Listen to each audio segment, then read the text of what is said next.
Tantor Audio presents Tempting the Best Man by Jay Lynn. Narrated by Kaleo Griffith. Chapter 1. The ivory invitation, with its elegant calligraphy and lacy embellishments, felt more like a humiliation time bomb just waiting to blow up in Madison Daniels' face than a beautiful wedding announcement. Man, did she have a problem. Mitch, her big brother by 3 years, her only brother, was actually getting married this weekend. Married. She was totally happy for him, thrilled even. His fiancée, Lissa, was a great gal, and they'd become quick friends. Lissa would never do her brother wrong. A Hallmark movie could be based on the two. Met freshman year at University of Maryland, fell madly in love, got great corporate job straight out of college, and the rest was history. No, Mitch and Lissa weren't the problem. And a wedding held deep in Northern Virginia's vineyards definitely wasn't the problem. Not even her semi-lunatic parents, who owned and operated a very profitable online store called Doomsday R Us and would likely be hawking gas masks to the guests, were the problem. In fact, she'd taken asteroid with Earth's My Bitch emblazoned on it and headed her way over this. Her gaze dropped to the invitation, down to the list of attending bridesmaids and groomsmen, and winced. She blew out a slow breath, stirring the long strands of brown hair that had escaped her messy twist. Right across from her name, separated by a few innocent dots and written in crimson ink, was the name of the best man, Chase Gamble. God hates me. That was it. Well, she was the maid of honor, and any of the other Gamble brothers would have been fine as best man. But, oh no, it had to be Chase Gamble. He was her older brother's best friend, confidant, homie, whatever, and otherwise known as the bane of Madison's existence. Staring at the invitation isn't going to change a damn thing. Bridget Rogers leaned a plump hip against Madison's desk, drawing her attention. Her assistant was a study in how a fashion disaster on some people could work for others. Today, Bridget wore a fuchsia pencil skirt paired with a purple peasant shirt, sporting large polka dots. A black scarf and leather boots completed the look. Mysteriously, she actually looked good in what should have been a clown's costume. Bridget was bold. Madison sighed. She could use a little bold right now. I don't think I can deal with this. Look, you should have taken my advice and invited Derek from the history department. At least then you'd be having wild monkey sex instead of lusting after your brother's best friend during the whole wedding. A man who's already rejected you once, might I add. Bridget had a point. She was crafty like that. What am I going to do? Madison asked, glancing out the window of her office. All she could see was the steel and cement of the museum next to her building, the Smithsonian, which always made her chest swell with pride. She'd worked hard to become one of the privileged few who got to work for this amazing cultural institution. Bridget leaned down into Madison's face and caught her attention again. You're going to put on your big girl panties and deal with it. You may have a secret, undying love for Chase Gamble, but if he hasn't recognized your awesomeness by now, the man is clearly mental and so not worth this angst. I know, Madison said, but he's just so, infuriating. Most men are, sweetie. Bridget winked. It's fine he's not interested in me. Disappointing, but I can deal. And I can even forgive him for changing his mind the one time we almost hooked up. Well, sort of. She laughed without much humor and stared at her best friend, willing her to understand. But he's constantly poking at me, teasing me in front of my family, treating me like a kid sister, when all I want to do is shake him and get him naked. It's just one weekend. How bad can it be? Bridget asked.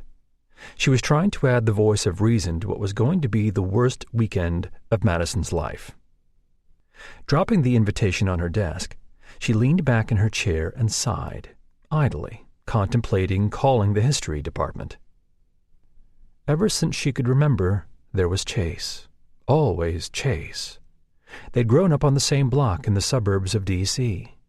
Her brother and Chase had been inseparable since, well, forever.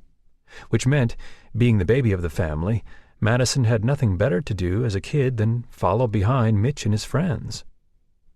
She'd idolized Chase. It was hard not to, with his masculine beauty, easy candor, and downright illegal dimples.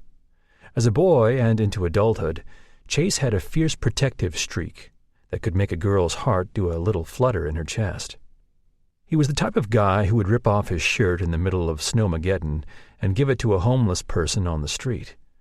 But there'd always been this raw, dangerous edge to him. Chase wasn't the kind of guy anyone messed with. Once in high school, a boy had gotten a little too frisky with her in his car parked outside her parents' house, and Chase had just been leaving when he'd heard her muffled protests as a hand went somewhere she didn't want. After that run-in, the guy didn't walk right for several weeks. And the occurrence pretty much cemented a puppy love that just wouldn't die. Everyone and their mother had known she had it bad for Chase throughout high school and the first 2 years of college. Christ, it was a well-known theory that wherever Mitch and Chase were, Madison wasn't too far behind. Sad as it was, and it was pathetic, she had attended the University of Maryland because they had. Everything changed her junior year in college, the night he'd opened his first nightclub. After that, she did everything in her power to avoid Chase, not that it worked or anything. One would think in a city as overpopulated as Washington, D.C., she'd be able to avoid the rat bastard. But oh no, the laws of nature were a cruel, unrelenting bitch. Chase was everywhere. She'd rented one of the smaller apartments on the second floor of the gallery, and weeks later, he'd bought one of the penthouses on the top floor. Even on family holidays, he and his brothers had seats at her parents' dinner table, since they treated the Gambles like a flock of sons. Working out at the gym, he'd be there pumping iron early in the morning, while she did her daily pretend run on the elliptical.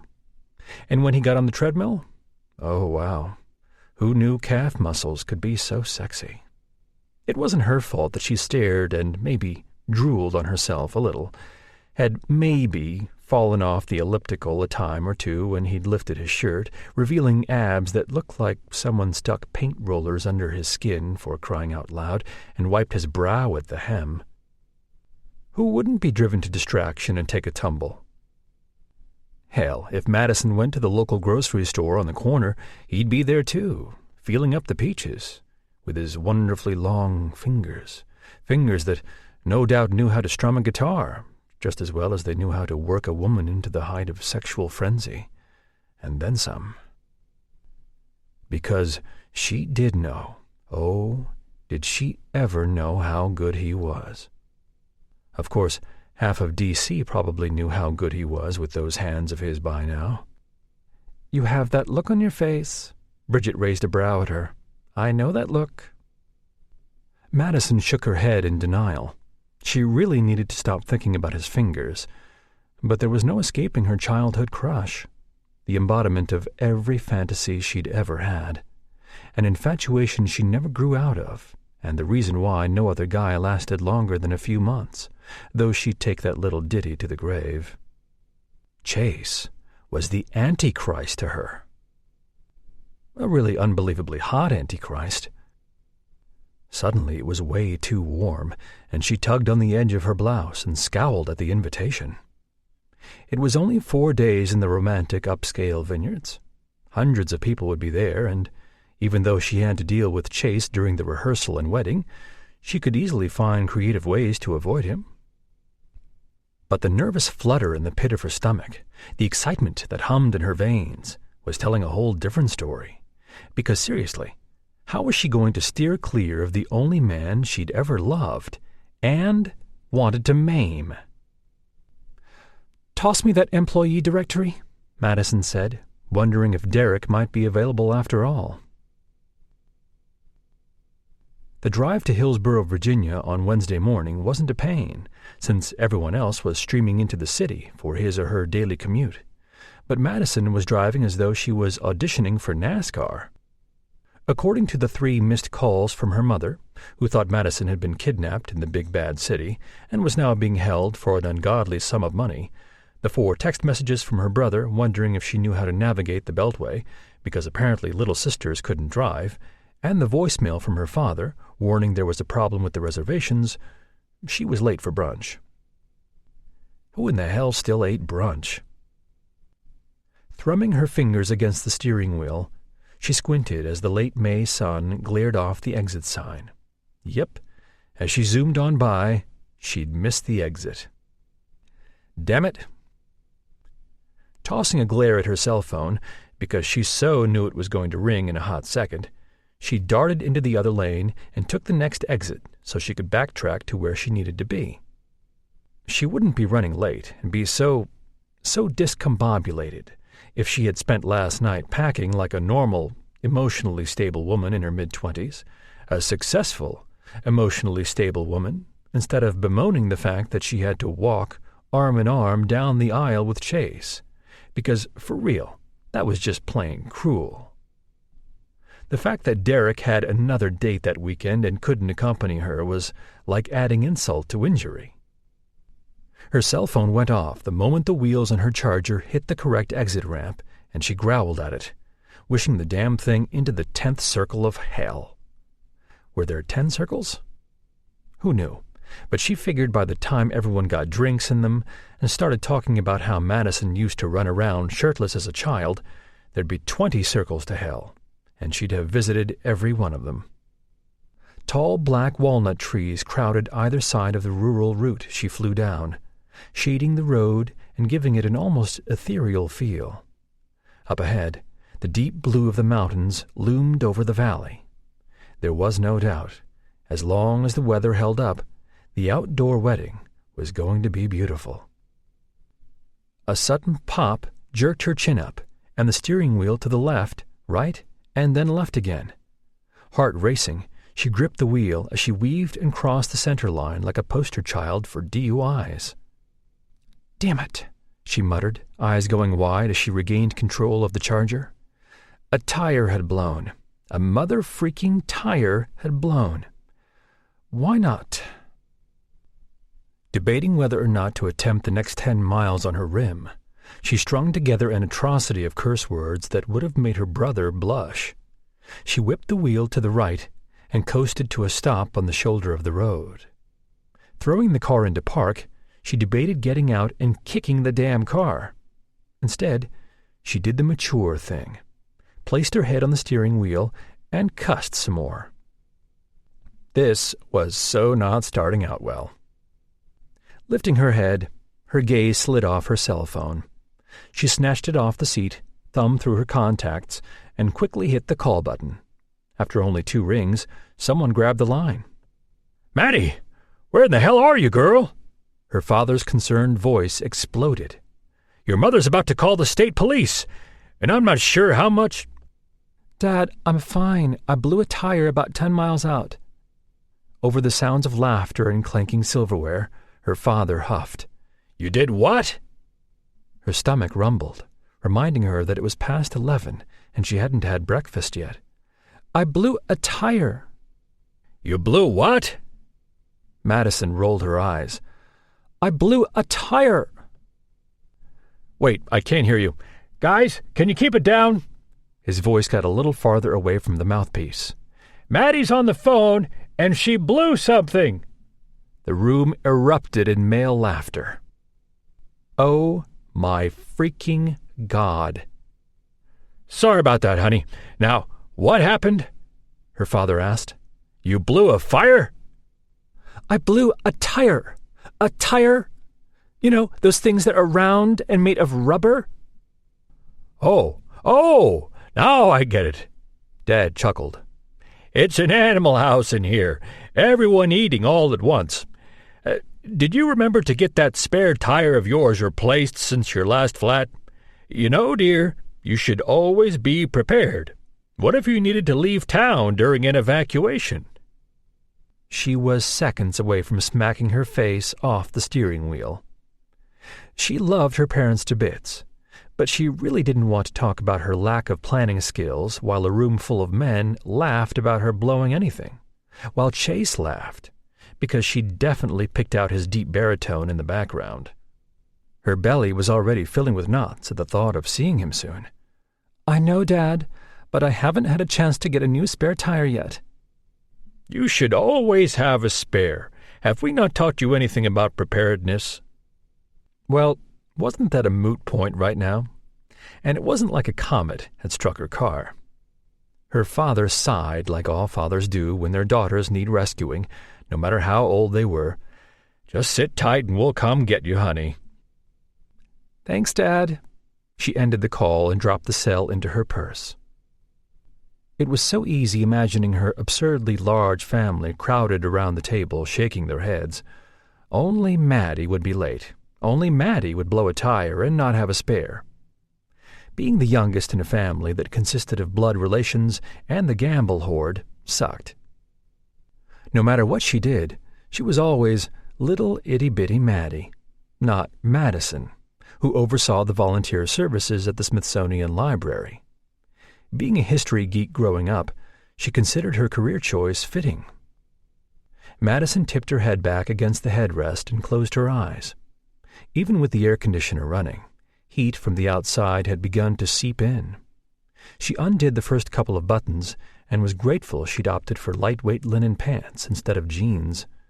Knowing her luck, she'd get heat stroke before her dad or brother showed up. She hated knowing she was dragging either of them away from the start of the celebrations. That was the last thing she wanted. And right next to the last thing was the fact there was no doubt in her mind that Chase was probably shaking his head along with everyone else. A few minutes passed, and she must have dozed off, because the next thing she knew, someone was tapping on her window. Blinking slowly, she pressed the button to lower the window and turned her head to stare into a pair of cerulean blue eyes fanned by incredibly thick black lashes. Oh, no. Her heart stuttered and tumbled over itself as her gaze drifted across high cheekbones she was painfully familiar with, full lips that looked tantalizingly soft but could be firm and unyielding. Dark brown hair fell over his forehead, always a shy away from needing a haircut. A strong nose with a slight bump from a break during his college years gave the otherwise flawless male beauty a hard, dangerously sexy edge. Madison's gaze dipped over the plain white shirt that clung to broad shoulders, a rock-hard chest, and a narrow waist. Jeans hung low on his hips, and thank God the rest of the view was cut off by the car door. Forcing her gaze back to his face, she sucked in a sharp breath. Those lips had curved into a knowing half-smile that did funny things to her insides, and like a match tossed to gasoline, her body sparked alive and flames licked every inch of her. She loathed her immediate response to him, wished any other eligible guy in the tri-state area could evoke the same inferno, and yet was thrilled by it, absolutely undone. "Chase," she breathed. His grin spread, and damn, there were those dimples. "Maddie?" Her body quivered at the sound of his voice. It was deep and smooth like aged whiskey. That voice should be outlawed, along with the rest of the package. Her gaze dropped again. Damn the car door, because no doubt that package was quite impressive. For a brief, unwanted second, she was thrown back to her junior year of college, to the night she had visited Chase's club for the very first time and stood in his posh office, full of hope, full of wanting. Snapping out of her stupor, she sat up, her spine rigid. "They sent you?" He chuckled, as if she'd uttered the funniest thing in the world. "I volunteered, actually." "You did?" "Of course," he drawled lazily. I had to come see what little Maddie Daniels was blowing.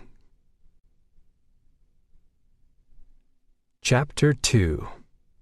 About a second after those words left his mouth, Chase realized his mistake, but damn, he didn't regret them. A fierce, hot, and downright sinful flush stole across her cheeks and down her throat. There was a part of him, a ruthless fragment, that would break legs and crush hands to see how far that blush traveled. But like he'd learned before, at the last possible second, Maddie Daniels was a line not meant to be crossed. Her pouty lips thinned, and anger flared in her hazel eyes, turning them more green than brown. Her eyes shifted colors based on her emotions, and lately he'd seen them green more times than not. "That was kind of crude, Chase." He shrugged. Civility wasn't his middle name. "Are you going to stay in the car or get out?" Maddie looked like she would have to be torn from the car. "Am I supposed to just leave it here, along the side of the road?" "I called the tow truck, and they're on their way. If you pop your trunk, I'll get your stuff." Her gaze finally moved past him, and he felt his chest ease. "Nice car," she said. Chase looked over his shoulder at the black Porsche gleaming in the sunlight. It's a car. One of 3 he owned. He wished he'd brought his truck instead, but the thing guzzled gas like nothing else. Turning back to the little problem at hand, he stepped aside. "Maddie, are you coming with me or not?" She stared up at him, almost defiantly, which was laughable. Maddie was all of 5'3" and probably weighed $110. He towered over her and could easily throw her over his shoulder with one arm. Their eyes locked. With each passing second, pulling her out of the car and throwing her over his shoulder seemed more likely. Maybe he'd give her a spanking he damned well knew she deserved. Cox said yes by swelling, almost painfully, in his jeans. Common sense said no with the punch to the gut. If Chase was anything in life, he was his father, successful at a young age, determined, wealthy, and carrying the family gene, enabling him to fuck up any serious relationship within 10 seconds. And everyone, even Maddie, knew he was just like his father. So it's definitely time for a better tactic, he thought, taking a deep breath. There's a slice of cheesecake your mom put aside with your name on it. Maddie's eyes glazed over. He'd seen that look a few times before. Chocolate and desserts had given her that post-sex bliss look ever since he could remember, and that wasn't helping with the problem in his genes. The car door flew open without any warning, and he narrowly avoided accidental impotency by jumping out of the way. "Cheesecake," she repeated, grinning. "Does it have strawberry topping?" He fought a grin. "With a side of chocolate for dipping, just like you love." She popped her hands on her curvy hips and cocked her head to the side. "Then what are you waiting for?" She pushed a button on her keys, and the trunk popped open. "Every second that passes between me and that cheesecake, the more dangerous this trip will get." This trip was already dangerous. He stalked to the back of her truck while she grabbed items from the back seat. Only one suitcase rested in the trunk. Maddie was always a light packer. He dated girls who couldn't stay a night away without 3 outfits and a dozen pairs of shoes. Maddie was low maintenance, probably a product of growing up with a bunch of rowdy boys. Grabbing her luggage, he slammed the trunk, then rounded the rear of her car and drew up short. Jesus Christ. She was bent over, tugging a long garment bag from the back seat. The thin linen of her pants stretched over the round ass he knew she worked hard for. How many times had he watched her on the elliptical at the gym? Too many times to count. He really needed to start working out at a different time. But he couldn't peel his eyes off her for the life of him. Maddie may be tiny, but she rocked some hellish curves, and even though she wasn't the type of woman he usually went for, she was beautiful in her own way. Perky nose and plump lips, cheekbones covered with a speckling of freckles, Long hair, currently pulled up, normally reached the middle of her back. The kind of hair, the kind of body, a man could easily get lost in. Oh, hell, it was more than that. Maddie would make some son of a bitch a happy man one day. She was and always had been the complete package. Smart, funny, strong-willed, and kind. And that ass. Chase pivoted around, inhaling through his nose, half tempted to drop Maddie off, drive into town, and pick up the first chick who looked his way. Or grab Maddie's rear. She brushed past him, casting a weird look over her shoulder. "Are you dazing out on me? Let me guess, Bambi or Susie kept you up late? I can never tell them apart." "You're talking about the Banks twins?" Maddie cocked her head to the side and waited. "Their names are Lucy and Lake," he corrected. She rolled her eyes. "Who names their kid Lake?" "Oh, if you have kids, you can call them River and Stream." Shaking her head, her eyes narrowed. A knowing look crossed her face. "So, you're still dating them?" Honestly, dating wasn't the term he'd use for the tall, lanky twins. "I'm not dating them at the same time, Maddie, nor have I." "That's not what I've heard." "Then you've heard wrong." But that look of hers spread. Clamping his jaw shut, he followed her. No point in correcting her assumption, because his reputation was probably right up there with his father's already.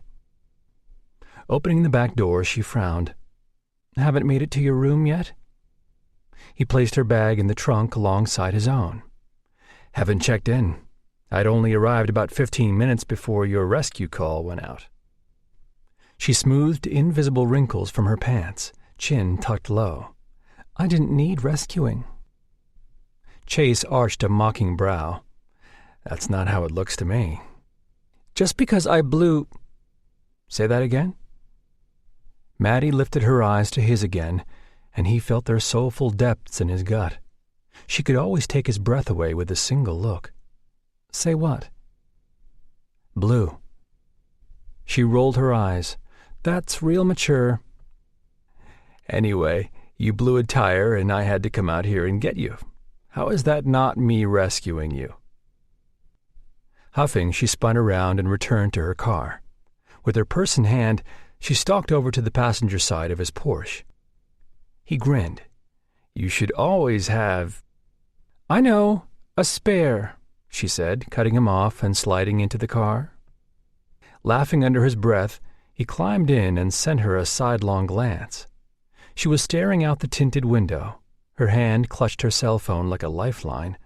He casually adjusted himself and prayed he got himself in check before her family swamped them again. The first 5 miles back to the vineyard where his buddy was getting married were quiet, not terse, but definitely not the most comfortable of experiences. He should just ignore it. "Why are you pouting?" "I'm not pouting." She cut him a dark look. "Could have fooled me, Maddie." "Stop calling me that." She dug around in her bag and pulled out a pair of sunglasses. She slid them on and then turned to him. Cute. "I hate it when you call me that." "Why?" She said nothing. He sighed and went with a safe topic. "Your brother is really happy." Beside him, Maddie relaxed a fraction. "I know. I'm really happy for him. He deserves this, right? He's so nice that any other girl would take advantage of that." "He does." Chase's gaze flickered off the road. She was staring at him still, and he hated that the sunglasses blocked her eyes. He had no idea what the little terror was thinking behind those dark shades. "Liz is a good girl. She'll do right by Mitch." Maddie sucked her lower lip in, and then said, "Mitch will do right by her." A small smile tugged at his lips. "That is true. Though marrying? Never thought I'd see the day when he settled down." "I really don't want to hear about his escapades." She ran a hand over her hair, smoothing the few loose strands that had escaped her chignon. "I haven't eaten yet." "Would a full stomach be better?" She snorted. Remember that girl he was dating his sophomore year in college? Her eyes went wide, and his grin spread. "Oh, God, the one who actually started naming their kids on the first date?" she said, laughing. "What was her name?" "Linda Bullock." "Yes." She popped up in her seat. "She had Mitch scared to death, calling him at all hours of the night. He got so mad when you told me about her." "She camped outside our dorm after one date." Chase shook his head. "Pretty girl, but man, she was crazy." They were coming up on the vineyards quickly. Before he knew it, Maddie would be surrounded by those who loved and cared for her, and he'd be back with his brothers, watching them troll the guest list for the ladies. As if she were reading his thoughts, she glanced at him. "I bet you and your brothers couldn't be happier." "Why is that?" Her lips formed a tight smile. "It's a wedding, which means easy pickings." "Are you saying I need easy pickings?" "Maybe." He chuckled and said, "I think you know better than that." A red blush stained her cheeks under the sunglasses. Seeing her face flame attractively was almost worth going there with her, rehashing memories that needed to stay memories. "Okay," she said. "You don't need easy pickings. I'm not saying that." "Then what are you saying, Maddie?" Frustration rolled off her as she ran her hand across the buttery leather of the car seats in long, languid strokes that made his dick twitch. "Lissa has a lot of pretty friends. Not the Banks twins, but still." Chase nodded and then reached up for the sun visor, pulling out his own sunglasses. "She does." "So, like I said, you and your brothers are going to have fun." "Maybe." He reached across the seat, tapping his fingers off her forearm to get her attention, and point out the long rows of grapevines slicing through the valley on his left. Immediately, she jerked back, and he raised his brows, kind of offended. "Touchy?" "No, sorry. Too much caffeine." Then it struck him. Sometimes Chase forgot that their relationship wasn't like it used to be. And damn if that didn't suck. She cleared her throat. "So, when are you guys going to get married?" Chase barked with stilted laughter. "Good God, Maddie." "What?" Her frown pulled the corners of her lips down. "It's not an insane question. You all are getting up there in age." Shaking his head, he laughed again. He was 28, not an old man. Chad, his middle brother, was 30, and his oldest brother, Chandler, was 31. None of them approached marriage with open arms, not after seeing what it did to their parents, or, in reality, what his father did to his mother. It was why the three of them had practically grown up in the Daniels household. Maddie leaned across the seat, punching him in the thigh with a little fist. "Stop laughing at me, jerk!" "I can't help it. You're funny." "Oh, whatever." Grinning, he took the next left to the private road leading up to the vineyard. "I don't know about marriage, Maddie. You know what they say about us." "Who's going to take a risk on the Gamble boys, or take a gamble on the Gamble boys?" She gave a small shake of her head. "We aren't in high school or college anymore, Chase." His gaze drifted from the sleek line of her thigh up to where the buttons of her blouse parted, revealing a tantalizing swell of breast. "Yeah," he said, focusing on the road. His knuckles ached from how tightly he was gripping the stick shift. "We're definitely not in school anymore." There was a quick grin before she turned back to her window, appearing to soak in the rolling hills. But then she had to go there. "You're not like your father, Chase." "You, of all people, should know that I'm exactly like my father," he snapped back, voice harder than he'd intended. Maddie's gaze swung back to him, her cheeks paling and then flushing. Her mouth opened, but she clamped it shut and turned back to the window. He groaned. "Shit, Maddie. I didn't mean it like—" "It's fine. Whatever." Fine and whatever were words he knew were code for pissed off. They were the same words his mother had used time and time again when his father didn't come home at night or disappeared on an unexpected business trip. Chase cursed again. Driving up the winding road, he fought the urge to apologize. It was better this way. For several years, Maddie had been nothing more than Mitch's kid sister. Yeah, he was protective of her, but that was a given. That one night, so many years ago, had mucked up things between them forever. And if Chase knew anything, he knew there were no do-overs. Just like there had been no do-overs for his parents. On the way into the main lodge, Madison did her best not to stare at Chase, not to get drawn into that swagger of his, fall into the web he had no idea he was weaving just by being next to her. So she stared straight ahead and ignored him.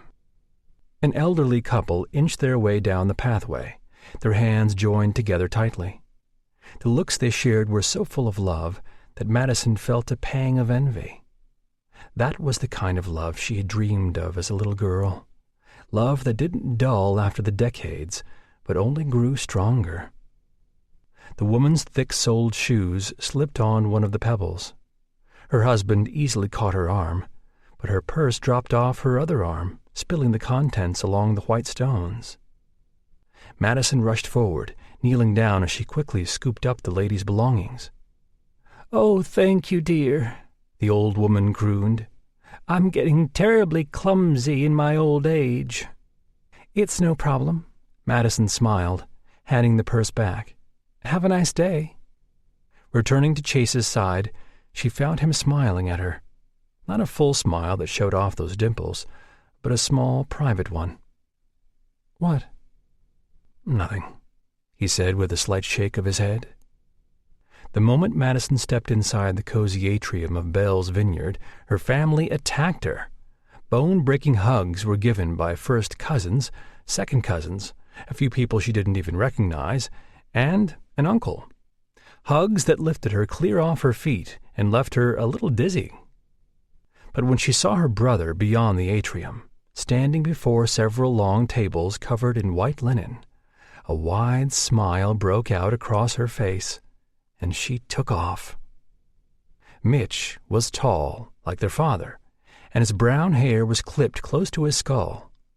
With his all-American good looks and sweet disposition, he usually had a legion of women swooning at his feet.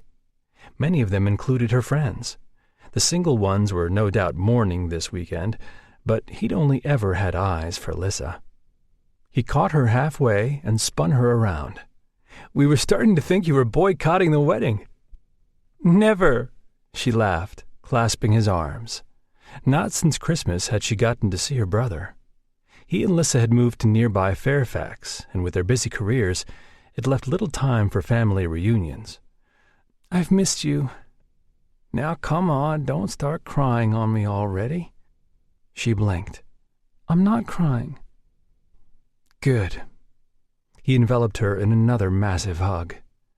"I think you may have grown about 2 inches." Laughing, she wiggled free. "I stopped growing like 10 years ago." "Try 20 years ago." Her father's booming voice carried from the head of the table. This bear of a man was probably aghast that one of his offspring could have auditioned for the Lollipop Guild. Over Mitch's shoulder, Lissa waited with a welcoming smile. Pulling free of her brother, Madison approached the slender blonde and gave her a tight hug. "I'm so happy you're here," Lissa said, pulling back. Tears filled her gray eyes. "Everything is perfect now. Come, your mom is saving you dessert." Trailing after her, Madison glanced over her shoulder. Mitch had his hand on Chase's shoulder, and they both were laughing. A heartbeat passed, and Chase looked up, his eyes meeting hers. Madison looked away and nearly ran straight into Chandler. Bigger and brawnier than all the Gamble brothers, he was easily the most intimidating. All 3 brothers shared the same strong features and extraordinary blue eyes, but Chandler was taller than the other 2 by a good 3 inches. "Careful, Squirt," he said, easing past her. "Don't want to run over one of the bridesmaids." "Squirt?" "Thanks, Godzilla." Then he had the gall to ruffle her hair like she was 12. She swung on him, missing him by a mile, which was impressive considering how bulky he was. Chandler laughed as he joined Mitch and his brother. So far, she hadn't spied the middle brother. Chad was a notorious prankster, and no one was safe when he was around. Madison Daniels sat beside Madison's father in the large domed room, and it was hard to believe that her mom was approaching her 56th birthday. There wasn't a single gray hair in the mass of her auburn waves. "Sit, honey." She patted the seat next to her. "I saved you some cheesecake." Without being told twice, Madison took her place and dug in, listening to the flow of conversation around her as everyone else settled back around the long tables. Every once in a while, a cousin twice removed would appear, and then some of Lys's family. Her parents seemed nice and got along with Madison's. Mr. Grant, Lys's father, even smiled when Madison's dad launched into the next wave of generators that could keep a 1,200-square-foot bunker running. Her mother rolled her eyes. "You know your father likes to talk shop." Yeah, but most people's shop talk didn't revolve around an apocalypse. With everyone occupied, she swiped the last 2 cookies off a platter and practically swallowed them whole. If this was considered brunch, Madison thought she might just have a new favorite meal. "It was really nice of Chase to volunteer to pick you up, honey." Her mom's eyes twinkled. "He wasn't even here for 10 minutes, but he left right away to get you." Madison almost choked on the cookie. "Yeah, really nice of him." Her mom leaned in and lowered her voice. "You know, he's still single." Clearing her throat, she was thankful Chase was nowhere near the table. "Good for him. And you used to have the biggest crush on him. It was so cute."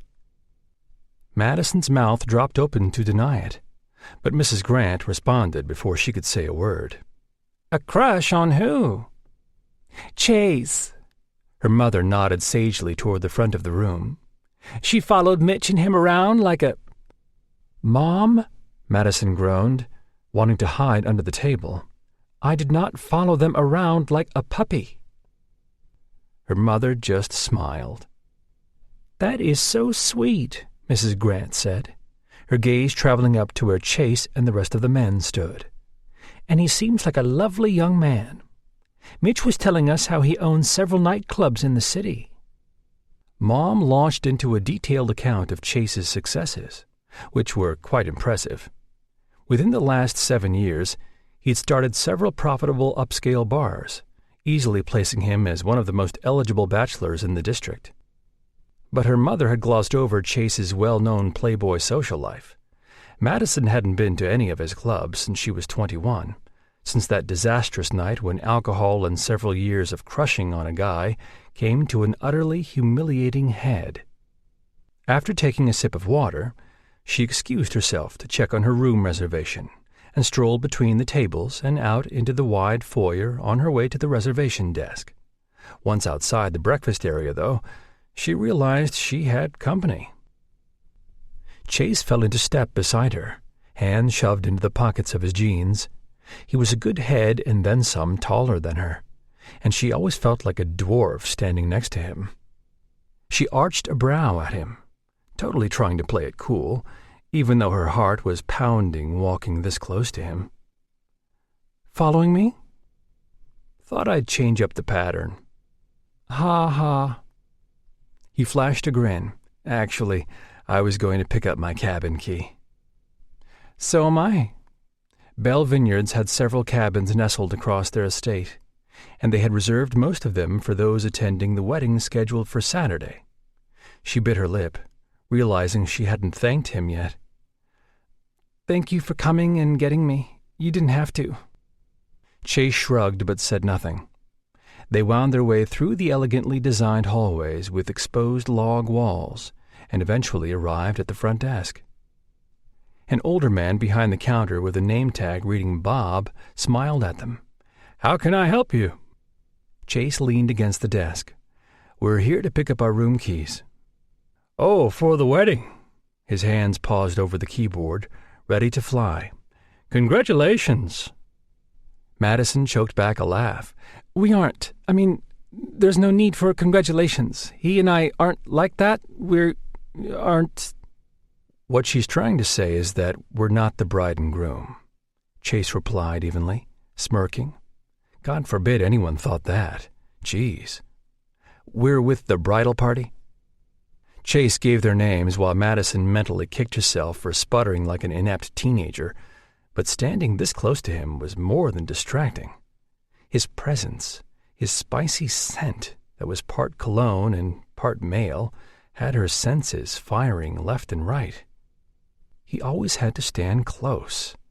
Like right now, there was barely an inch between their bodies.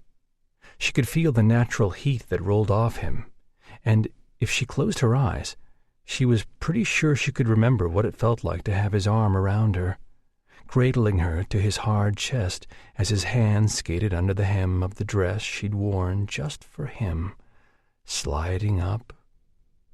Madison pulled herself from the memory, so not going there.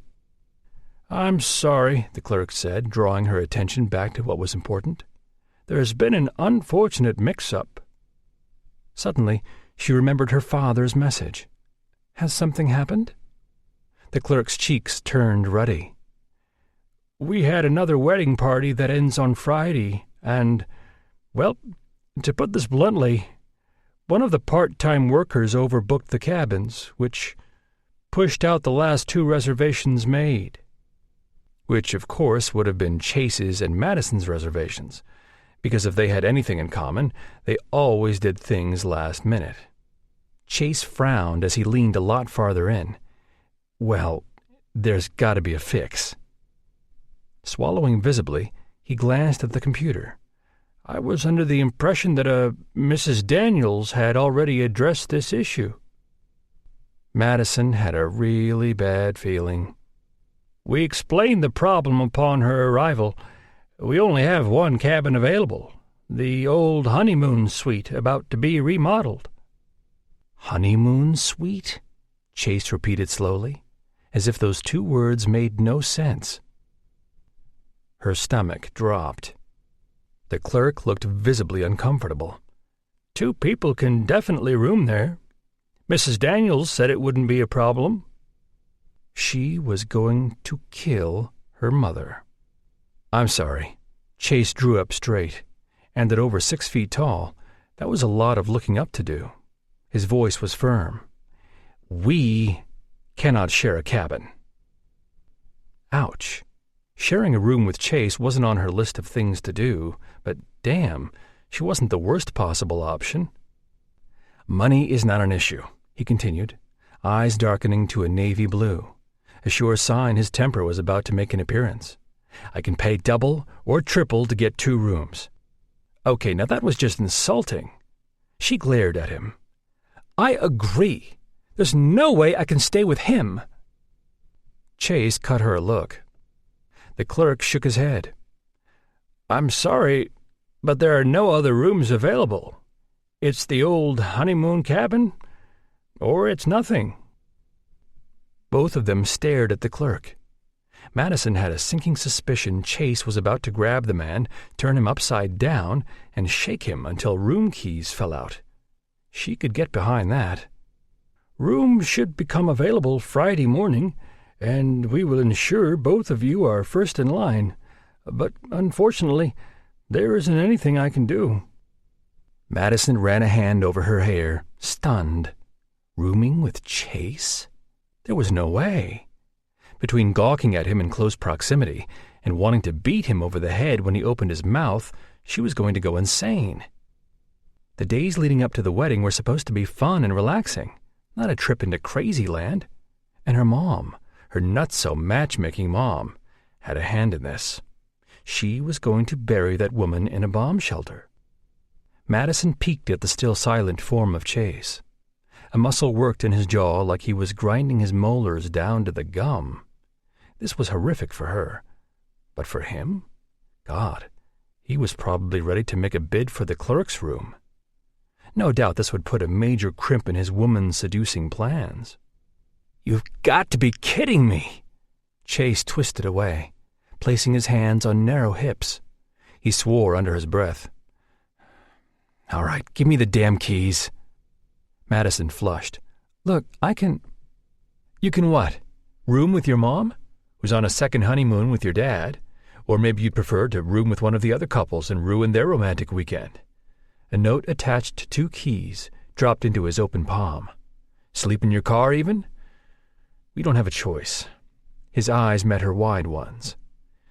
"We're stuck with each other until Friday."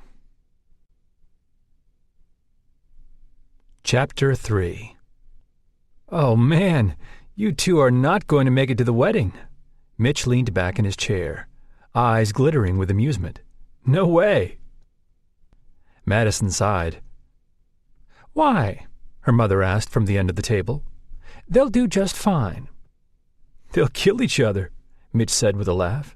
And then he sobered. They might actually kill each other. Turning her eyes to the glass ceiling, Madison struggled for patience. "We aren't going to kill each other." "I wouldn't make that promise," Chase muttered, speaking for the first time since they'd left the front desk. God, she was 2 seconds from jumping on his back like a monkey and strangling him. But then he strode off, glancing over his shoulder at her. "This train is leaving for the cabin now if you want a ride." Trailing after him, she muttered, "Who hasn't had a ride?" Chase stopped dead in his tracks. "Excuse me?" "I said," she gave him a saucy smirk, "who hasn't had a ride?" He leveled her with a pointed look. "I can think of a few people." Wow, he went there. She refused to allow herself to blush again. "Bet you could count them on one hand, too." "Possibly," he murmured, and started walking again. The trip to the cabin, all the way toward the edge of the property, near the thick walnut trees at the mouth of the Blue Ridge Mountains, was silent and awkward. The moment she'd made the crack about his sex life, she'd regretted it. Saying things like that only reinforced his misguided belief that he was just like his father. It was the thing she'd never got about him. She knew deep down that becoming like his unfaithful father was Chase's own personal nightmare. But he did nothing but barrel down that path with a different girl every week. She skirted around a thorny rose bush leaning into the path. He'd been that way since high school. Maybe not as bad as Chad, but Chase exemplified the playboy lifestyle. And the fact that Chase was an equal opportunity bed jumper always stung, because he was open for business for everyone. Everyone but her. Outside the cabin, Chase held the key like it was a snake about to sink its fangs into his hand. He hadn't said a word on the way down. He was pissed. She knew it. What red-blooded single male came to a wedding and enjoyed getting stuck with his best friend's little sister as his roommate? In an old honeymoon cabin on top of that. Madison couldn't believe it. She literally had the worst luck when it came to him. She checked her cell phone and wanted to throw it. No service. Finally, he opened the door and reached along the wall, flipping on the light. Her jaw dropped, and she slapped a hand over her mouth. This was a joke. It had to be. "Your brother has to be behind this," she said. Chase shook his head slowly. "If he is, I'm going to kill him." It was no wonder the clerk had said the room was scheduled for renovation. Clearly, someone had done a rush job cleaning the room. There was a faint smell of Lysol and potpourri that lingered in the spacey cabin. But the carpet, the bed. Several throw rugs covered the wood flooring. They were every color of the rainbow. But one was a bear rug, an actual bear rug. The walls were painted a vibrant purple and red, and the bed was draped in red velvet and heart-shaped. Chase strolled into the room, dropping his keys on a white dresser that looked like something her grandmother would have in her house. He glanced over his shoulder, one brow arched. Madison busted into laughter. She couldn't help it. "It's like a 70s love shack." A slow smile stretched across his lips. "I think I've seen this room in old-school porn videos." She giggled as she followed him in. A quick peek in the bathroom revealed a tub the size of a pool, perfect for the frisky newlywed couple. Looking over his shoulder, Chase shook his head. You could fit 5 people in that thing. That might get awkward. Ah, true, but it's definitely big enough for 2. I don't know, she said, turning away from the bathroom and strolling past him. Across from the bed were balcony doors that led to a deck and a jacuzzi. I never got the whole bathtub sex thing. Then you've been doing it wrong. His breath was warm against her cheek, and dear God, wouldn't he know? Startled by how quietly he had crept up on her, she spun around and swallowed. Images of him wet, naked, and wrapped around her in that bathtub sent a wave of molten lava shooting through her veins and straight to her core. Her knees went weak. I'm not doing anything wrong. Of course not, he drawled. You've just had the wrong partner. Madison wasn't a prude, and just because no man had ever lived up to Chase in her eyes didn't mean she hadn't dated. And maybe he was right and she just had the wrong partners, because she couldn't imagine not enjoying some bath time with him. But no way in hell would she ever admit as much to him. Which meant it was time to change the subject, and fast. But when she lifted her lashes and found him still staring at her beneath hooded eyes, her breath hitched in her throat. Standing this close to him, inches away from a bed that would have made Austin Powers proud, was too much. The night in his club resurfaced in a rush of slippery emotions and tangled hopes that never really came to fruition. She finally found her voice. It has nothing to do with my partners. Chase cocked his head to the side, his intense blue eyes narrowing. Partners? As in plural? Feigning indifference, she rolled her eyes when her heart was racing. I'm 25, not 16. You don't have to remind me of how old you are. He all but growled. Then why do you seem shocked by the fact that I've had sex?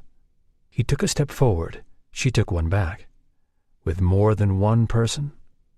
Surely this wasn't breaking news. How many people have you had sex with? 500? She threw back. Hell, how many in 1 month? A clear warning formed in those sapphire gem eyes. We're not talking about me. And we're not talking about me. One more step and her back hit the wall. There was nowhere to go.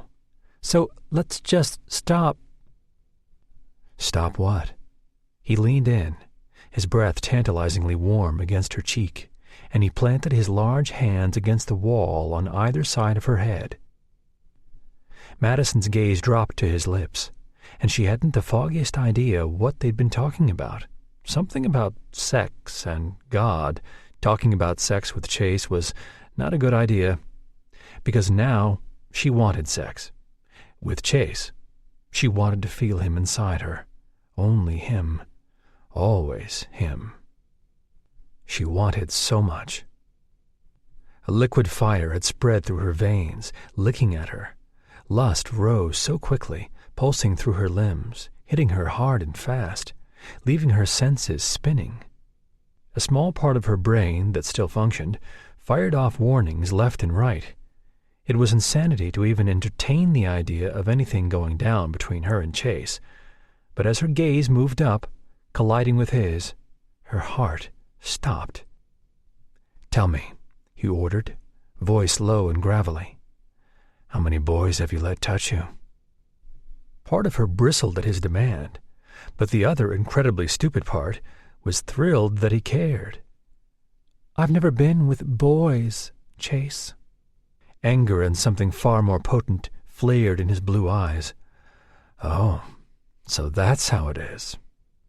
Whatever it is, it's none of your business. He chuckled deeply. The movement brought his lips close to her cheek. It's my business. Explain that faulty logic to me, she said. Chase smiled. You're my best friend's little sister. That makes it my business. All my business. And that was the wrong thing to say. Fire of a different kind now pulsed through her. "Get away!" She started to push off the wall, but Chase leaned in, his chest flush with hers. Her body went haywire. Anger, lust, hope, love, fear, all her emotions tangled together. "Chase!" He said nothing, and all she could now concentrate on was the feel of his rock-hard chest pressed against her breasts. The thin cotton of his shirt and her blouse were no match for the heat that rolled off him, or the heat building inside her.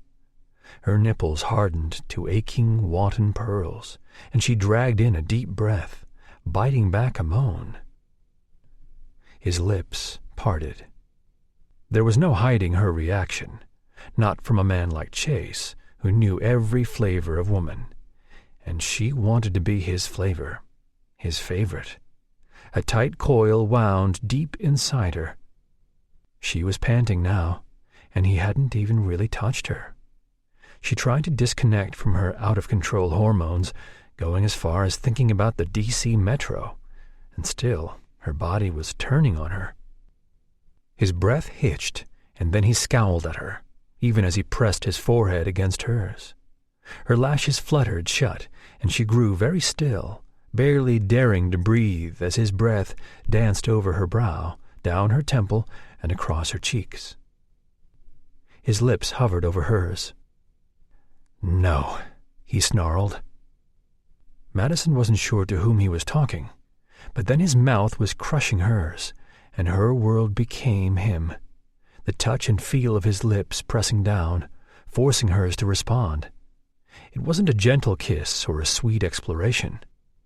It was angry and raw, breathtaking and soul-burning. Right now, she didn't want gentle. She wanted hard and fast, him and her on the floor, even the bear rug, both of them naked and sweating. His tongue was a moist, hot demand inside her mouth, parrying with hers until he took complete control and flicked the tip of his tongue over the roof of her mouth. There was a delicious possessiveness in the way he kissed her, as if he were staking his claim at the same time he was burning away the memories of anyone else for her. And he did. In an instant, there was nobody but him. One hand came off the wall, and his palm splayed flat against her cheek, glided down the arch of her neck. He held her there, so gently, and at odds with the fierceness of his kiss. This was how she always wanted Chase, how she always dreamed it would be, and how she had once had such a brief, divine taste. She moaned, melting into him. Between her thighs, she ached for him. Her body. Chase jerked back, and her eyes snapped open, her chest rising and falling raggedly. He stared at her like she had done something terribly wrong, and he had kissed her. Walking backward, Chase shook his head, his hands clenching at his sides. That didn't happen. She blinked over the wrenching pull in her chest. But it did. His striking face went impassively indifferent, and it felt like Madison had been punched in the gut. No, he said, it didn't. And with that, he spun around and stormed out of the cabin, slamming the door behind him.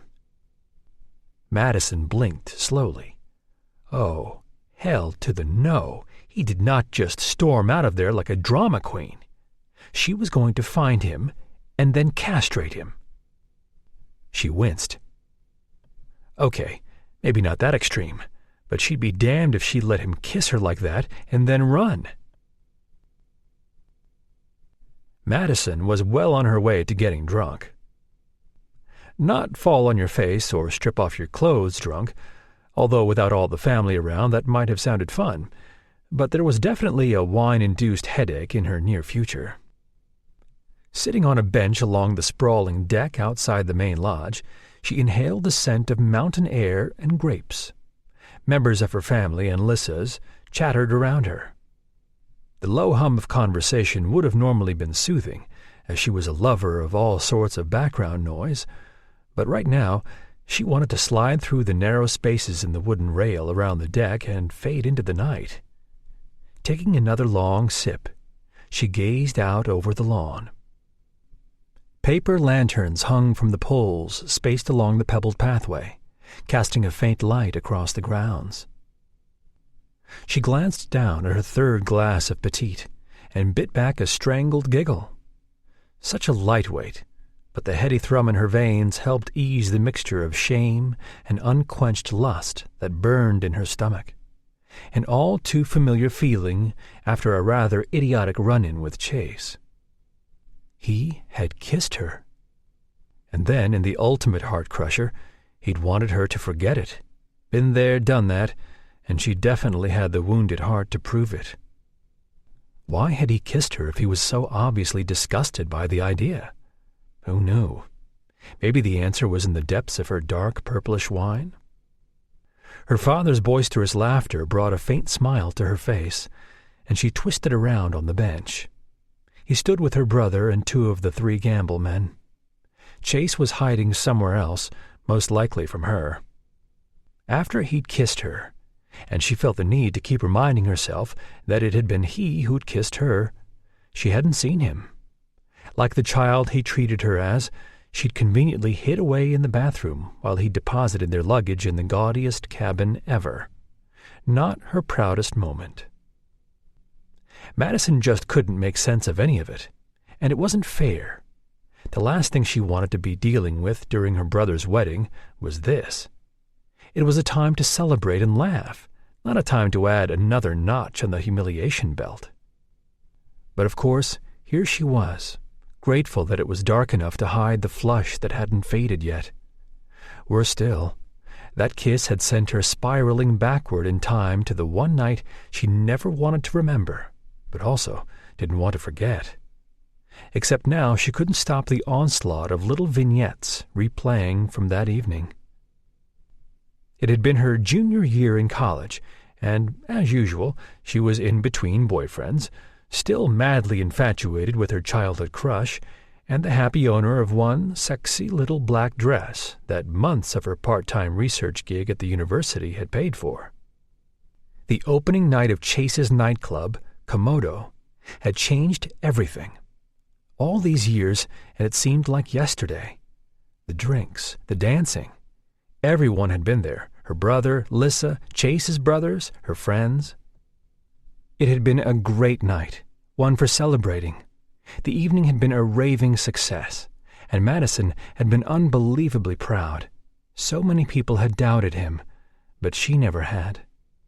It had been closing time. Her brother and most of her friends had already gone home when she found Chase in his penthouse office on the third floor, staring at the landscape of the city. The straight line of his spine, the perfectly tailored cut of his suit across his broad shoulders, had stolen her breath. She had stood there for what seemed like hours, but was probably the barest of seconds before Chase had turned to her and smiled. Smiled just for her. Madison had ventured into his office, complimented him eagerly on the success of the club, and listened to his plans to open two more, one in Bethesda and another in Baltimore. She'd felt special that he had included her in such knowledge. It was like she belonged next to him for the first time, and that thrilled her. Both of them had been drinking, but neither of them had been 3 sheets to the wind. Alcohol may have been the proverbial courage in the bottle, but it couldn't be blamed for what happened next. She'd moved toward him, only to give him a hug goodbye. But when his arms had returned the gesture, and she tipped her head back, something amazing and crazy happened. Chase had kissed her, gently, carefully, and so sweetly that in a heady heartbeat she had really thought all of her dreams had been coming true. Before she'd known it, he'd settled onto one of the supple leather couches in his office, pulled her onto his lap, and the kisses. Oh, God, the kisses then had been blatantly carnal and claiming, erotically promising. His fingers were quick and deft, moving the zipper of her dress down, revealing her to his heated stare. His hands had been everywhere, skimming over her breasts, sneaking under the dress, discovering for the first time one of Madison's oddities. She hated wearing panties. And he had gone crazy then, easing her onto her back, his fingers finding her most hidden places, and thrusting as his body and tongue mimicked the movements. When she had cried out his name, he'd gone incredibly still, his breathing ragged a second before he tore himself away from her and ended up pacing clear across the room like a jungle cat. There hadn't been much time for her to be confused. Chase had freaked, ushering her out of his office, and the very next day he'd called her, apologized for his drunken behavior, and promised that it would never happen again. And it hadn't, until several hours ago. At least now he couldn't blame alcohol. He had no excuse, but he had broken her heart back then, shattered it into a million useless little pieces. As sad as it was, she hadn't fully recovered from his obvious regret. It stung, left an aching pierce that hit her in the chest when she least expected it. Obviously, he hadn't been as attracted to her as she was to him. Sure, there had to have been something there between the two of them, but it was unequal. She wanted more. And he had wanted just a taste, got it, and decided he didn't want any more, which was usually his M.O. And earlier today, perhaps he'd just been bored. Or maybe he wanted to see if she still wanted him, and when he did, he'd discarded her like he had that night. Madison sucked in a sharp breath. He wasn't a bad guy, though. She knew that. He just wasn't the guy for her. Stupid tears burned her eyes, and she blinked them away. Crying over Chase had been an almost nightly occurrence in college, especially when he began dating every woman in the city after the night at his club and the subsequent apology. So many girls that she never bothered to keep them straight. Didn't help they all looked alike. Insanely tall, long-legged, blonde, and big-chested. The exact opposite of Madison. Snorting, she took another drink of her wine. Served her right, she supposed. Chase was and always would be a no-Madison land. The kiss had been a fluke, a breach in sanity. "Madison?" Lissa's soft voice interrupted her thoughts. She looked up and smiled. "Hey there. You're awfully quiet tonight." The bride-to-be sat down beside her, glowing in her white sundress. "Are you worried about your car? Mitch said the tow truck brought it by a few hours ago." "Oh, no, the car is fine. Dad is going to get a tire for me tomorrow. I'm just letting it all soak in." Madison's gaze flitted over the guests. "It's really beautiful here." "Isn't it?" Lissa sighed. "Mitch and I visited 2 summers ago during one of the festivals that offered a hot air balloon ride. With the aerial view, we sort of fell in love with the place. I can see the appeal." Though Madison was much more likely to be married with a baby on the way this time next year than her rosy red ass getting into a hot air balloon. "You must be so excited." "I am." Her smile increased in wattage, and Madison couldn't help but return the expression over the rim of her wineglass. Lissa's smiles were always infectious. "Your brother is a wonderful man, and I couldn't be happier, or luckier." "I'm sure he's thinking the same thing." Her eyes misted over. "Yes, I believe so. That's sort of perfect, isn't it?" A lump suddenly formed in Madison's throat, so she washed it down with the rest of her wine. "Yes."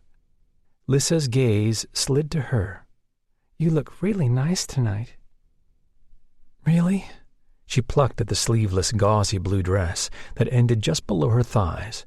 It was a dark cobalt blue, but it had nothing on. She shook her head, so not going there. "Thank you." A loud, manly roar rose from where her father stood.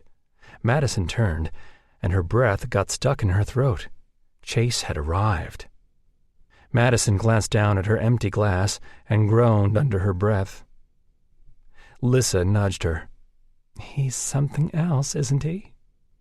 She raised an eyebrow and muttered, "Something all right." Mistaking her comment as pleasant, Lissa went on. "Mitch told me how the three of you were the closest out of the Gamble brothers. I can't believe any of them are single. Each of them is so successful and handsome." Her smile turned sly. "Your mother said you had a crush on Chase growing up." "Did she?" Madison desperately started searching for the waiter she'd seen earlier carrying a tray full of wine glasses. Lissa nodded. "As soon as he heard your car was broken down, he raced off to rescue you." She giggled, and Madison wanted to punch something. "He hadn't even been here for 5 minutes. It was all very sweet."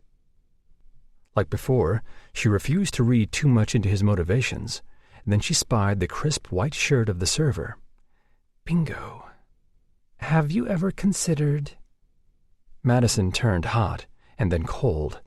"Considered what?" "You know, being more than friends with Chase. I know you two have known each other since forever, but some of the best loves are those that start as friends. Take Mitch and me, for example. We were friends in the beginning." Oh, sweet baby Jesus. Madison started waving her arm at the waiter like a madwoman. "Thirsty?" Lissa asked, grinning. "Very." She snatched a glass off the tray with a quick thank you and a smile, and then considered grabbing 2 if this conversation was heading where it seemed to be. Lissa's eyes twinkled. "And since you two are staying together here, there'll never be a better time to explore other possibilities than in such a romantic place." Oh, what the hell. Madison grabbed another glass before the waiter escaped. She was going to need it. Chapter 4. Chase was having one hell of a time listening to what his brothers and Mitch were talking about. Something about the wedding night and performance anxiety. What the hell did his brothers know about the first night as husband and wife? They had just as much experience as Mitch did. His middle brother, Chad, had finally grown up, and after Mitch's father had gone to claim his woman for the evening, he started giving pointers. "Did you shave your boys?" Chad asked, holding a can of beer while everyone else had wine. "What?" Mitch laughed. "Shave the boys." Chad grinned. "The ladies love it when they're all smooth." There was no doubt in his mind that Chad knew exactly what the ladies loved.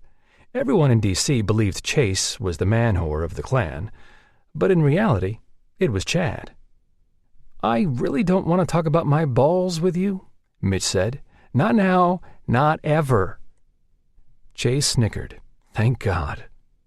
"You'll be sorry if you don't." Chad smiled that shit-eating grin of his.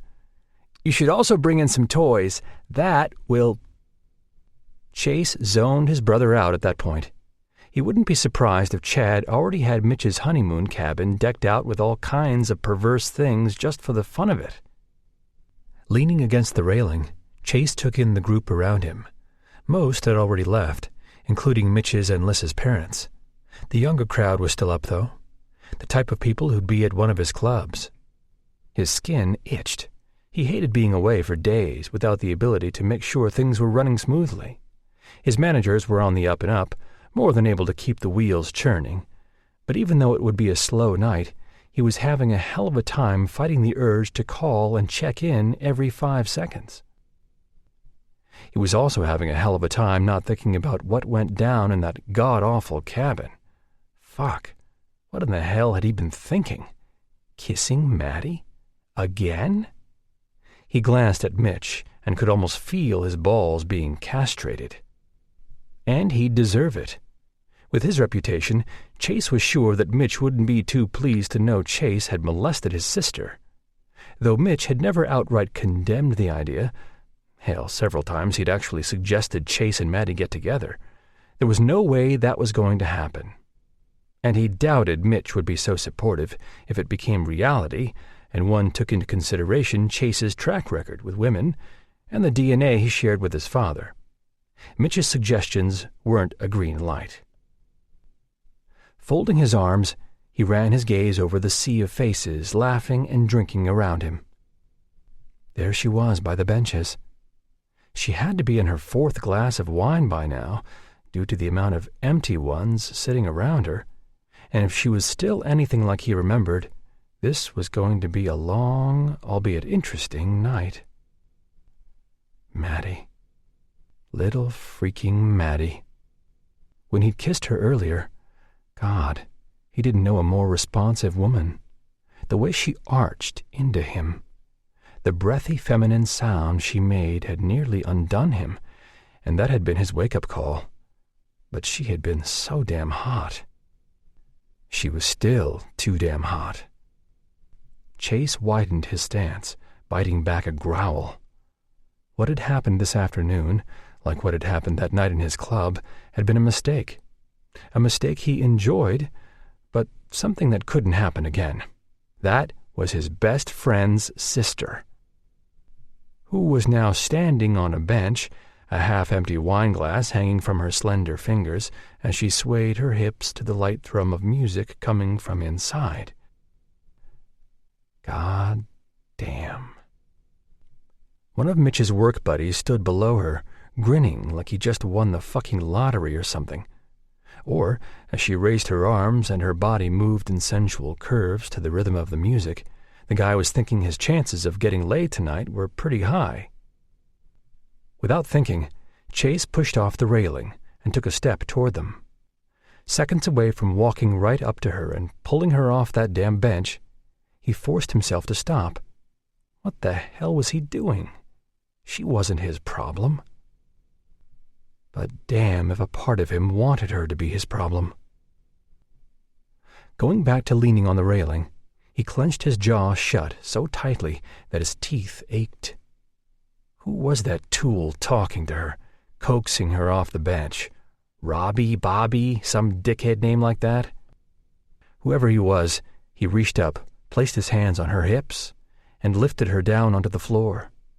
Her soft laugh traveled across the deck, and every muscle in Chase's body locked up. "What crawled up your ass, bro?" Chandler demanded. Chase ignored him, unable to look away from the situation unfolding before him. His oldest brother followed his gaze and chuckled. "What is little Maddie up to over there?" "Nothing but trouble," Chase muttered. Chandler laughed. "She's just having fun. There's nothing wrong with her dancing with some guy." He so did not agree. "She ain't a kid anymore," Chandler added, like Chase needed help realizing that. Anger pricked at him. She doesn't even know that guy. "So?" And then he seemed to understand. "Oh, man, you've got to be shitting me." Chase's head whipped toward his brother. Any other man would have cowered away from the dangerous look on his face, but not his brother. Nothing scared Chandler. "What?" "Don't even try to pretend." Chandler shook his head and then laughed. "You got it bad for Maddie." He scowled. "You have no idea what you're talking about." "Bullshit." Chandler propped his hip against the railing and glanced over his shoulder. "Mitch will probably beat the shit out of you." Like I don't know that already, but thanks for pointing it out. Chase's gaze swung back to Maddie. There was still some space between her and the tool, but she was smiling at the guy.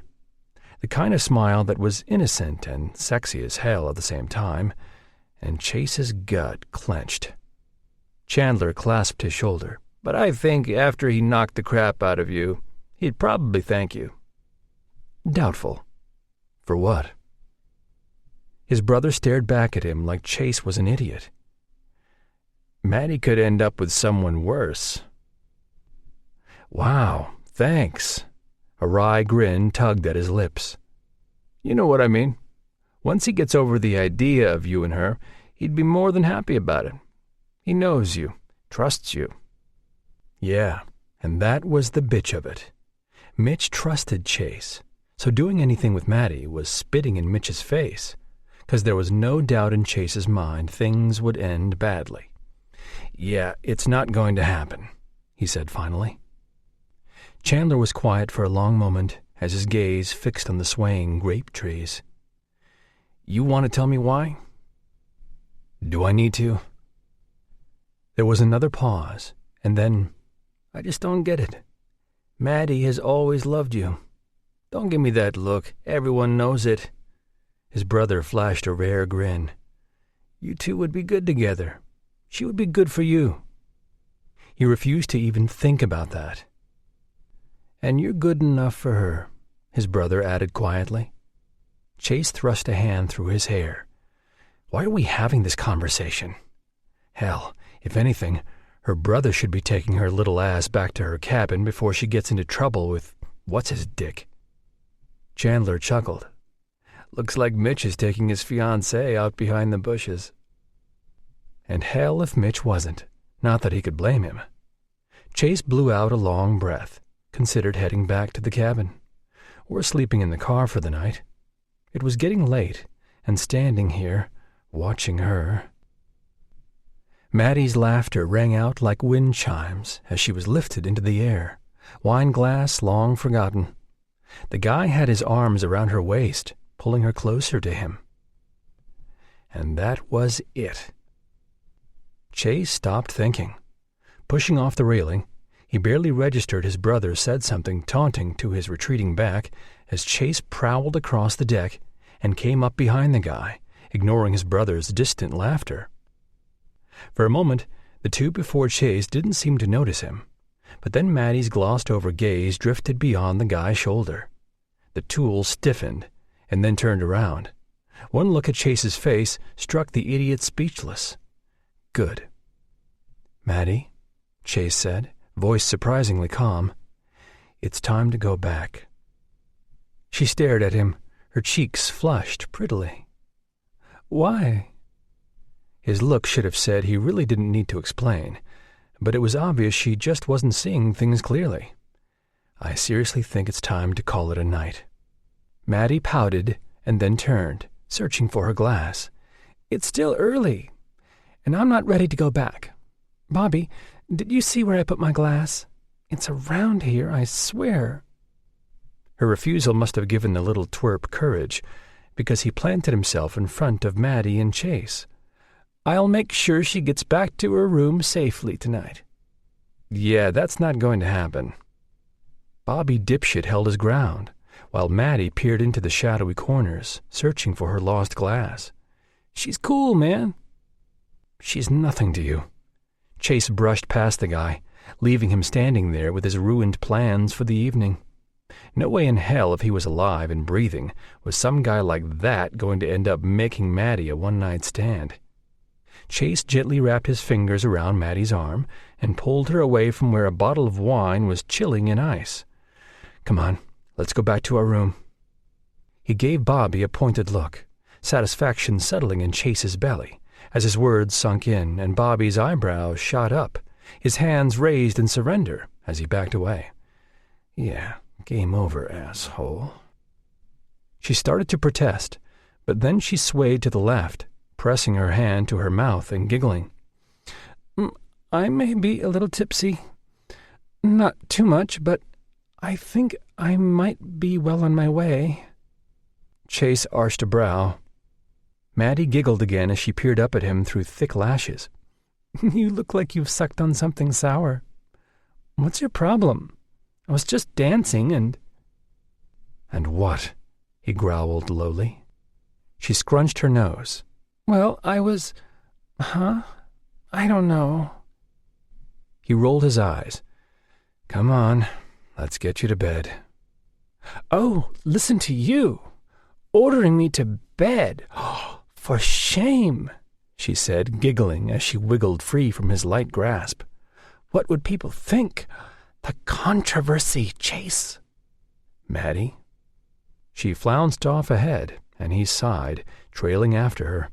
Surprisingly, she was heading for the stairs that led to the pathway and away from the wine, which was a good thing, he guessed. Passing Chandler, he cut his brother a look before he could make some smart-ass comment, and it was on the tip of his tongue, too. One thing Chandler didn't do was relationships of any sort. His brother dated, sure, but it would be a good day in hell before the eldest brother settled down. "Have a good night," Chandler called out, laughing. Chase flipped him off. She made it down one step before he swooped in, getting an arm around her narrow waist. She leaned against him, and he led her down the stairs without her falling and breaking her neck. Getting Maddie back to the cabin was an experience in patience and reluctant amusement. Several times she broke away from him and started to roam off to God knew where. He doubted she knew. Halfway back to their cabin, she kicked off her heels. Near the cabin next to theirs, she sat down in the middle of the pathway, illuminated by the pale glow of the moon. "What are you doing?" he asked. "Oh, taking a break." Shaking his head, he walked up behind her. "You haven't been walking that far." "It seems like we've been walking forever." She tipped her back against his knees and grinned. "I'm one of those drunk girls. You know, the kind who sits down in the middle of the street. God, it's like I'm in college again." He frowned. "Did you sit in the middle of the street a lot when you were in college?" "More times than I remember," she replied with a chuckle. "I don't remember that." She raised a hand and pointed at him, but her aim was wobbly, so she ended up popping herself in the face. He winced, grabbed her small hand, steering it away from her face. Ouch. Maddie didn't seem to notice that she'd almost knocked out her own teeth. "You weren't always around, you know." Chase fought a grin as he bent down, got his hands under her arms, and lifted her back up. "Am I going to have to carry you? If so, it would complete my badass knight in shining armor act with you today." "You are not a knight." She stumbled forward and then spun around, patting him on the chest hard enough to make him grunt. "But you kind of are. You have a good heart, Chase Gamble." Wow. She had blown past just tipsy. "Okay, I think I might have to carry you." She huffed. "I can walk. Thank you very much. I was just tired." "Thought you weren't tired." "I'm not," she argued. He stared at her. "You're such a bore." Maddie staggered ahead and then stopped, tilting her head back on her long, graceful neck. When her hair was loose, it hung clear to her hips when she did that. "The moon is so big." There was something big growing in his pants, and he was pretty sure that made him the worst kind of bastard. But he couldn't help it. Chase was still a man, and, off-limits or not, she was just Maddie. Looking over her shoulder, she smiled. "I'm really happy for my brother," she rambled on. "They're going to have babies, and I'll get to be an aunt. I can take them to the Smithsonian, teach them about history and stuff." "You're going to turn those kids that don't exist yet into nerds." She held up her finger, placing it an inch from his face, and he had an urge to lick it. "Nerds are cool. You are not." Chase laughed as he took her hand, gently pulling her down the pathway. "What kind of stuff will you teach them?" "Oh, you know, stuff like the Civil War and how important it is to take care of our battlefields, preserve history. And I'll get them to volunteer." "Will you?" They were almost to the door, just a few more steps. She pulled her hand free and pushed him lightly. "Yes, I will. I'm good at my job." "I have no doubt." And he didn't. Granted, he'd never told Maddie he was proud of all she'd accomplished, or how, in college, she'd always been on the dean's list. Maybe he should have. Confused by that, he followed her to the door. Once inside, she made her way to the edge of the bed and sat down heavily. He turned on a small lamp with the fuchsia shade in the corner, and then flipped the switch off on the wall. Less light was probably a good thing. So how are we going to do this? She glanced at the bed, and then at him. Are we having a real sleepover? Chase hardened painfully at the thought of just being in bed beside her. I'll be taking the couch. She stared at him but said nothing. Needing to distance himself, he went over to his luggage, pulled out a pair of lightweight lounge pants and a shirt. I'll get changed in the bathroom. Why? Was he seriously going to have to explain this to her? By her wide eyes, that would be a yes. Get changed while I'm in there, Maddie. Her lips thinned. I might have drunk 1 or 4 too many glasses of wine, but I'm not drunk or stupid. Chase was on the fence about the first. Sending her one last meaningful glance, he went into the bathroom, closed the door, and quickly changed. That was when he noticed her little bag of personal items open on the sink. Toothpaste, hairbrush, a few items of makeup. Little stuff, but all hers. He reached out, running his fingers over the handle of the brush. A weird, totally inappropriate image of her stuff spread across the sink in his condo filled his head. An ache sprung in his chest, tight and familiar. Man, he needed meds or something. It was a nice fantasy, but it was only a fantasy. When enough time had passed, he went back into the main room. Maddie was still on the bed where he'd left her, staring at the bear rug on the floor. He sighed. Maddie, what are you doing? That rug is really creepy, don't you think? Moving to the center of the room, he folded his arms over his chest. It's not something I'd put in my place. She winced. I'm going to have nightmares about the thing coming alive and gnawing on my foot while I sleep. Totally ruin my petty. His gaze dropped to her dainty feet. He wouldn't mind gnawing on one himself. Maddie, you should get changed for bed. Standing up, she picked at the edge of her dress. When he'd seen her earlier, he'd thought that shade of blue had been the perfect color on her. Maddie sighed. I sleep naked, so I didn't bring any night clothes. Didn't think it would be a problem. Oh, for fuck's sake. Images of her glistening skin, flushed and smooth like satin, sliding under the sheets, filled his head. His body had been strung taut as a bow all night, but now his cock was throbbing. He hungered for her on a primitive, raw level. The things he'd do to her. And that was why he wouldn't do anything, not to Maddie. She was too good.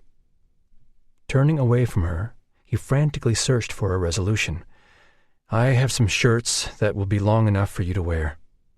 He started toward his luggage, the swollen member between his thighs, making it hard to concentrate on anything other than what it wanted, which was to spread those pretty thighs and plunge deep inside her, over and over again. Not gonna happen, boy, so just settle down. He grabbed a dark shirt and turned. Maddie stood behind him. I'm sorry. Sorry for what? Getting a little tipsy? Chase shook out the shirt. Hold your arms up. She obeyed, lifting them into the air. I'm sorry about all of this. Her voice muffled as the cotton shirt got stuck for a moment over her head, and he couldn't help but grin as he tugged it down. You must hate this, she said as her head popped through. Hate what? He yanked the shirt down, and thank God it was just as long as the dress. Sneaking his arms under the shirt, he fumbled for the zipper in the back. The sides of his arms brushed the swell of her breasts, and he stepped closer without realizing it. Being stuck with me, she said, tipping her head back to meet his stare. He frowned. I'm not stuck with you, Maddie. She didn't say anything. His fingers found the zipper and he pulled. The dress eased down, pooling around her feet, and his hands, God damn it, his hands were on the bare skin of her back. Like he remembered, her skin was as soft as satin. Chase needed to remove his hands pronto and step back, but she swayed forward, placing her smaller palms on his waist, her bare thighs brushing his. Then she placed her cheek against his chest and sighed. "I've missed you," she murmured. He felt something in his chest lurch. "Baby, how can you miss me? We see each other every day." "I know." A tiny sigh leaked out. "But it's not the same. We're not the same. And I miss you." God, wasn't that the truth? Ever since that night in his club, things had been different. And right now, he was frozen, caught between knowing he needed to put distance between them and wanting to hold her in his arms. And how many times had he held her like this? Not in recent years, but when she was younger, many times. The odd, empty spot in his chest he usually ignored warmed. As a kid, he and his brothers couldn't stand to be in their cold house, surrounded by their mother's crushed dreams of marriage and their father's absence. So being around Mitch, Maddie, and their family had always eased that loneliness. Especially Maddie. She had this way of hers, wiggling herself around his heart. Even during the times they hadn't really talked, she existed in the back of his mind like a constant ghost, haunting him. Closing his eyes, he rested his chin atop her head. I miss you too." She lifted her head and smiled sleepily, staring up at him with so much trust in her beautiful eyes. And God, he bet she'd let him do anything to her, right here and right now. His body screamed for it, demanded it really. With more willpower than he knew he had, he guided her over to the heart-shaped bed, pulled back the covers, and gently sat her down.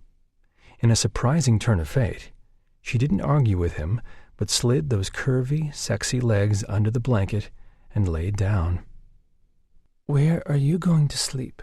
she asked, lids lowering. Chase hovered over her, drinking in the sight. He knew exactly how many freckles she had across her nose and cheeks, 12 to be exact. Knew that the tiny scar under her full bottom lip, a shade whiter than the rest of her skin, was from a bike accident when she was 7. Knew those lips, depending on her mood, could be so expressive. He looked over his shoulder. The couch was long and narrow, no doubt as comfortable as sleeping on a pile of boards. "Chase," she whispered. Forcing a smile, he brushed a strand of hair off her face, and then, without meaning to, his hand lingered along her cheek, cupping it. She turned to the gesture, and another soft sigh leaked from her parted lips. "The couch has my name on it," he said. "There's more than enough room here." She rolled onto her side, facing him. "I don't bite." The problem was, he kind of hoped she did. "I'm fine."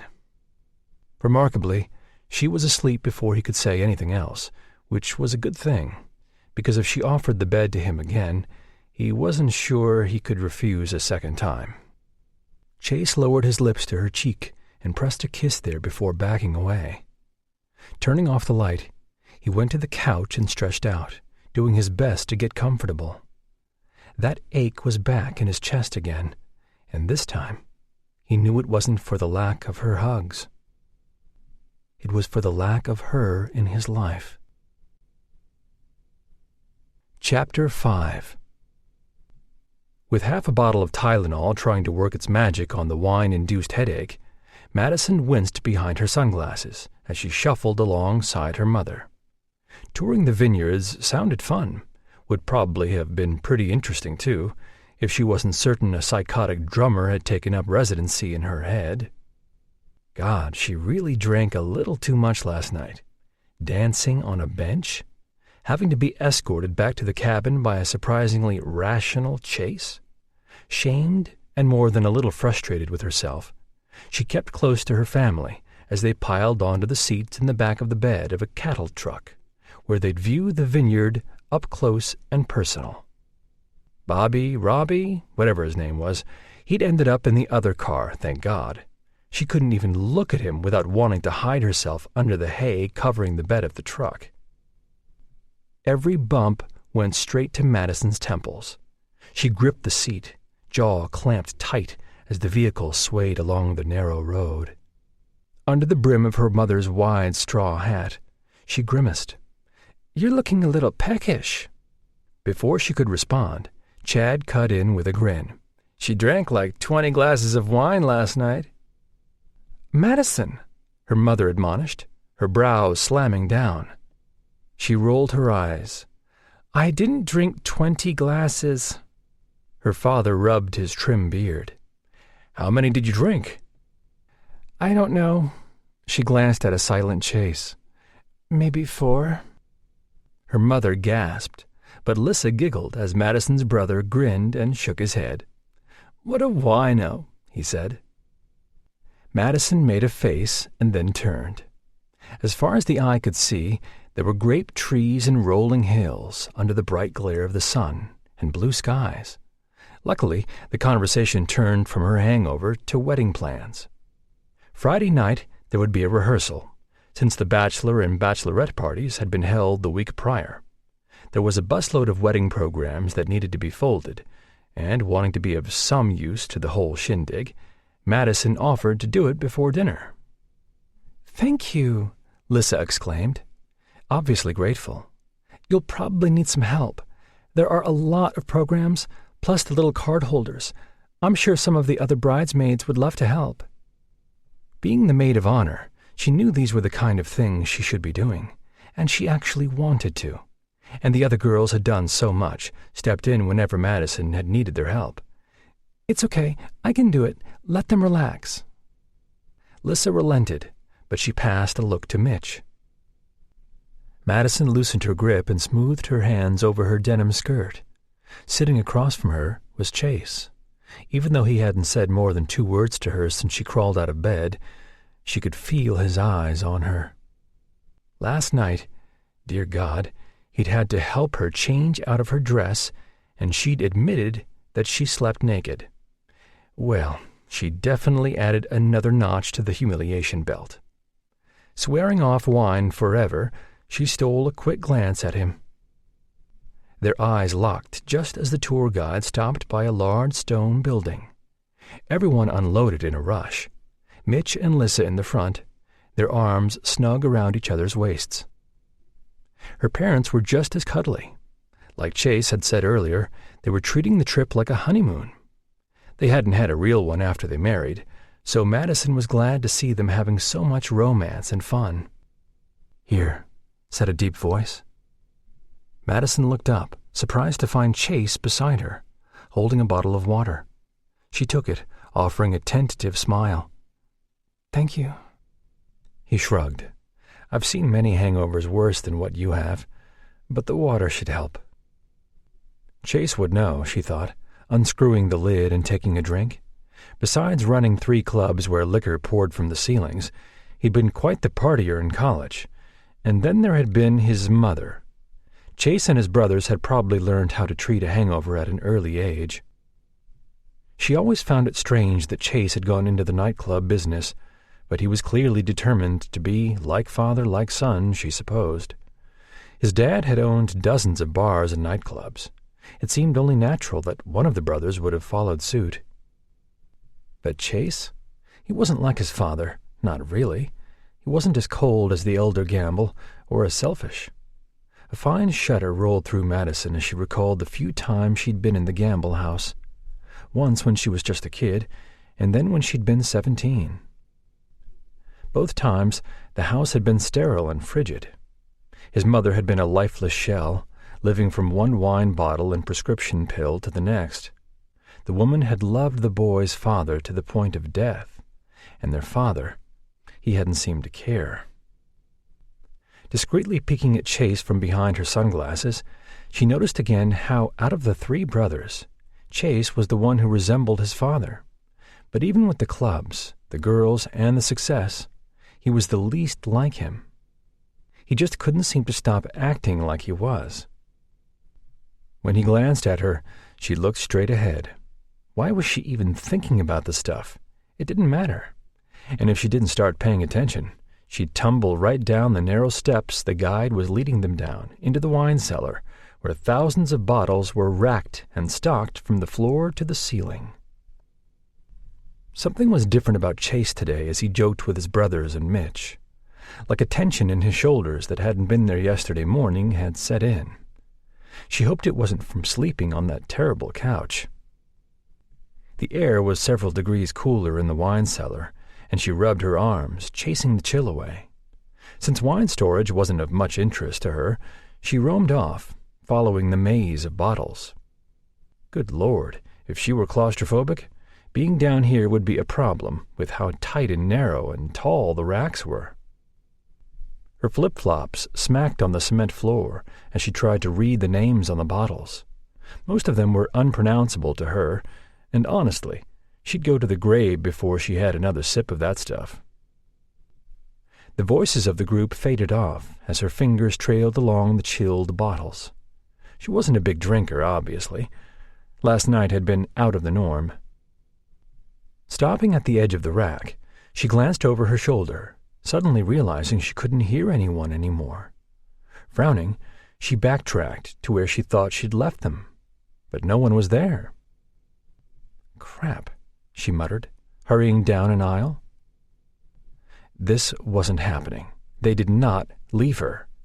Tightening her grip on the water bottle, she barreled around the corner, smacked right off a hard chest, and almost landed on her ass. Chase snatched her arm before she ended up on her rear. "Whoa, you okay?" Blinking, she nodded. "I didn't know you were there."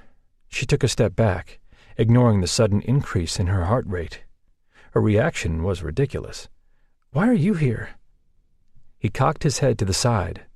"The group is moving on to lunch." "Oh?" Since she wasn't bouncing around in that horrible truck, her stomach perked up happily. A half grin appeared. "It's a picnic, I hear, out in the actual vineyards." That sounded incredibly tasty and romantic. "Well, we better hurry then."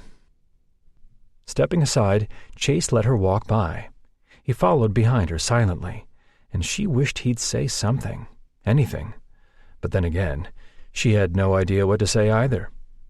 The awkwardness that had developed between them sucked. Proof positive why friends of any sort should never cross that invisible line. At least not unless they planned on crossing all the way. When they reached the entrance, Chase swore under his breath. Where in the hell is everyone? A horrible sensation snaked its way through the pit of her stomach as she glanced up and down the empty aisles. There was no sound other than Chase's soft breath and her pounding heart. They didn't... She trailed off, unable to accept what was happening. No. He edged around her and pounded up the steps. Another loud curse and banging caused her to wince. Madison found him at the top of the stairs, his hands on his hips. "Please don't say what I think you're going to say." "We're locked in." Disbelief colored Chase's tone. "You have got to be kidding." She squeezed past him and tried the door, jiggling the handle. Nothing. She wanted to smack her head off the door, but figured since her headache had finally eased, that was not a good idea. "They left us." Chase leaned against the cool cement blocks, closing his eyes. "They have to realize we're missing. They'll come back. Soon, it won't be that long." Boy, she hoped so. She was already colder than a witch's tit. But as 5 minutes passed, and then 10, it wasn't looking like a rescue was going to happen any time soon. Madison dropped down on the step, chasing away the goosebumps on her bare legs with her hands. "You know, I'm kind of offended that no one has even realized we're not with them." He chuckled and settled onto the step above her, leaning forward and crossing his hands on his bent knees. His face was nearly eye level with hers, so now she didn't have to tilt her head to talk to him. "Yeah, it does wonders for your self-esteem, doesn't it?" "I bet they're enjoying their lunch, too. Eating finger sandwiches, drinking club soda, and thinking, the group seems different. But, oh, never mind. We have pickled eggs. Chase's deep, husky laugh warmed her belly. This reminds me of something. At first, she didn't know where he was going with that statement as she pulled the sunglasses off her head and placed them next to her water on the top ledge. And then it hit her. Oh, for the love of all things holy in this world. "You were 7, he said, humor lacing his voice. She lowered her head in shame. Chase had this wonderfully selective memory when it came to remembering the most humiliating moments in her life. "And Mitch and I were going to the park to play a game of basketball, and you wanted to go, but Mitch wouldn't let you." Another chuckle filled the pause. "So you decided to retaliate." "Can we talk about something else?" He ignored her. "By stuffing yourself in a chest in the treehouse. What the hell did you hope to gain by that?" Her cheeks burned. "I was hoping that you guys would come back and miss me, and then you'd feel bad for not letting me play with you. Yeah, I know, not the smartest plan, but I was a kid." Chase shook his head and a lock of dark hair fell forward over his forehead. "You could have killed yourself." "Well, I didn't." "Except we thought you went to the neighbor's house," he added, frowning now. "Man, you had to be in that chest for hours." She had. Luckily, it had a huge rusted-out hole in the side. But something had gone wrong when she had closed the trunk. It had locked on her. Even with her scrawny arms, she couldn't reach the latch from the inside.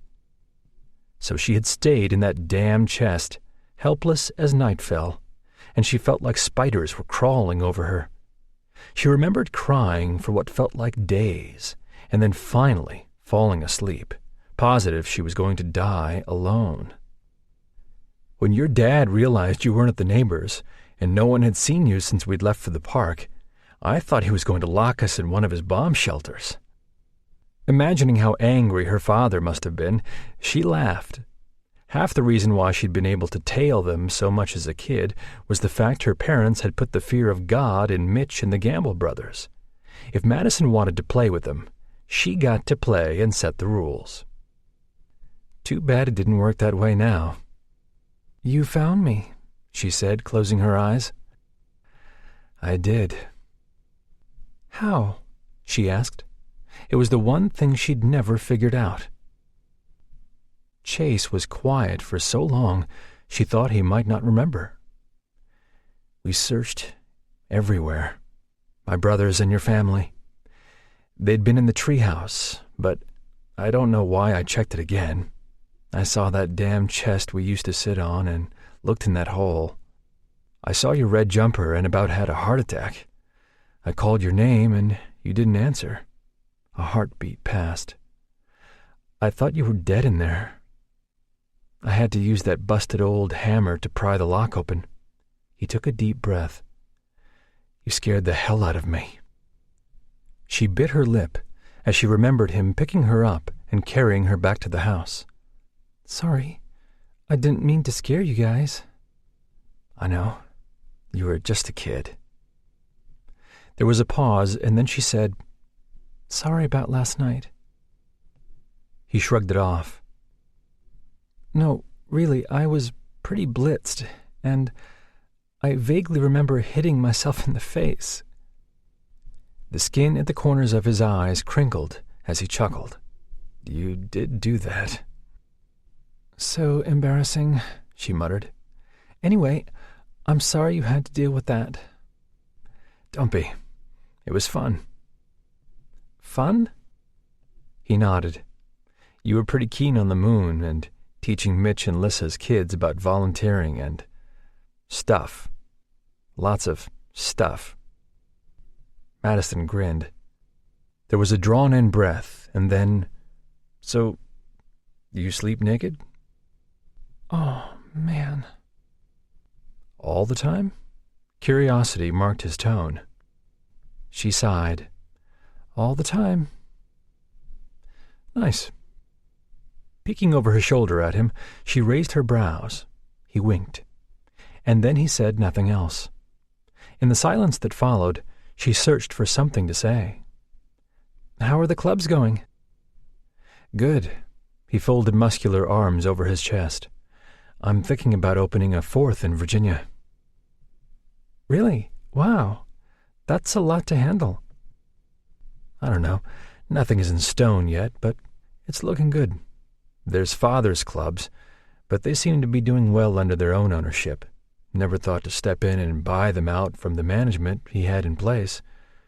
I rather prefer having my own. It means more that way, like it wasn't handed to me. His gaze dropped to where she was rubbing her calves, and she stopped, flushing. Chase cleared his throat. Mitch was telling me that you petitioned for more funding for the volunteer department, and succeeded. At the beginning of the year, like every place in the world, the Smithsonian was facing budget cuts, and volunteer services was one of the first departments to take a hit. It had taken months to petition, blood and quite a bit of frustrated tears, to finally be awarded a grant that allowed them to continue operating. Madison nodded. His eyes warmed with pride, and she felt all kinds of warm and fuzzy from seeing that. That's really good. Never comfortable with compliments, she flushed and looked away. It took a lot of work, but I enjoyed it. It's good, seeing you doing something you enjoy. Her chin jerked toward him as she tried to decipher why he had said that, but then realized he probably meant it exactly how it sounded. Same for you.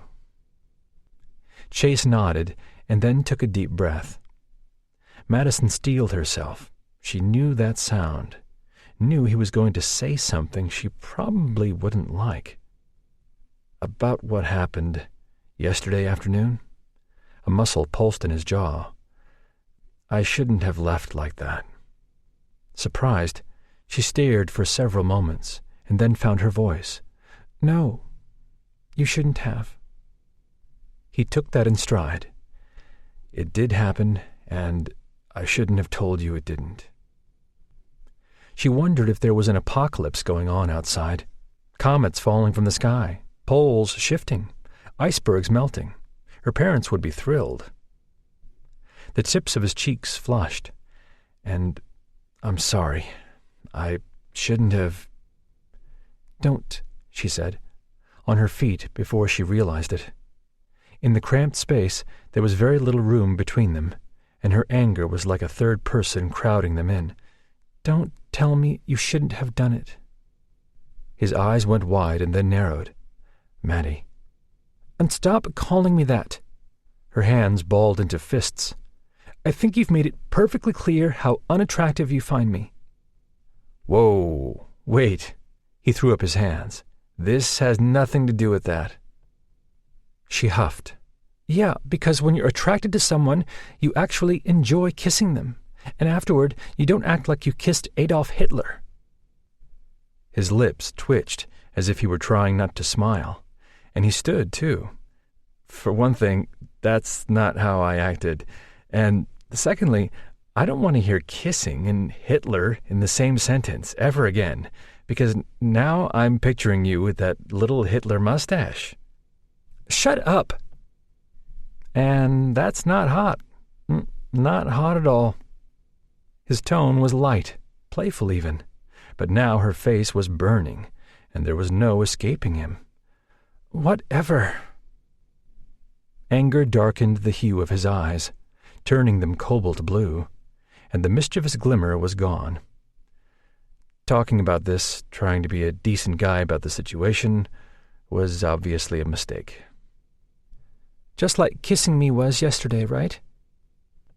Obviously, he shot back. Madison flinched, and for a second she thought she saw regret flicker in his eyes, but then he looked away. Everything came to a head in an instant. Years of confusion and regret mixed together to form a nasty ball of emotion. She tipped her chin up. Tell me, do you call your other girlfriends after you make out with them and apologize for your drunken behavior? The muscle in his jaw popped out. Undaunted, she took a step forward, getting right in his face. I bet you don't. They probably get phone calls that don't include an apology, and flowers instead of being left behind like discarded trash. Anger flared in his eyes. "You're not discarded trash." "Yeah, I guess I'm just not good enough then. But hey, be happy because soon we'll have our own rooms and won't have to keep apologizing to each other." She turned away and walked down the steps to find a damn chest to hide in, because tears were burning her eyes and she knew how jealous she sounded. She was making a fool out of herself. Again. Madison made it down one step before Chase's hand caught her arm and whipped her back around. He glowered at her. "You don't have a freaking clue, do you?" She tried to pull her arm free, but he held on. "A clue about what?" "It has nothing to do with you being good enough or me being attracted to you. Not at all." "I'm not sure who you're trying to convince, Bud. I think your track record with me speaks for itself." One second she was in the middle of the step, and the next her back was against the wall, and Chase's body was flush to hers, meeting in all the right places. "Tell me," he said, voice low and thick, "does it seem like I'm not attracted to you?" Oh yeah, he was definitely attracted to her. The breath went out of her lungs, and her mouth felt dry.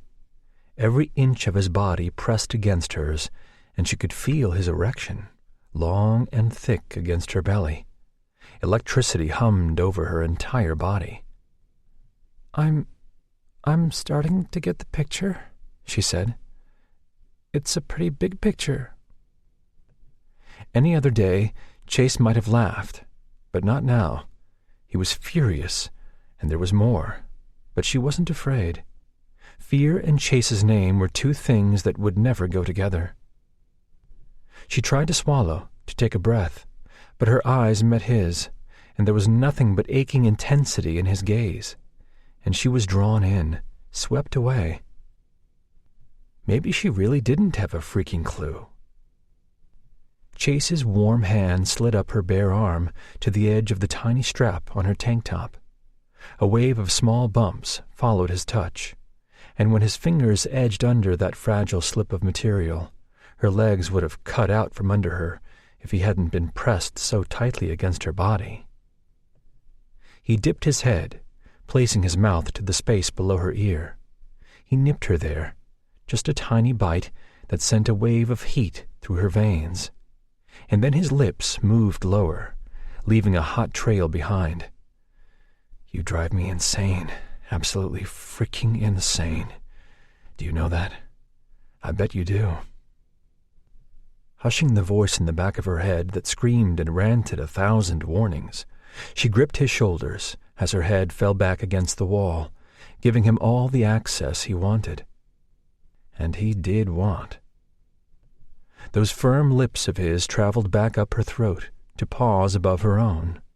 Her chest rose sharply, and his other hand fell to her hip, fingers digging into the denim as he held her in place.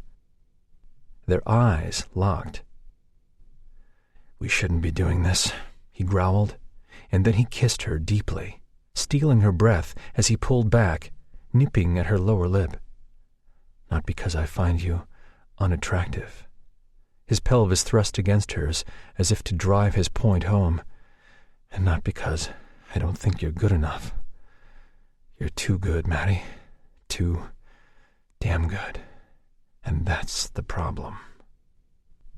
Madison didn't know what he meant by that, and she couldn't breathe as his thick thigh pushed her legs apart, and she gasped as the rough material met her bare, sensitive skin. Finding out why they weren't supposed to be doing exactly what they were doing took second seat to the ache in her core and the wild rush of feelings she'd harbored for this man for years. "God," Chase groaned as his hips pressed forward. "We're really going to have to do something about the not wearing panties thing, Maddie. Seriously." She closed her eyes and arched her back as her hips swiveled, the friction from his thigh and her own eagerness igniting a fire deep inside her. When she spoke, her voice was breathy and unrecognizable. "Do what?" Both of his hands grasped her hips as he lifted her onto his thigh more fully, and she could feel him burning through the thin cotton of her shirt. "This is crazy," he said, which wasn't much of an answer, not that she cared. His eyes were on fire as he pulled her up against him and kissed her so deeply she felt like he was devouring the very taste of her. She looped her arms around his neck, her fingers digging into the soft hair at the nape of his neck. Her body moved against his, and all she could hope for, all she wanted, was for him to not stop, to never stop. For him to prove what his body was saying meant more than his words. Discarded trash? Those words rang in his ears like a drum. His father had left his mom behind like that. Something to rot away in their $1,000,000 home, surrounded by jewels, furs, pool boys, and everything the woman could want, except the one thing she needed, her husband's love and fidelity. Maddie would never, could never, be discarded trash. Chase sucked in a ragged breath a second before she fastened his mouth to hers. This was insane, but his control had snapped somewhere between her accusing him of not being attracted to her and her fiery show of temper. He couldn't stop now, knew that he didn't want to, not when she was so warm and eager against him. His sex surged even harder as her hips rocked and she made those breathy sounds against his lips. His hand trailed to her breast, felt the pebbling of her nipple, and all gentlemanly whims went right out the damn cellar along with his common sense. Chase could feel her body tremble as he kissed her. Even though he was hard as granite in his jeans, he struggled to stop this catastrophe from happening. Because in the end, could he really have her? She was so far above him, and she didn't even see it. But it was like he didn't have control of his hands. His finger nudged under the straps of her tank top, lowering them down her arms, bearing the soft swells to the cold air and his hungry gaze. "God, you're beautiful." He cupped her breast, losing a little more of himself in her softness as his thumb brushed over the hardened peak. So perfect. Her breathy moan of denial shattered him as his hand traveled farther south, beyond the flare of her hip. Then her back arched, the skirt sliding farther up her thighs. "Please, Chase, please." How was he supposed to deny her? How could he ever? His head dipped to one rosy tip. His tongue flicked out, and he drew her into his mouth. Her skin was too tempting to resist. The taste of her blew his mind. Chase's hand teased under her skirt, along the curve of her taut ass, to the moist, slick petals of her sex. He drew his finger along her core, and she felt like satin. He was in awe, enthralled and captured by her. Honestly, nothing new, but Christ, she was soft and yielding in his arms, and so very damn perfect. And he wanted her, all of her. Footsteps on the other side of the door knocked him out of this fantasy like being blasted with a nuclear weapon. Jerking back, he caught Maddie before she tumbled down the stairs. She stared up at him, the look on her face so shell-shocked and demanding that he wanted to bar the damn door shut and do this, keep doing this. In a miraculous feat, he readjusted her clothing seconds before the door swung open. Spinning on the step, he used his body to block hers, giving her time to regain her composure. The tour guide stood there, holding a key. Behind him, Chandler arched a knowing brow. Great. "Ah," Chandler said, "there you are. I'm guessing the little shadow behind you is Madison? We've been looking everywhere for you two." "Well, we've been here the whole time. Locked in." He said it with emphasis and glanced over his shoulder, finding a wide-eyed and flushed face staring back. Steeling himself, he faced his brother's mocking stare. "Took long enough." Chandler snickered. "For some reason, I have the exact opposite impression." Chase ignored his brother's snide comment. He was more concerned with how in the hell he was going to keep his hands off Maddie now. Chapter 6. What the hell just happened? Madison was lost. One moment they were arguing, and the next they were kissing, and doing way, way more than that. Really hot stuff that had strung her tight as a bow, so close to shattering. And then Chase's brother showed up. Awkward wasn't even the word for that. She was still in a daze when they were ushered to the hillside where the picnic had been set up. Chase had returned to stoic silence, while his older brother had a smirk affixed to his handsome face the entire way back. And Madison, she honestly didn't know what to do. She felt like a bipolar zombie, a horny bipolar zombie. Her mom rushed up and squeezed the daylights out of her the moment she was spotted. Madison almost took a hat to the eye. "We were so worried, honey. I thought you fell off the truck or something." Squeezing her mom back, she reassured her. "I'm fine. Just got locked in the wine cellar." "Oh, that's terrible." Her father frowned. Actually, in the event of nuclear fallout, the wine cellar may be the best place. "Dad," Madison groaned. Mitch grinned from his seat next to Lissa. "At least you had Chase to keep you company. Couldn't have been that bad. And hey, you didn't kill each other." Madison stiffened. Strolling past her, Chandler glanced over his shoulder and winked before adding, "Which makes one wonder what they did do to each other." Tugging down her hair to hide her flaming cheeks, she shrugged and settled on a blanket, busying herself with what was left of the food. Right now, surrounded by family and friends, she couldn't even begin to analyze what had happened. But she couldn't stop herself from checking out how Chase was hanging in there. He was over with his brothers, his long legs stretched out in front of him, smiling now like he hadn't a freaking care in the world. Okay, so this could be good. At least he wasn't brooding and coming up with an apology. Her heart flip-flopped. If he wasn't coming up with an apology, what did that mean? That he didn't regret what happened? That maybe there could be some sort of future? That maybe she was jumping way ahead of herself? But it was hard not to when she'd loved him for so long. God, she sounded like a 13-year-old. FML, she muttered. "What, honey?" her mom questioned. Nothing at all." After the picnic, the rest of the tour set into motion. Thankfully, she wasn't left behind again.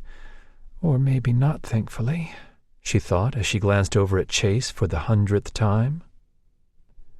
When everyone departed from the truck and headed back to their cabins to rest up before the formal dinner that evening, Madison headed toward the main lodge to knock out the wedding programs. Hopefully the mindless task would get her brain back on track. And it was probably a good idea she wasn't going back to the cabin. Being alone with Chase again so soon would likely end in disaster. She already had a mad case of nerves, having no idea how he was going to act or how she should behave. Would they argue? Would they act like nothing happened? Or would they pick up where they left off? "Door number 3, please." Before Madison made it to the steps leading to the sprawling porch, her mother wrapped an arm around her waist. "Honey, are you feeling okay?" As frazzled as she was, the truth was bursting to come out. Well, at least a half-truth. They were far enough away from the rest of the group for some privacy, but she kept her voice low. "I really don't know, Mom." Her mom took off her hat and smoothed her hands over the wispy dark hairs sticking out haphazardly. "Is it the wedding? Work?" "No," Madison laughed. "I'm happy for Mitch and Lissa. It's not that at all. And work is perfect." "Then what is it?" She clasped Madison's hand. "You haven't been yourself since you arrived." She wanted so badly to confide in someone, but what could she tell her mother? She'd die before she admitted what had happened in the wine cellar.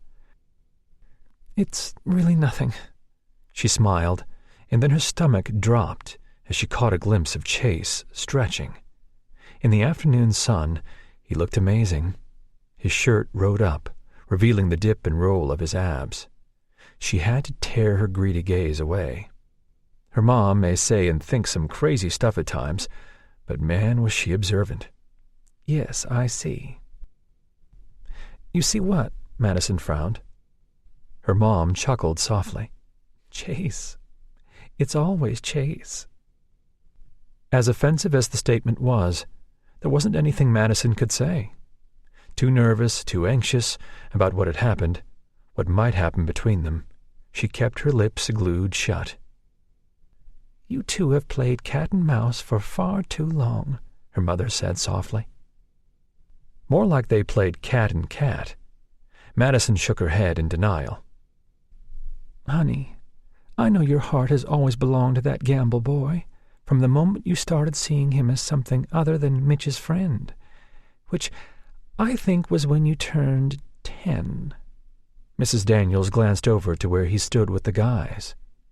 She tilted her head to the side. But he's always seen his father in himself. Poor boy has no idea that he's nothing like that jackass. Mom? What? She laughed. That man was a horrible father and worse husband.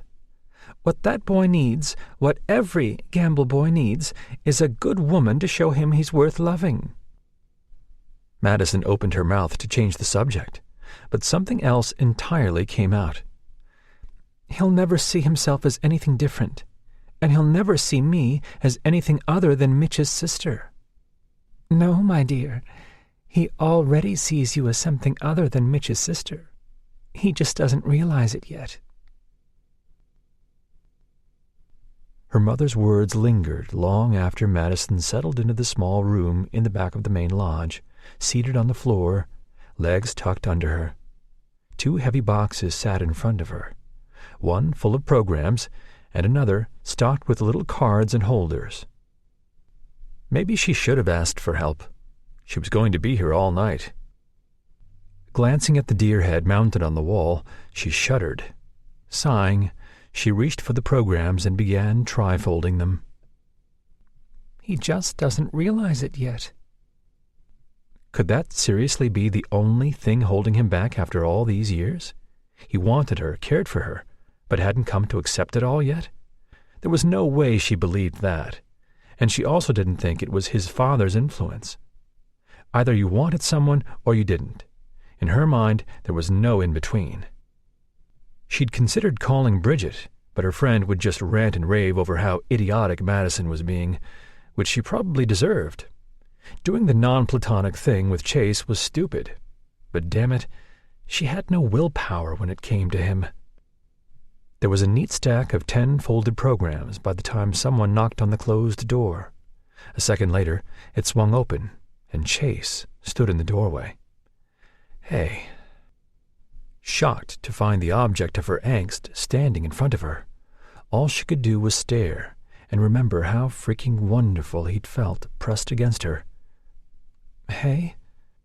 Running a hand through his dark hair, he squinted. Your mother thought you could use some help. Damn that meddlesome woman. Taking a deep breath, she plotted about 1,000 ways to stitch her mom's mouth shut. It's okay. I got this. I'm sure there are other things you'd rather be doing. He raised one brow suggestively, and she blushed. And now she was thinking there were things she'd rather be doing, too. Damn him. He motioned at the full boxes. From up here, it looks like you need help. She shrugged as she folded a program, ducking her head and letting her hair shift forward, covering her flaming red face. Inching into the room, he nudged the door shut. At the rate you're going, you'll be here until the wedding. Hardy har har. She watched him sit down on the other side of the boxes. Chase, I appreciate this, but you don't have to. He shrugged and grabbed a program. A frown creased his forehead. What the hell? Turning over the stark white paper with crimson lettering, he shook his head. This layout makes no sense. Laughing softly, she set hers aside and leaned forward. See these faint dots? When he nodded, She sat back and picked up her own. You have to fold them at the dots, going in a different way, like a pamphlet. See? It took Chase a couple of tries before he got the edges to line up perfectly. As she watched his nimble fingers slide along the crease of the second program, her cheeks heated. He looked up, fingers pausing. So, now that I'm here, you're just going to sit there and stare at me? Madison blinked and snatched another program. I'm not staring at you. Sure. He drew the word out. Certain you don't have something better to do? Dividing the programs into halves, she again wanted to strangle her mom. Better than annoying you?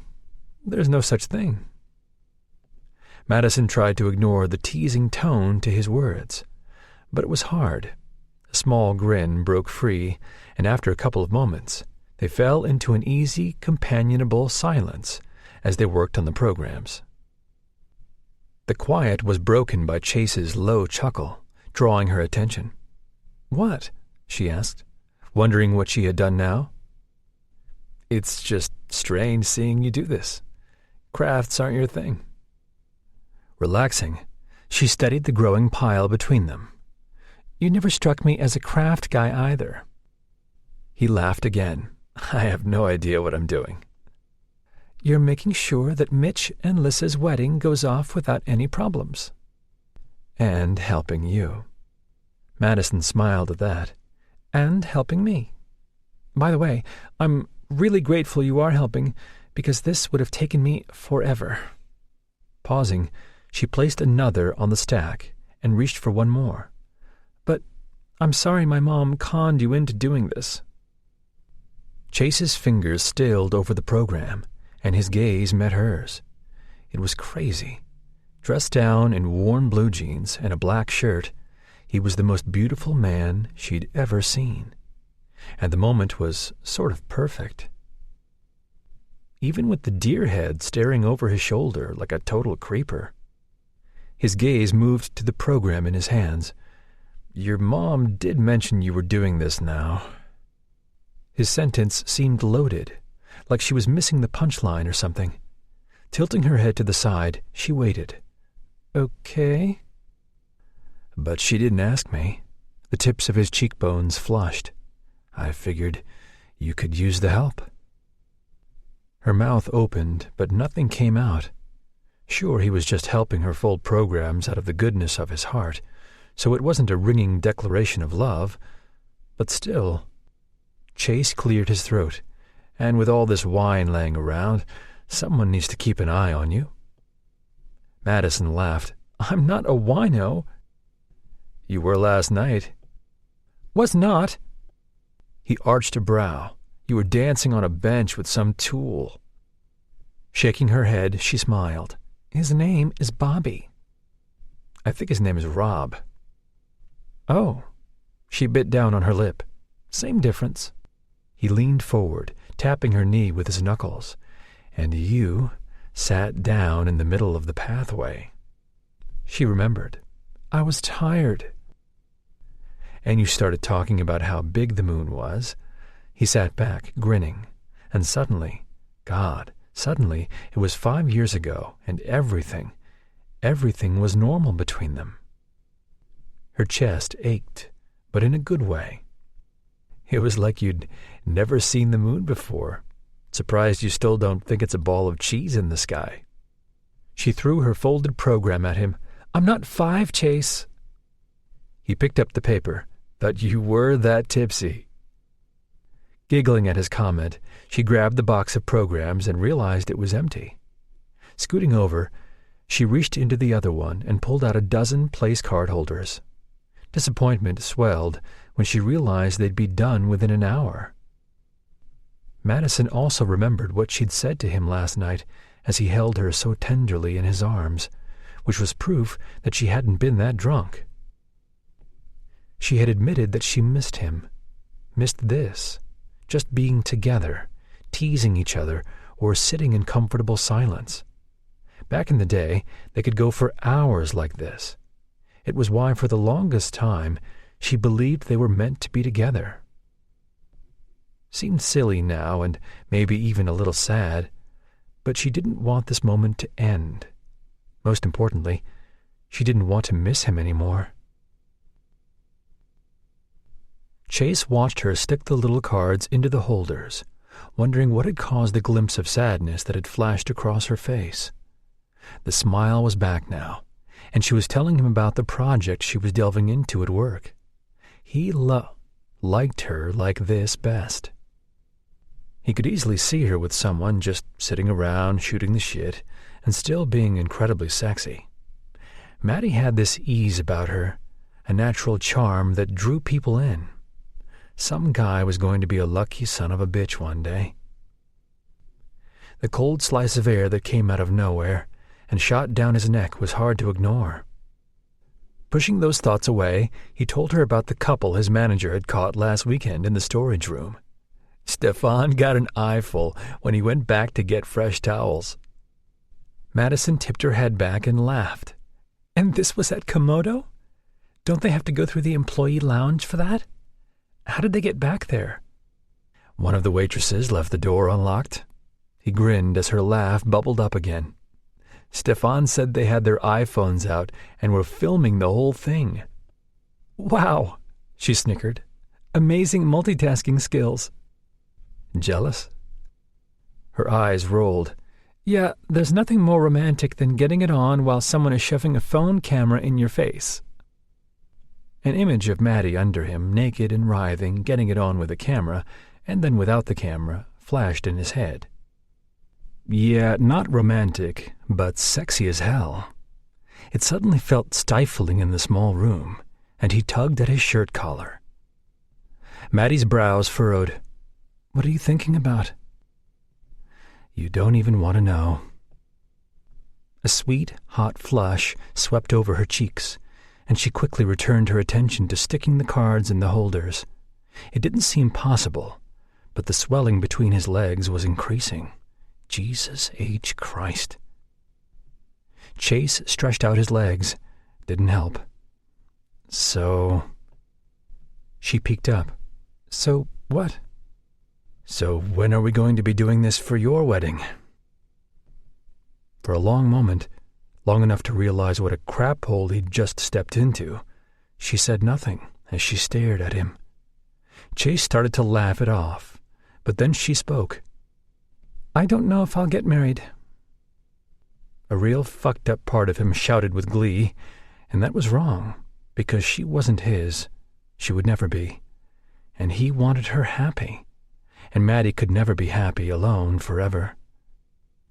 You'll get married, Maddie. Flecks of green churned in her eyes. Don't patronize me, Chase. Leaning back, he held up his hands. I'm not patronizing you. I'm just being realistic. She whipped a holder out of the box and slammed the card into the poor thing. Can you read the future? No, I didn't think so. I don't know why you're getting so bent out of shape. He reached over and swiped the card holder out of her hand before she bent it. There's just no way that some guy is not going to fall head over heels in love with you. You'll have a big wedding like this, a great honeymoon, and have 2 kids. Damn, those words felt like nails coming back up his throat. And hell, they seemed to piss her off more. Rising to her knees, she grabbed the stack of programs and placed them in their box. I'll get married when you get married. Chase let out a startled laugh. Bullshit. She shot him a glare as she started putting the card holders into the box. What? You're above love and marriage? I'm just not that stupid. Her indignant huff was a clear warning. That's right. Just sticking your dick wherever you want is good enough for you? Worked for his father. Well, not really. He watched her for a few seconds, then grabbed the box and pulled it away. On her knees, she stopped with 2 card holders in her little fists. Déjà vu swept over him. Except Maddie had been 6, and instead of those silver stands, she'd held 2 massacred Barbies that he and Mitch had cut the heads off of. Chase laughed. Her eyes flared green. What's so funny? Nothing. he said, sobering quickly. Maddie's eyes narrowed. Give me back the box. Nope. Give me back the box, or I will throw these in your face. He doubted she'd do that. Well, he hoped. What's your deal? I don't see why you're getting so worked up over my saying some guy will fall in love with you. Do you think it has anything to do with the fact that a couple of hours ago I was half naked in your arms and we were seconds away from going at it against a wall? Suddenly, her eyes popped wide and cheeks flushed. Forget it.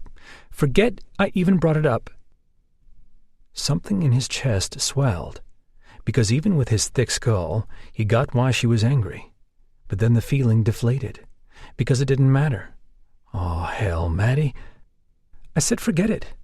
She stood and relatively gently placed the last of the card holders in the box. Thanks for your help. Damn it. He placed the box aside and shot to his feet, catching her before she made it to the door. Her eyes dropped to his hand and then flicked back to his face. What happened between us? Obviously meant nothing, she cut in. You were just looking for a place to stick. Don't ever say that, he growled, now pissed off just as much as she was. You're not someone I'd be looking to do that with. Got that? Maddie blinked once and then twice. Wrenching her arm free, she swallowed. Yeah, I think I got that. Before he could say another word, she stormed out of the room, slamming the door in his face. Minutes went by as he stared at the space where she'd stood. When it finally sunk in why she was pissed with that last line, how she'd probably perceived what he'd said, Chase cursed again. Thrusting a hand through his hair, he looked down at the neatly folded wedding programs and then to the door. It was better if she believed he didn't want her. Maybe even better if she believed he did, but just for sex. Because if he were with her, he'd break her heart. Chapter 7. Madison was full of restless energy when she returned to the cabin, relieved to find Chase hadn't somehow beaten her back. There was still 2 hours left before dinner, and she needed time to work off the anger and pent-up frustration. Things had been going great between them, and then he had to bring up getting married, going as far as to say that she would end up with another man. Didn't he see how cruel that was after what they'd almost done? After what she'd wanted from him for years? Eyeing the running shoes in her suitcase, she disregarded them for the massive bathtub. She needed chocolate, too, but she'd have to wait for later for that comfort. Stripping off her clothes, she stormed into the bathroom, resisting the urge to slam the door. What was the point when the only things that would hear her were the damn woodchucks outside? And why was she so ticked off? Nothing had changed between them. Sure, they had shared 2 moments of pure insanity, but things were the way they'd always been. Chase just didn't want her. Not badly enough, and not enough to get over whatever reasons he had for not being with her. Part of her knew it had something to do with his parents' relationship, and not really her at all. All the Gamble boys seemed a little damaged. Chad was too carefree, not taking a damn thing in life seriously. Chandler only did one-night stands, and Chase was the playboy. He liked relationships, but he just never allowed them to last beyond his self-imposed 3-month marker. Short and sweet, he liked to joke. Groaning, she ducked her head under the frothy bubbles overflowing the tub and stayed there until her lungs burned. Bubbles lapped at the edge of the garden tub as she resurfaced, pushing long strands of hair out of her face. "Maddie, are you in there?" Chase's deep voice boomed through the closed bathroom door. Her eyes widened as her gaze darted around the bathroom. Had she locked the door? And why in the hell did she leave the towel all the way over there, folded neatly on the shelf above the toilet? She gripped the edge of the tub, wondering if she should pretend to be asleep. Like that was a stellar plan. And like all stellar plans, it backfired in her face. The bathroom door swung open, and Chase's broad shoulders filled the gap.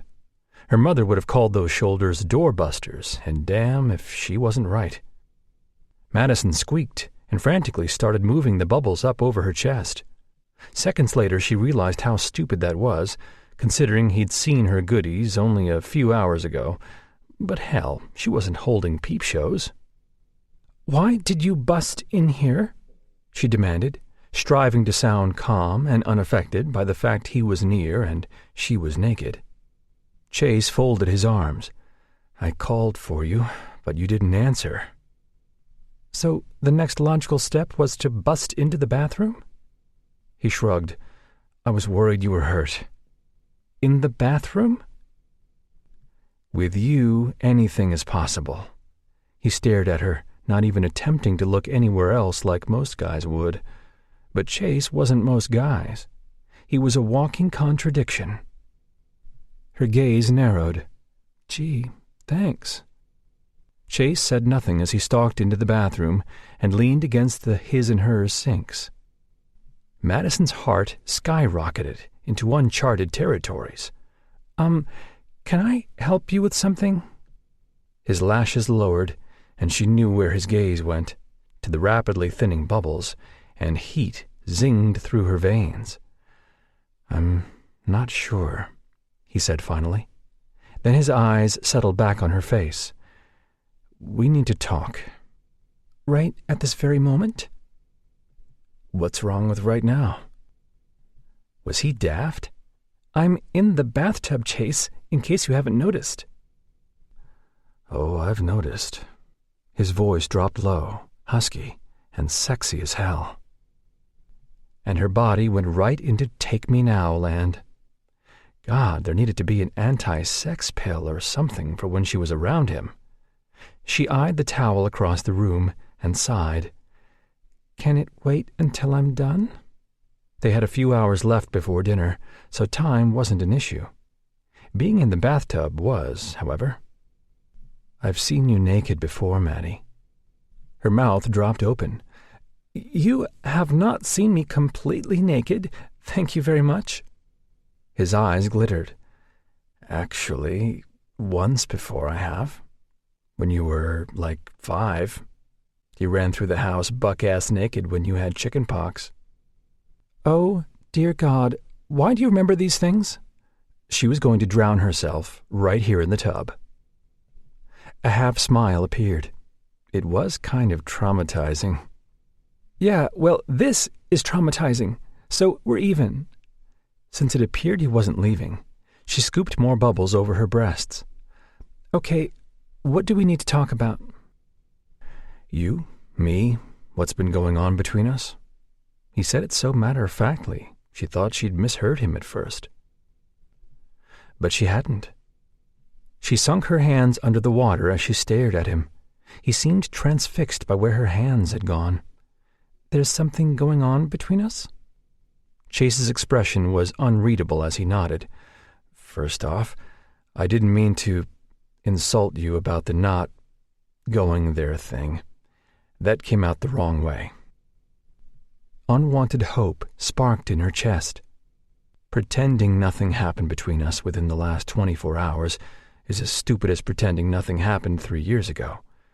We can't keep pretending. Madison's head bobbed. "And I think it's obvious that I'm attracted to you." His gaze dipped again, and the bubbles were almost gone. Parts of pink flesh peeped through. "That I want you." Her breath stilled as her heart galloped. "Okay. Wow. This was so unexpected. She had no idea what to say or do." Chase's eyes were like chips of heated blue ice that melted her as he continued. "You've gotten under my skin, and I've done everything to ignore it, because caving to it isn't right." She blinked.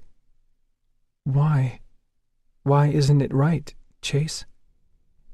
He moved to sit down on the edge of the tub, so close to her. His presence swamped her. "It's not what you think, Maddie." She had no idea what she thought anymore. "Then tell me."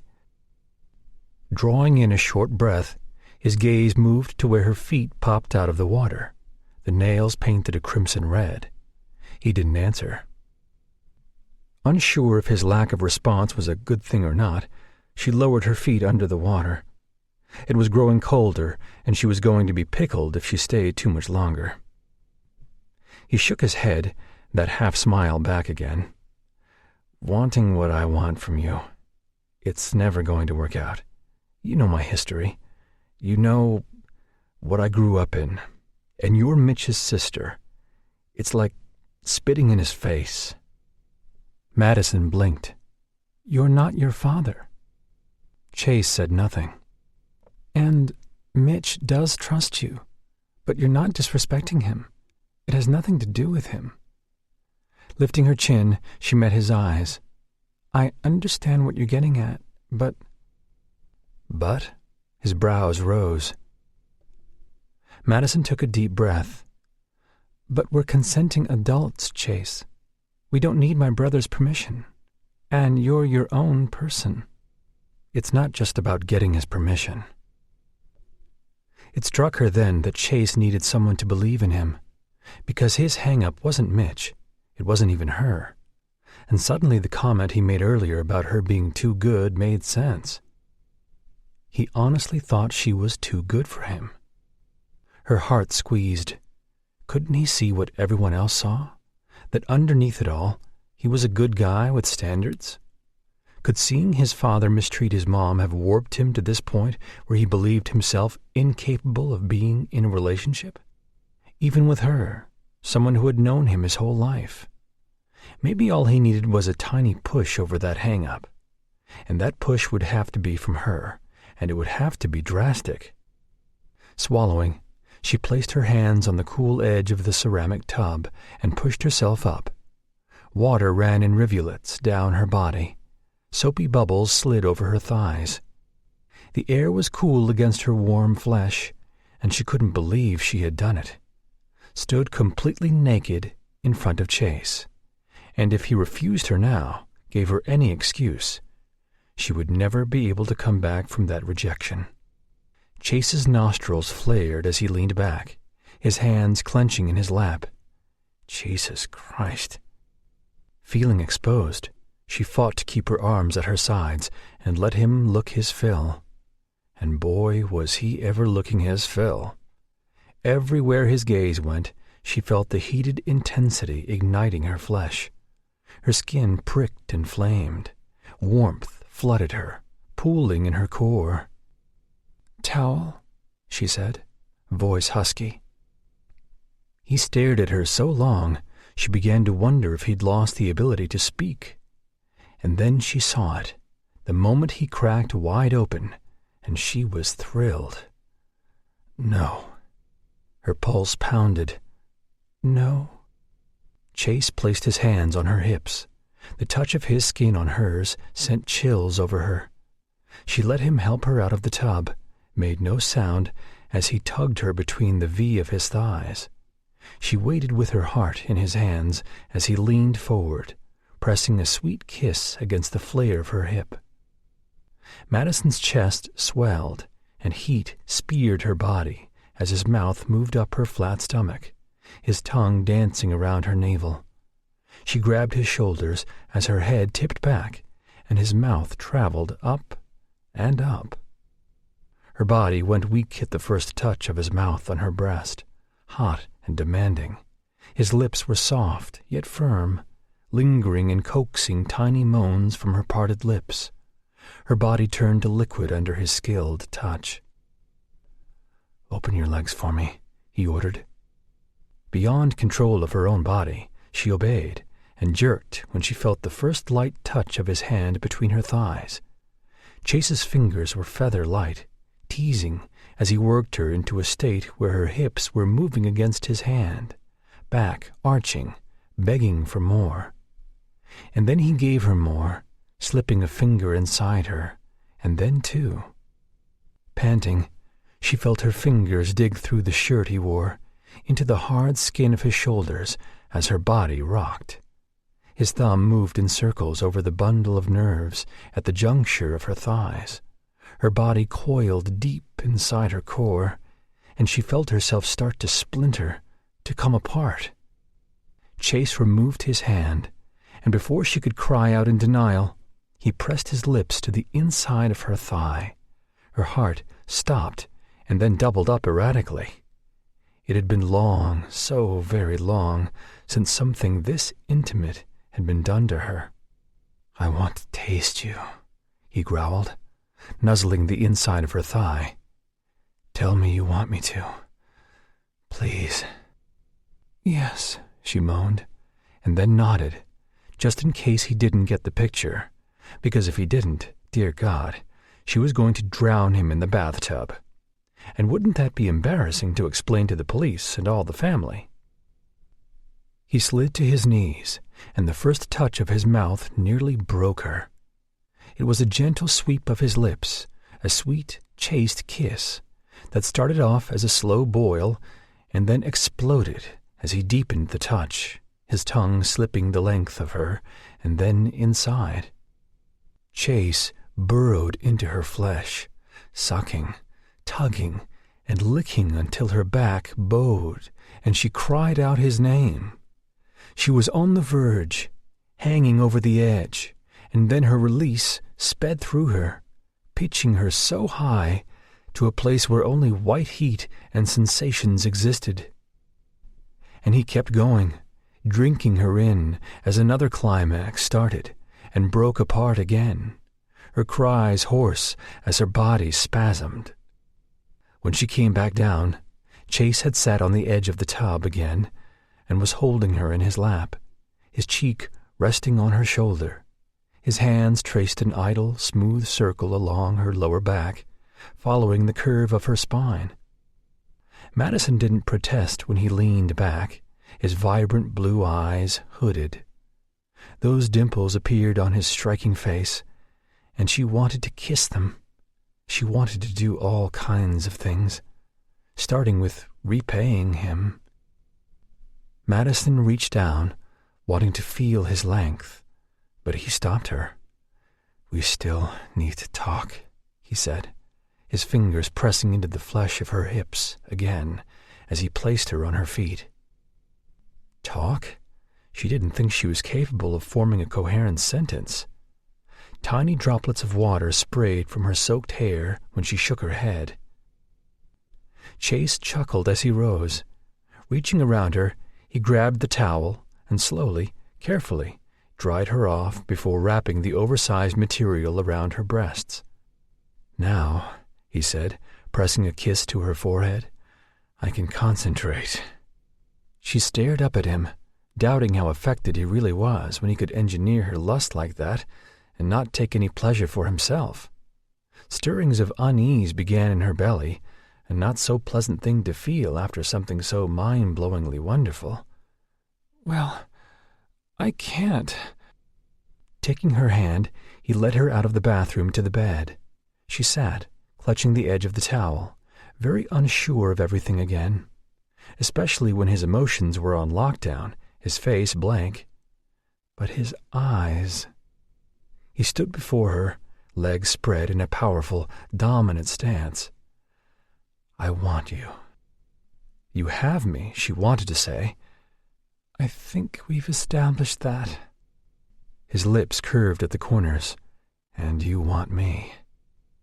"Another known fact," she said. A well-known fact, that is, but there was no need for her to point that out. "Where is this conversation going?" Because she wanted to finish it, strip him naked, and finally get him where she'd always wanted him. Oddly, a heart-shaped bed was never in her fantasies, but she was okay with improvising. "And I care about you. I really do." Chase knelt before her, his eyes meeting hers. There's only one option. Hope was back again, beating at her insides like a hyper butterfly. Caring about someone didn't mean loving her, but Chase wasn't the type of man to proclaim his undying devotion, especially with the daddy issues. But she could work with this, and of course there was only one option. Cut the crap and be together. Face her brother, admit that they cared for each other, and deal with it. Together she could prove to him that he was nothing like his dad, that he was worth everything. Then they could finally discover if there really was a fairy tale ending for them. And of course, lots and lots of sex in the near future. "I agree," she said, fighting a goofy grin that would make her look like she'd been smacked with the idiot branch. Good. Great. His shoulders relaxed. Because this is what we both need. God, did she ever need this? Need him? Chase smiled. And once we do it, then things will be normal again. It'll be over. She started to nod in agreement because she was still knee-deep in her fantasy coming true. But what he said slowly sank in. Icy dread drifted over her skin. "Come again?" "Having sex," he explained as he rose and leaned forward, placing his palms on either side of her thighs, caging her in. "We do it, get it over with, because obviously we can't go back to things being normal until we do." That horrible chilled feeling seeped through her skin, leaving her numb. Being normal? Yeah, like things were before. We can be friends again. He placed a large hand on her shoulder, and she flinched. Chase frowned. No harm, no foul. Madison was having a hard time processing what he was saying. How long had she waited to hear him admit that he cared for her, wanted her? And this was added on to the end like a disclaimer of doom? An ache opened up in her chest. He cupped the nape of her neck, tilting her head back. He placed a kiss under her chin, the gesture so sweet and gentle, tears filled her eyes. Because the gesture really meant nothing. "Say something, Maddie."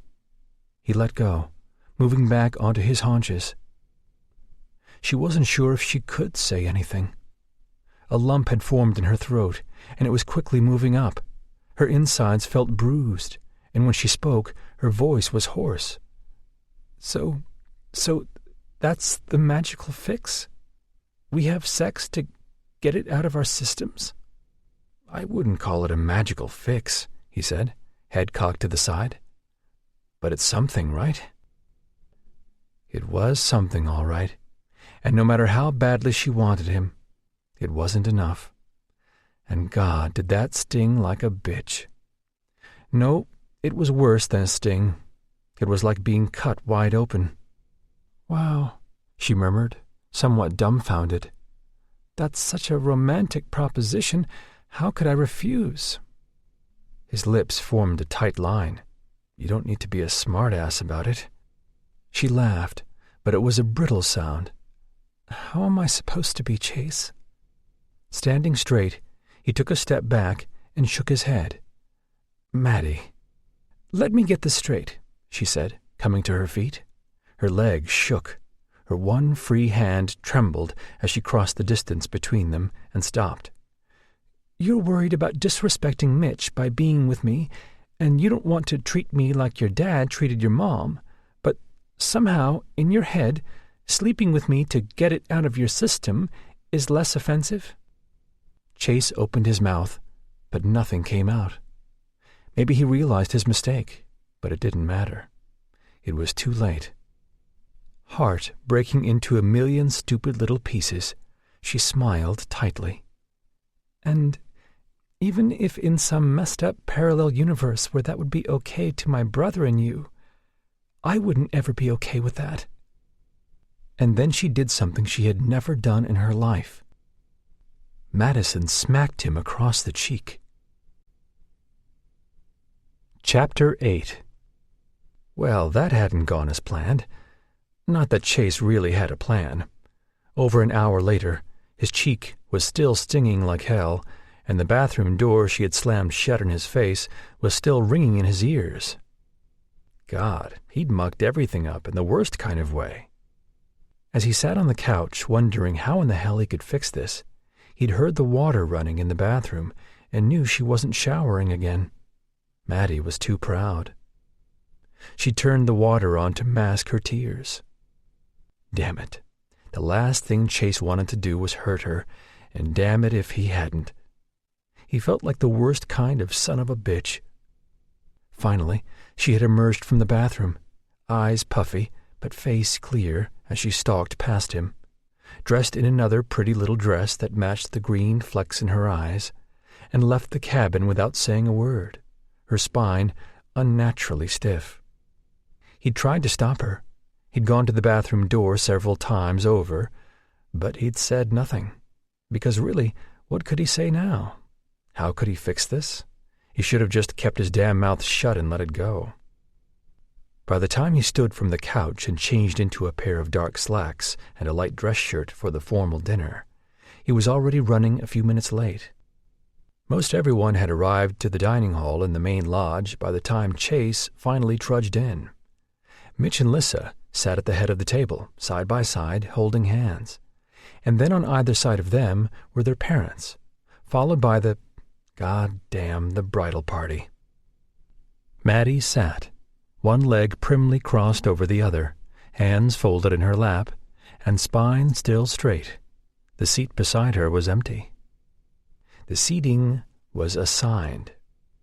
Squaring his shoulders, he headed to his seat, nodding in response to various greetings. Maddie didn't look at him, didn't say a word. He glanced at her from the corner of his eye. Her jaw was tight, lips pressed into a small line. Across from him, Chad stood with a glass of wine in his hand. "Now that we're all here, it's time for a toast." "And hopefully something to eat," Mitch said, grinning. Lissa playfully smacked his arm, and he laughed. "Go ahead, Chad." Chad cleared his throat melodramatically. Half the table was leaning forward, dying to hear what he was actually going to say. One never knew with him. "I think we can all agree that no one is surprised to be here," he started out, raising his glass high in the air. "From the moment Mitch and Lissa met, we knew he was whipped." Laughter followed, and at the head of the table, Mitch shrugged, accepting what was true. Even though the two had started off as friends, it had been obvious that Mitch had the hots for the pretty blonde. Chase's gaze met his eldest brother's. Chandler quirked an eyebrow and then glanced at Maddie. "Most of us were taking bets to see how long he went before asking her out." Chad grinned at Lissa's surprised expression. "Yep, I said a week. Chandler called 2 weeks, and good old Chase said a month and a half." Lissa gasped and then grinned. "Mitch asked me out when we'd known each other close to 2 months. Her wide smile turned on Chase. "You won." He shrugged as he toyed with the stem of his wine glass. Although a lot of eyes were on him, a lot of smiles, Maddie stared straight ahead. "Betting aside," Chad went on, "we all knew that Lissa and Mitch were the real deal. No two better people could have met. So, cheers!" Glasses rose and a roar of liveliness filled the room. Chase was surprised his brother had relatively behaved himself during the speech. Then it was his turn, and as the best man, he was honor-bound to humiliate his buddy. But, like Chad, he kept it simple, short and sweet. The food arrived and the dinner progressed as it should, for the most part. Everyone around him was celebrating the union of two people who deserved it. But him? He was thrilled for them, but... Chase glanced at Maddie as she spoke to one of the bridesmaids. He was an asshole. There was no way around it, and he knew deep down that she was never going to forgive him for his offer. Not that he blamed her. It was tantamount to offering her money for sex. Worse than anything his father did. Appetite vanished. He pushed his plate back and tried to listen to what one of his college buds was saying. But he noted that Maddie stayed away from the wine. At least there would be no repeat of her dancing with the dickhead. A possessive feeling surged inside him as he recalled the guy putting his hands on her hips, lifting her off the bench. That guy had no right touching her. Chase sucked in a sharp breath. Hell, he had no right to touch her. When dinner was over, the party broke into small groups, and he couldn't help but notice Maddie steered straight toward her brother and family.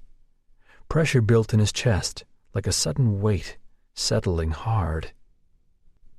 Knowing he needed to fix things, but not sure if he could, he felt his mood plummet from bad to shit, which wasn't improved when Chad sauntered up to him and dropped a heavy arm over his shoulders.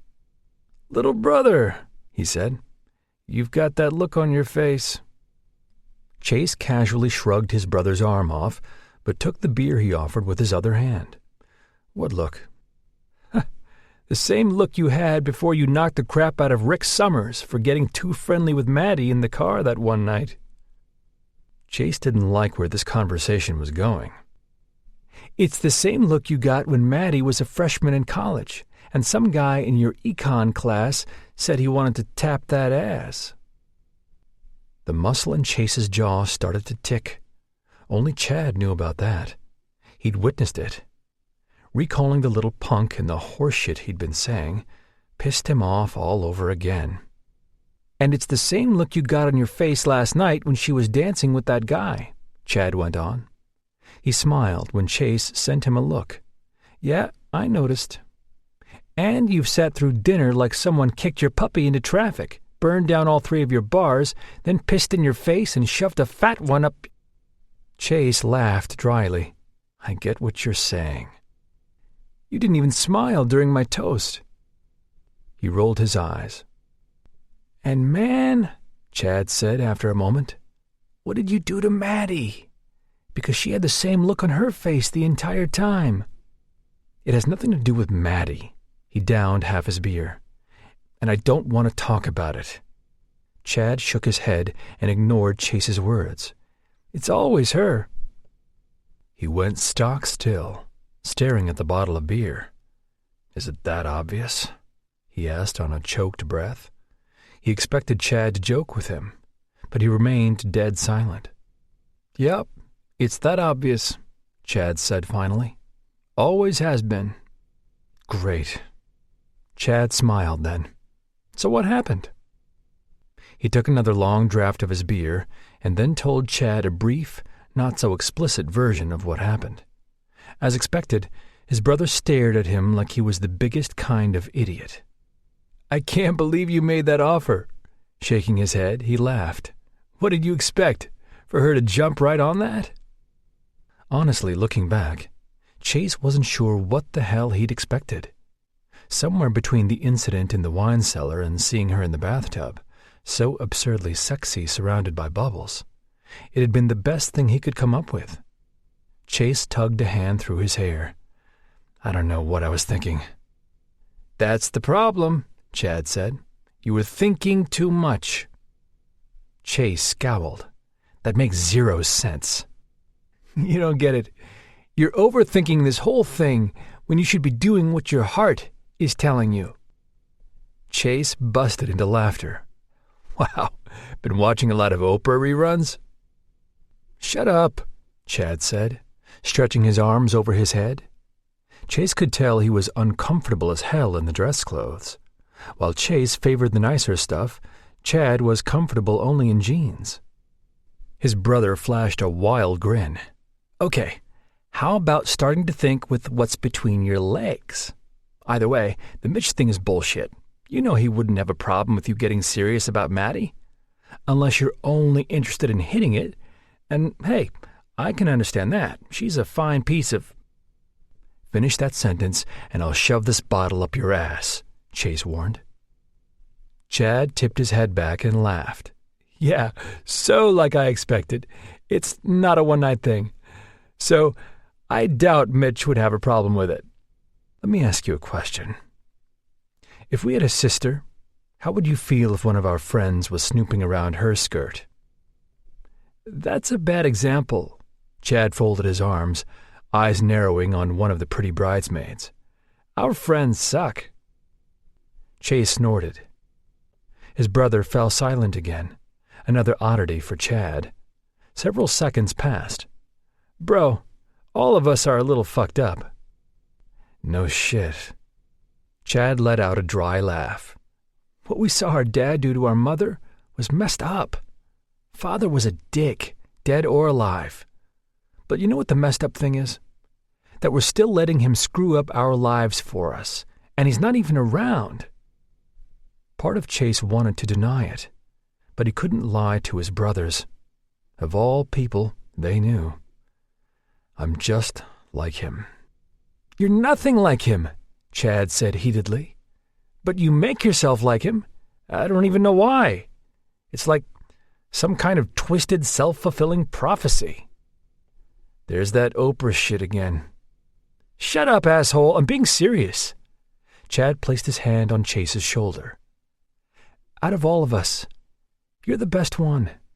And don't even try to deny it. All your life, you've wanted Maddie. She's been the one thing that kept your ass grounded, and for whatever reason, you keep pushing her away. This conversation was starting to go into no man's land, mainly because it was starting to make sense. Drop it. I'm not finished. Hear me out, bro. You're not Father. You would never treat Maddie like he treated Mom. Hell, those women you date, you even treat them better. If anything, they prove you're not like him. What kind of effed up logic is that? Chad shot him a knowing look. You're not leading on a single one of them. You haven't lied to them. You're not married and flaunting your whores in front of your wife's face. A sharp pang of fear, of actual fear, hit him in the gut. What if he did do that? He could never forgive himself. I'm not married. That could be the reason. You'd never do that to Maddie, his brother said. You know why? I bet you're going to tell me. Chad took a long swig of his beer, finishing it off. Because you have something that Father never had. The capacity to love. And you love Maddie too much to do that to her. Chase opened his mouth to deny it, but damn if the words weren't there. His brother started to back away, brows raised. You aren't going to taint her, bro. You aren't going to screw her up. I think the problem here is that you're not giving anyone credit, especially yourself. Madison had seriously considered camping out on the floor of her parents' cabin, but the whole second honeymoon thing just grossed her out. Most of the wedding party was paired up, with the exception of Sasha, who was Lissa's friend from Maryland, but it looked like she'd be entertaining Chad for the evening. That left her great-aunt Bertha, and yeah, that was so not happening. Besides, she told herself as she entered the dark, empty cabin, I'm not a teenager anymore. She wouldn't run from Chase. It didn't matter that once again she had held her heart in her hands, and he'd taken it, dropped it on the floor, and stomped on it. All she needed to do was make it through tonight and tomorrow, and then for the rest of the weekend, she'd have her own cabin. She changed quickly, grabbing the shirt Chase had dressed her in last night. A pang hit her in the chest when she remembered how sweet he'd been. Sweet and sexy, and it meant nothing. All he wanted was to have sex with her and get it out of his system. What a douche. Her hands trembled as she reached for the faucets. Sitting next to Chase for most of the night had been a practice in pure torture. Several times she wanted to turn and say something to him, anything, or take her glass of water and throw it in his face. The latter would have made her feel better, at least for a few moments. But there was nothing to be said, and after this weekend, she would go back to her life and finally forget about Chase Gamble. Washing her face, she tugged her long hair into a ponytail and went to bed, settling under the covers. Tonight, she didn't feel bad about him ending up on the couch rejected from the 60s. Served him right. Madison rolled onto her side, placing her back to the door, and squeezed her eyes shut. Mentally tallying up the emails she'd need to answer and phone calls to be made when she returned to work the next week, she tried to bore herself into sleep before Chase returned. No such luck. When the moon was high, its pale light slicing through the wooden shutters, the door creaked open, and his footsteps broke the silence. Maddie? Holding her breath, she pretended to be asleep. Way to act like a grown-up. The footsteps drew closer, and then the bed dipped under his weight as he sat. Silence stretched out, taut and tense as her nerves. What was he doing? She was half afraid to find out. Chase's heavy sigh overshadowed the pounding of her heart. A second later, she felt the very tips of his fingers brush back the strands of hair lying against her cheek, tucking them behind her ear. "I'm sorry," he whispered, but she heard him. "I'm sorry for everything." Her breath caught, reminding her that she had indeed been breathing. Madison wasn't sure what his apology should mean. Should it undo everything? Should it just lay between them, a proverbial white flag, so there was some hope for a friendship in the future, because there wasn't a future without him, no matter what? And she wasn't sure who was to blame the most for this catastrophe. Sure, Chase wasn't innocent, but it was she and the feelings that she'd brought into this that complicated everything. Madison squeezed her eyes against the rush of tears and clamped her mouth shut. Chase hovered for a few more seconds, and then the bed shifted as he moved to stand. Unable to stay quiet, to pretend that this wasn't happening, she rolled onto her back. "Chase?" He froze, one hand planted deep in the covers beside her hip. In the darkness, his eyes looked black, his features stark, strangely open and vulnerable. She really didn't know what she was doing. Her body was at war with her heart and thoughts, and ever since she was a child, she'd had terrible, horrific impulse control. She reached up, placing her hand on his smooth jaw. Instead of pulling away, he pressed his cheek into her hand and closed his eyes. "This has been a wedding to remember, huh?" he said, his cheek rising against her hand as he gave a little smile. "And there hasn't even been a wedding yet." Then he placed his hand over hers and slowly brought it to his lips. He pressed a kiss to her palm, and her heart flipped over. "I'm sorry, Maddie. I really am. I don't know what the hell I was thinking to say that to you earlier. Getting it out of my system isn't what I want." Her fingers curled around his. Confusion swept through her. I don't understand." He drew in a deep breath. "I don't even know what I'm thinking. Chad was spouting all this Oprah bullshit, and some of it made sense, as insane as that is." "What?" Chase smiled a little, and then his eyes met hers. "I want you." Madison's breath caught. Hope was back, beating at her insides. With Chase, everything was like a roller coaster. Up, down, up, down. "You said that earlier." "And I meant it." So much confusion still churned inside her, but her heart moved on, creating more space for him. The word that left her mouth pretty much sealed her fate. "Stay?" Chase hesitated, his body going so still, so tense that she could feel the edginess rolling off of him. Then he sprang into motion, kicking off his shoes as he unbuttoned his shirt. It fluttered to the floor like a white flag. Her heart was in her throat as her gaze flickered over the expanse of his well-defined chest, across the dips of his rock-hard abs. He was beautiful, something straight out of her fantasies. In the pale light of the moon, in the shadows of the cabin, she swept aside her reservations and fear. She existed on what she always had, her love for Chase. And in an instant, she believed this was the turning point that had been building for years. There'd be no going back. And if she couldn't prove that he wasn't like his father, no one could. Chase shifted onto his side, facing her with very little space between them. Neither of them said anything as she twisted toward him, their faces and bodies inches apart, Slowly, tentatively, Chase placed his hand to her cheek, his fingers trailing along the arch of her face, down to her parted lips.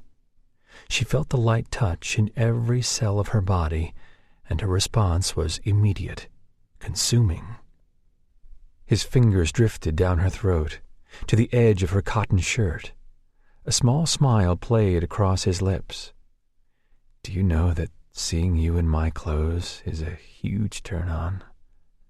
He edged his fingers under the collar, brushing them across her collarbone, and her toes curled.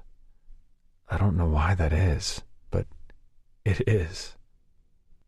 She wondered if he felt the same when she was out of his clothes. Then she remembered the hard length that had pressed against her in the bathroom, and she went with a yes.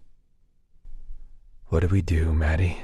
he asked, voice deep and husky. Madison swallowed, her body joining her heart and already making up her mind for her. Before she even knew what she was doing, her body moved toward his. Rising up on her knees, she placed both hands on his shoulders and pushed him until he was flat on his back. She straddled his hips, biting back a moan when she felt his erection straining through the rich material of his trousers, hot against the V of her thighs. "Make love to me," she whispered. "Please." Chase stilled, and then his thick lashes lifted, his stare piercing her. He didn't answer, but he placed his hands on her thighs, sliding them up to the hem of the shirt. His fingers bunched the material. There was a pause, a moment when the only thing moving was her pounding heart, and then he lifted the shirt up. And that was her answer. By the time the borrowed shirt joined his on the floor, her mouth was on his, and his big, warm body was under hers. The kiss wasn't soft or gentle. It was deep and scorching, a product of years of pent-up desire on both their sides. His lips swallowed her breathy moans as his hand landed on the small of her back and jerked her to his chest. The feel of his skin flush with hers swamped her senses. Chase kissed her like a man starved, possessed by need for her. Madison's hands clutched his shoulders as he staked his claim. A hand tangled in her hair. "If we're going to stop," he whispered against her swollen lips, "we need to stop now. Do you understand me?" She shuddered as his teeth nipped at her bottom lip. "I don't want to stop. Ever. Do you understand me?" He stilled again, and then with a near feral growl, he moved so quickly that in a heartbeat she was on her back, open and vulnerable to him, and he hovered above her. Concentration marked his striking features, emphasizing his full lips. Then he was on her, his mouth clamping down on the tip of her breast as he hastily worked on the buttons and fly of his trousers.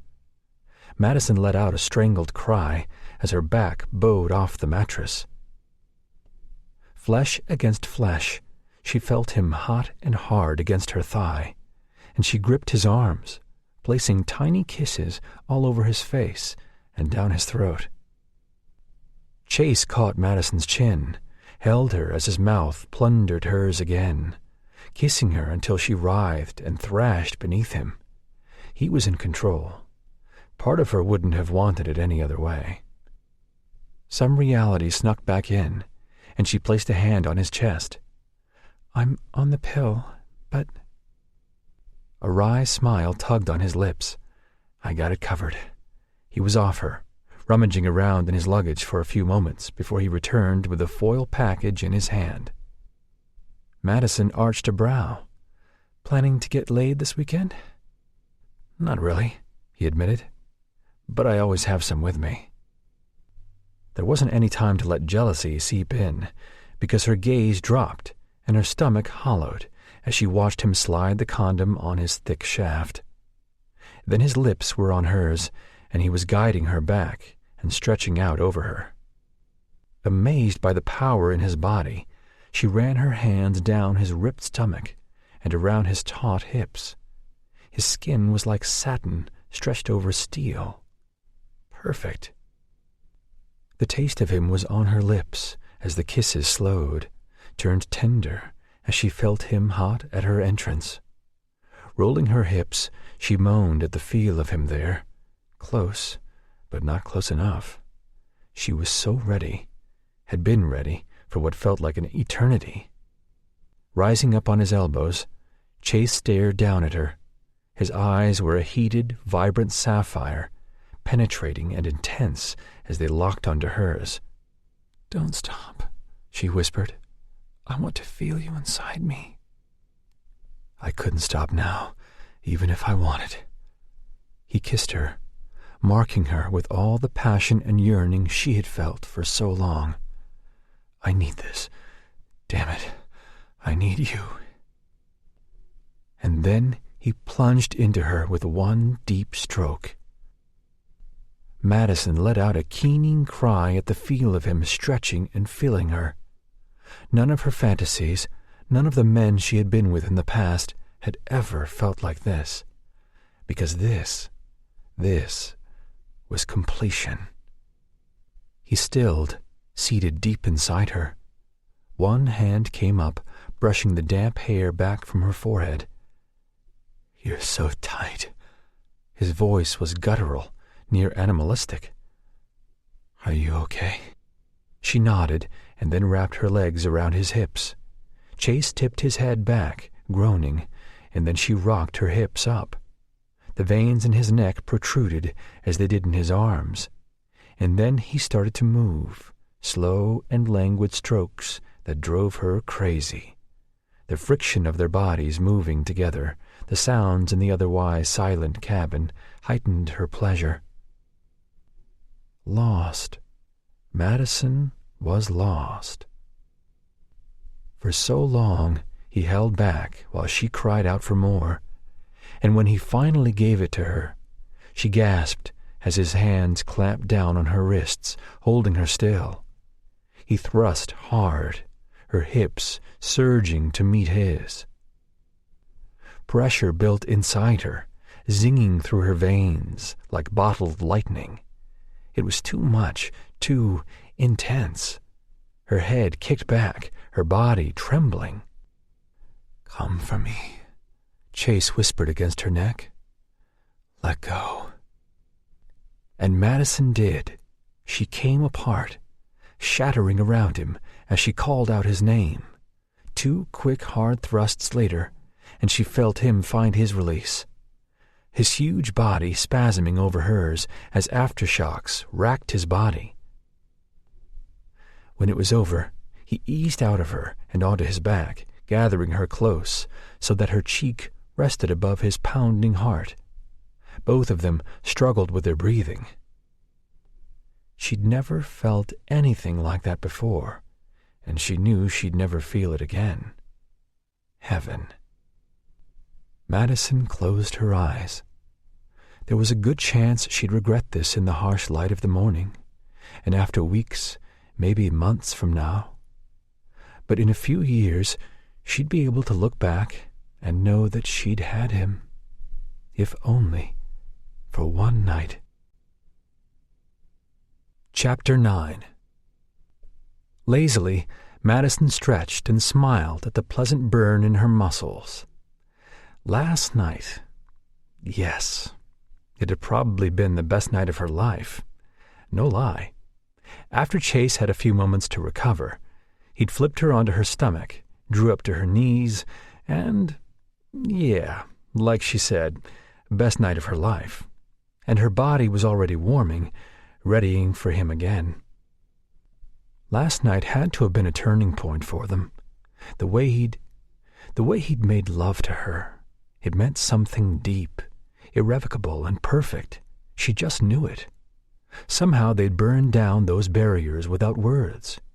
He had to see he was so much better than his father, and he had to know that they were meant for this. She rolled over and reached for the warmth of his body and found nothing. Her eyes snapped open. The spot next to her was empty, but the scent of woods and something wild lingered on the pillow and twisted sheets. Madison turned to the couch, but that too was empty. A deep sense of foreboding took root, and she scrambled off the bed, clutching a sheet around her. She checked the bathroom, but he wasn't there either. He'd left without saying anything. Her heart turned over painfully. Okay, she was being stupid. He could be doing anything, getting them breakfast or walking outside, enjoying the clean morning air. Hurrying over to the window, she parted the blinds, wincing at the bright glare. The deck was empty. As far as she could see, there was no Chase. Turning around, she shivered as her gaze drifted over the bed. He didn't leave her, not after a night like that. There was no way, because that would be like working it out of your system. That would be like getting what you wanted and then bailing, like guys did on one-night stands. Last night wasn't a one-night stand. Her gaze traveled to the couch again, then to where her suitcase was near the small closet, and then her eyes darted back to the suitcase. Coldness seeped into her bones. His luggage was gone. Heart pounding, she crossed the room and threw open the closet door. 2 of her dresses and her bridesmaid's dress hung in the closet, but all of Chase's stuff, his tux, his dress shirts, was gone, as were his shoes, and she knew if she checked the bathroom, his stuff would be gone from there too. Madison stood in front of the closet until she realized she was shaking. He'd left her. He'd actually left her. In a numb, painful daze, she went back to the bed and sat on the edge. Her throat burned and her eyes stung, but she clamped it down, pushed it all down. Minutes turned into an hour, and still he didn't show. He really had left her. Her brain had a hard time processing it, but the evidence was clear. She was a fool. Last night she had given in to her body and her heart, and it had come back and bit her in the ass. Maybe she should have listened to him. He's warned her, had been warning her all along. He said he was like his father, and he'd proven it. And he'd demolished her. Chase wanted to strangle the clerk by the time the man had handed over the key to one of the new cabins. He had made Chase wait for damn near a half an hour while the cabin was cleaned, which put him seriously behind schedule. Taking his stuff to the new cabin, his eyes gazed at the regular king-size bed with satin sheets. Sheets he could easily see Maddie spread naked upon. That made him think of last night, and his cock hardened. He was ready for round 3, and then round 4. But he needed to shower first. Although he loved the lingering scent of vanilla, of Maddie, the last thing he needed to be doing was running around smelling like he'd just had sex with Mitch's little sister. Last night had been amazing. Maddie had been amazing. And it was more than sex. It was that connection, that whatever it was that went beyond an orgasm. It was something more. Special. Once-in-a-lifetime kind of shit. None of the women he'd been with had felt like that. And in that moment, he knew none of them would. Now he sounded like he'd been watching Oprah reruns. But it had to mean something. And he was tired of fighting the need to find out what that something was. Tired of denying what he really wanted, had wanted for far too long. Maddie was more than Mitch's little sister. More than the little girl who'd shadowed him for years. She was everything to him. And he was more than his father's son, too, because he knew deep down he could never hurt Maddie. Not after last night. And now he was just realizing that? He'd mucked up things yesterday with that god-awful offer, but last night, it had to be a new beginning. He took the fastest shower of his life and then headed back to the lodge. There was a tiny florist shop in the back, and he picked up a dozen roses. Tucking them under one arm, He grabbed a slice of cheesecake from the in-house bakery before making his way back to the Love Shack. Chase was hoping Maddie was still asleep. He had a real good idea of how to wake her, with his hands, fingers, and then his tongue. Maybe some cheesecake afterward, but knowing her, she'd probably knock him over to get to the good stuff. No one got between Maddie and the sweets. He climbed out of his car stiffly and strolled into the cabin. His gaze went straight to the bed. The empty bed. Maddie? The cabin was unnaturally quiet. No shower was running, nothing. Putting the roses and slice of cheesecake down on the end table, his gaze danced around the room. Shit. Maddie was gone. So was her large suitcase. Peering into the bathroom, he found no trace of her. Her blow-dryer and curling iron were gone, as if she'd never been there. Cursing under his breath again, he spun around and stalked to the front door. He was going to find her, drag her back here. With his hand on the door, he stopped. 2 problems. He had no idea where Maddie went. She couldn't have gone far, but she could be in any number of cabins, and short of banging like holy hell on every door, he needed a better game plan. And 2, he didn't know why she'd left. After last night, it seemed pretty obvious what he wanted, so he couldn't even fathom why she'd leave, especially when he'd already gotten another cabin for them, one not outfitted with a heart-shaped bed and velveteen blankets. Though he was going to kind of miss that bed. Chase drew back from the door, thrusting his hands through his hair. A game plan for what? Chasing after Maddie? Shit. How the tables had turned. He spun around, his gaze falling to the rumpled sheets on that damn bed. Double shit. Scrubbing the palms of his hands down his face, he then snatched the flowers up and left the cheesecake behind. The first place he went by was her parents' cabin. They were sitting on the deck, enjoying tea, while thumbing through a wilderness survival magazine. Chase shook his head as he fought a grin. The 2 of them looked like a normal couple on the verge of retirement. Maddie's father looked up first, smiling broadly.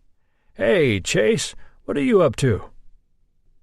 "Nothing much," he said, leaning against the railing. "Hello, Mrs. Daniels." She smiled, shaking her head. "Honey, it's about time you start calling me Megan. And those flowers, aren't they lovely?" Her eyes glimmered. "May I ask who they're for?" "A lovely person," he replied. "Is that so?" Mr. Daniels was on his feet, bringing the magazine over to him. "I'm glad you swung by.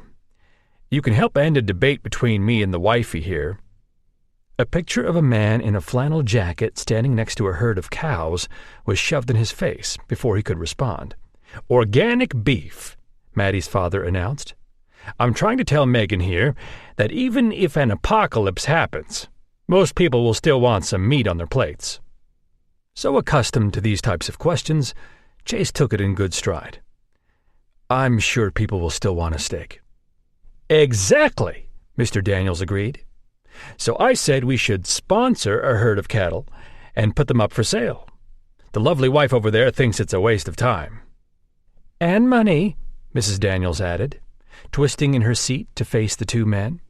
"I'm pretty sure the last thing people will be thinking about during nuclear fallout is a medium-rare steak." Chase smiled. "Or a zombie apocalypse." Mrs. Daniels threw up her hands. "That's what I've been saying." Her husband huffed. "When the sun doesn't shine for 3 years and you've run out of mint leaves to eat, you'll want a steak." She rolled her eyes. "That would be the last of our worries."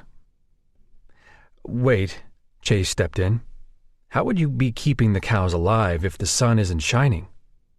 Mr. Daniels straightened. "Underground bunkers, large enough to hold organically grown fields.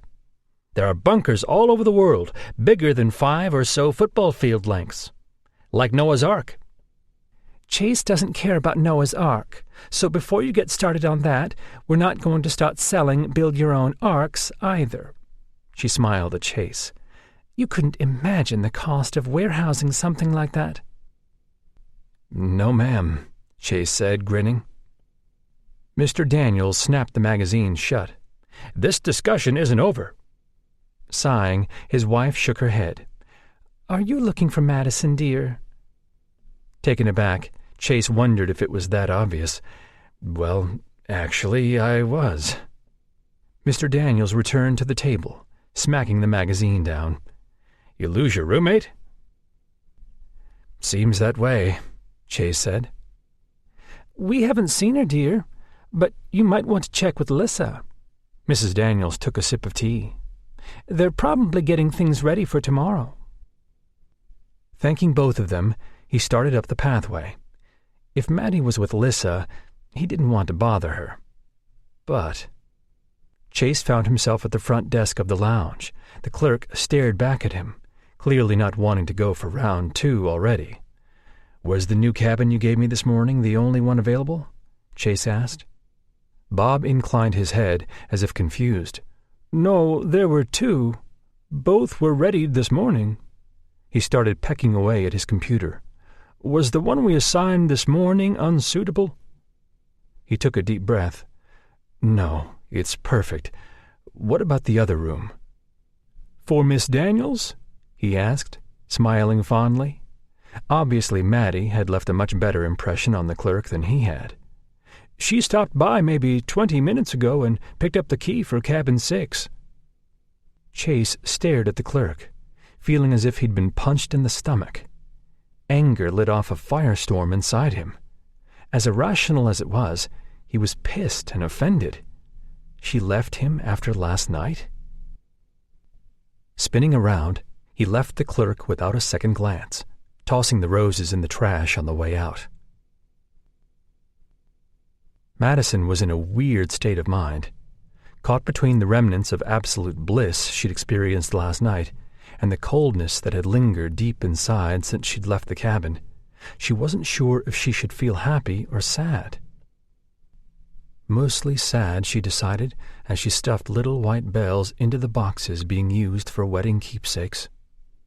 At least she'd had a night to experience. No more wondering what it would be like to be with Chase. Now she knew. It was amazing. Her heart ached.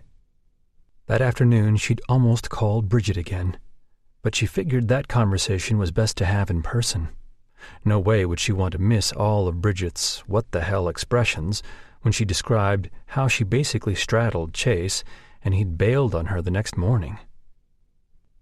Madison glanced up as one of the bridesmaids dumped a truckload of mints in front of them. She snatched one, starving, since she'd been too wired this morning to eat. Lissa giggled. "Are they any good?" Popping one in her mouth, Madison nodded. "Minty. Very yummy." "Speaking about yummy," Sasha, a bridesmaid, said, "I think the Gamble brothers' nickname should be Yummy." Cindy, another bridesmaid, snorted as she glanced at the tall, curvy blonde. "Weren't you all over one of the brothers last night?" Sasha smiled secretively. "Maybe." Good to know Madison wasn't the only one. She dropped a bell into a box. "I can never tell them apart," Cindy grinned. "They're really easy to tell apart," Madison replied sharply. "They're not triplets." "Yeah, but the 3 of them are sex on a stick. Dark-haired, beautiful blue eyes, and muscles I'd eat chocolate off of," Cindy said, passing one of the other bridesmaids a wicked look. "Of course, if only I wasn't married. Anyway, which one was it, Chase, Chad?" Madison's eyes narrowed. "Chad," Sasha answered, her cheeks flushing. "Though I wouldn't mind if it had been Chase, too. Hell, all of them at the same time."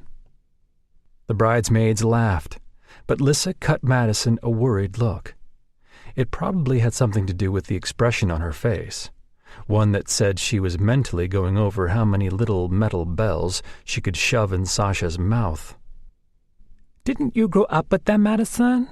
Sasha continued, oblivious of the death's door she was knocking on. "Always at your house and stuff? God, I wouldn't have been able to control myself. But I'm sure it's different for you. Madison shoved a bell through the bottom of the box. Why is that? Well, I'm sure you're like a little sister to them, she explained. I mean, aren't you rooming with Chase? Crimson swept across her cheeks. Jesus, was that what everyone thought? She had half a mind to go into great detail about just how unbrotherly things were last night with Chase.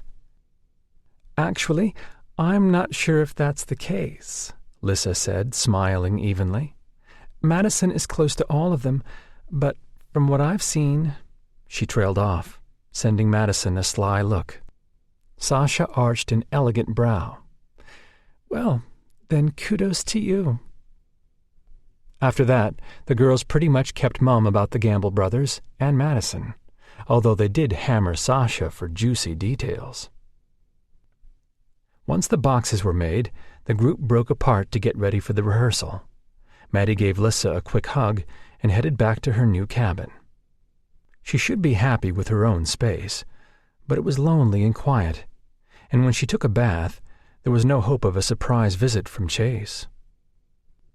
Sinking deep into the tub, she closed her eyes and tried to push him away, except Chase was consuming her thoughts on a whole new level, because now she knew what his passion felt like, how he tasted, how he felt inside her. There was no getting that out of her system. When she'd woken up this morning, she had been deliciously sore in areas she'd forgotten about, and Chase had been gone. She blew out a long breath and opened her eyes. Leaving that gaudy cabin had been one of the hardest things she'd ever done. Part of her was still there, but her decision to leave had been simple. However, the decision she had to make going forward would be the hardest she'd ever made, and she knew would shock everyone. Oh, I can't believe this is happening. Madison's mom grabbed Mitch one more time, blinking back tears. Mrs. Daniels had been dealing out hugs the moment the rehearsal dinner began, and there was no end in sight. My little boy is all grown up. Mitch winced. Mom. She pulled him back to her breast, squeezing and swaying. Smothering a grin, Madison glanced away and her eyes met her father's. He winked and clamped a hand on her shoulder. What do you think she'll do when you get married? Madison blanched. Yikes. Her mom shot her a dirty look over her shoulder, and then she finally released her son and turned to a beaming Lissa. I know you'll treat my boy right, so I'm going to apologize ahead of time for the waterworks that will ensue starting tomorrow. Tomorrow? Grumbled Mr. Daniels. How about since he announced his intent to marry? Shush it, her mother said, but she grinned. Madison tucked a loose strand of hair behind her ear as everyone started to move into groups. They'd go through the bridal march, a rundown of the vows, and then it was off to dinner. Then tomorrow, her brother would get married. She went up to him with a watery smile. I'm so happy for you. You're going to make a great husband. Mitch pulled her into his arms. Thanks, sis. And, Father, she teased lightly. He let go, eyes wide. Dear God, don't say that yet. I want at least a couple of years without a baby Mitch running around. Or a baby Lissa. Ah, a girl? I don't know if I could deal with that. He shook his head. It was bad enough fighting off the boys after you. Madison rolled her eyes. It was nothing like that. Whatever. He dropped his arm over her shoulders. So, when are you going to settle down? Make Mom's and Dad's lives complete? Before she could answer, in strode the Gamble brothers. Chad and Chandler flanked Chase, who was dressed in a pair of dark trousers and a loose-fitting buttoned shirt. Strands of damp hair curled around his ears. The tips of his cheekbones were slightly flushed, and his eyes were a steely blue. He looked absolutely stunning. Madison hoped her brother didn't notice how she stiffened, but of course luck had never really been on her side. Mitch chuckled, but she elbowed him in the stomach and escaped before the herd of brothers could descend on them. She made a beeline for Lissa and the other bridesmaids. Avoiding Chase completely would be out of the question, but as long as they didn't have any real amount of time alone together, she could do this without breaking down, or getting her heart trampled on even more. And there was only one way to do that. It hurt like hell. It killed a little part of her, the one that still believed in fairy tale endings. But she had no other choice. Chapter 10. Avoiding Chase had been successful through most of the rehearsal, up until they lined up for the bridal procession. She hadn't been alone with him yet, but there was no escaping him now. Madison fidgeted with the strand of her hair, desperately going for the unaffected look, but Chase's presence beside her was like standing next to the sun, too hot not to feel, and too powerful not to look upon. Staring straight ahead, she pretended to be engrossed in what Sasha was saying to Chad. It had something to do with safe words, and she really wished she hadn't heard any of that. The funny thing about Chad and Chandler was how she did see them as brothers of sorts. Hearing that kind of stuff made her want to gag, but Chase was different. He'd always been different. "We need to talk," Chase said quietly. She feigned innocence. About what? His brows slammed down, and she knew right then that he saw through her. He knew her too well. You know exactly what. Madison didn't really want to get into the why behind the reason he left her this morning, moved out of the cabin before she even opened her eyes.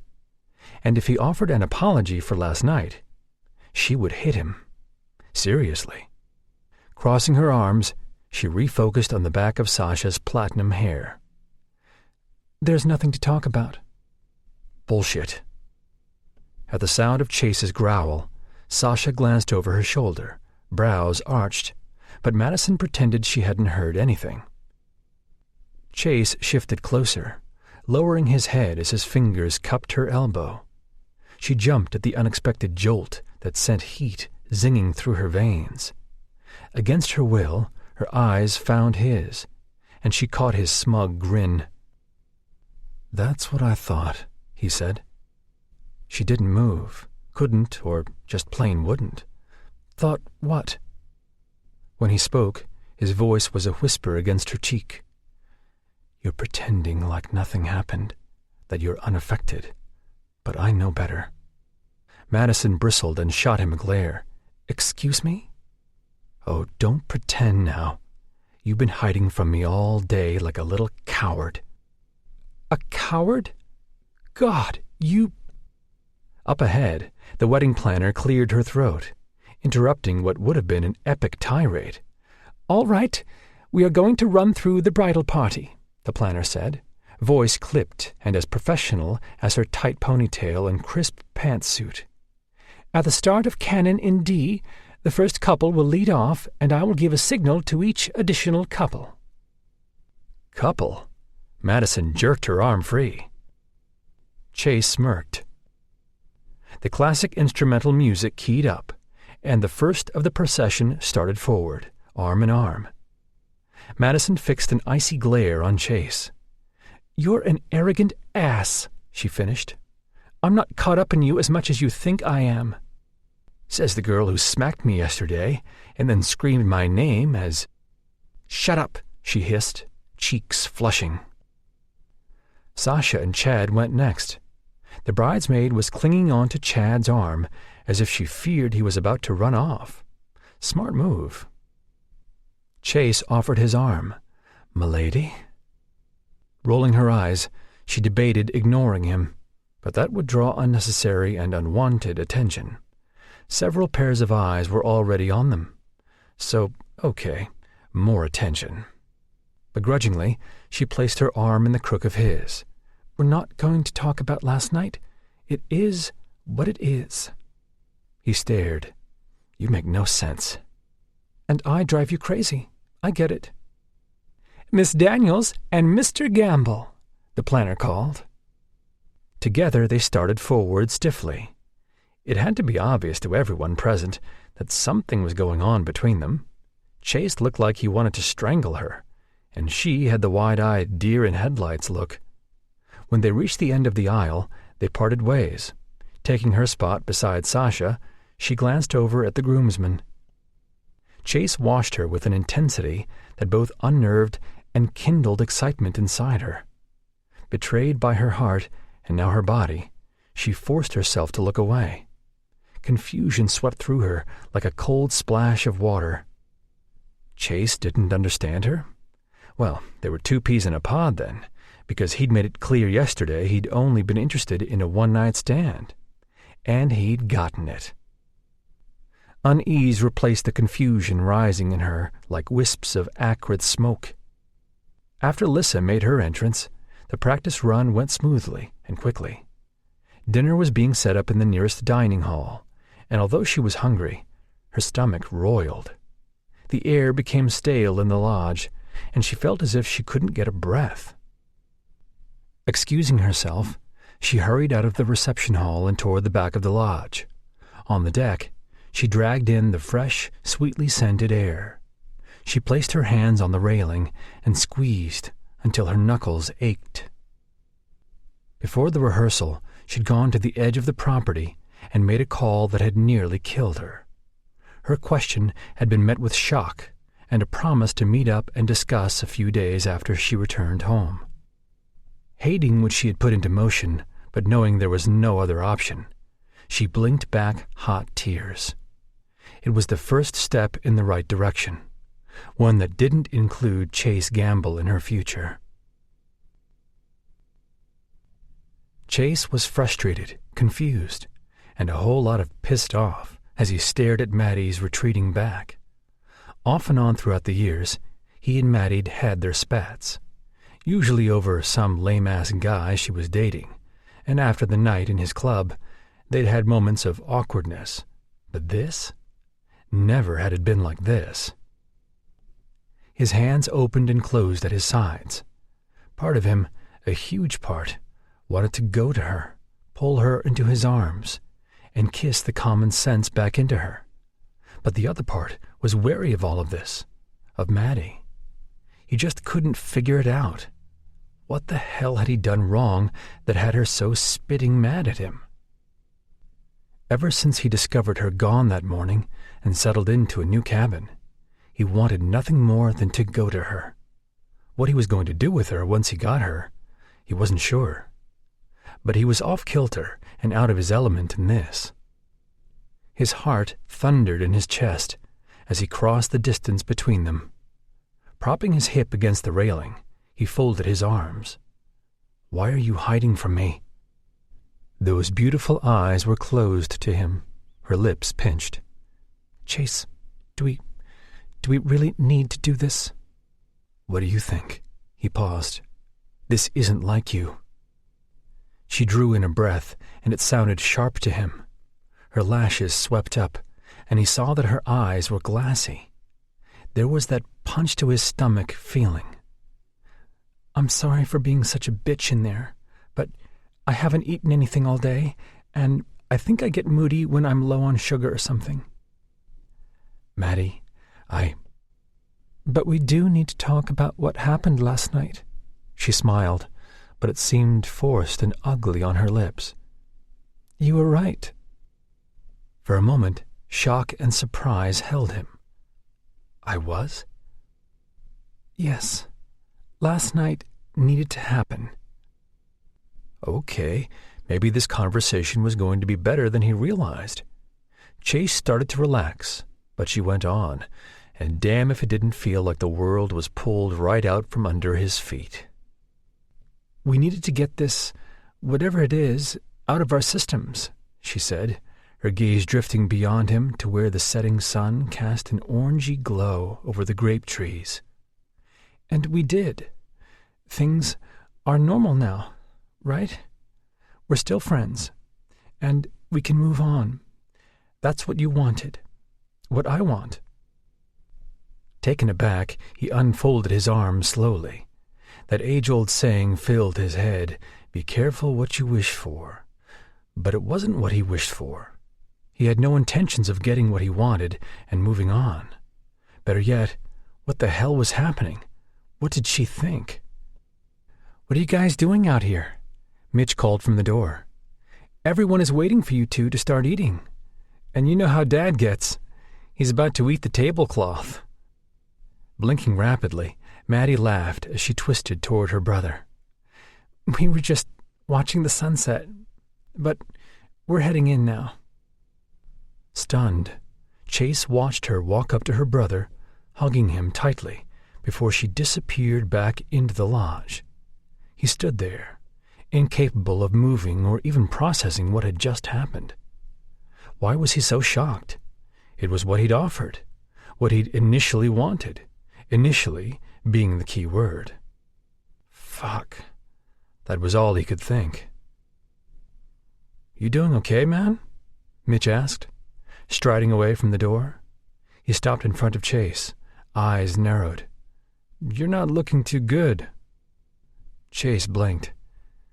"Yeah, I'm fine." "You sure?" Mitch's gaze turned shrewd. "You're looking a lot like Madison has been." Chase stiffened. Denials formed on the tip of his tongue, but nothing came out. Several moments passed, and then Mitch cracked a half-smile. "Look, I hate seeing you like this. You've always been there for me growing up. Remember when Jimmy Decker stole my bike?" Chase laughed at the unexpected memory. "Yeah, I do." Mitch grinned. "You stole it back, but replaced it with the one that had the handbrakes cut. When Jimmy went down the hill," he trailed off with a laugh. "You're the kind of friend who would—" "Help bury the body, I know," he laughed. "By the way, that brake cutting was really Chad's idea." "That doesn't surprise me. But seriously, man, you're a good dude. I don't know what's really going on between you and my sister, and don't tell me nothing is, because I have eyes, and I know both of you." "Well, damn." "And I don't know what you're thinking," Mitch continued. "I'm not sure I want to, but you're a good guy, Chase, and my sister has always been in love with you." Chase's gut clenched. My sister has always been in love with you. Right up until a few seconds ago when she explained last night had meant nothing more than scratching an itch. Just like he'd suggested in the first place. He thought of the roses wilting in the trash can.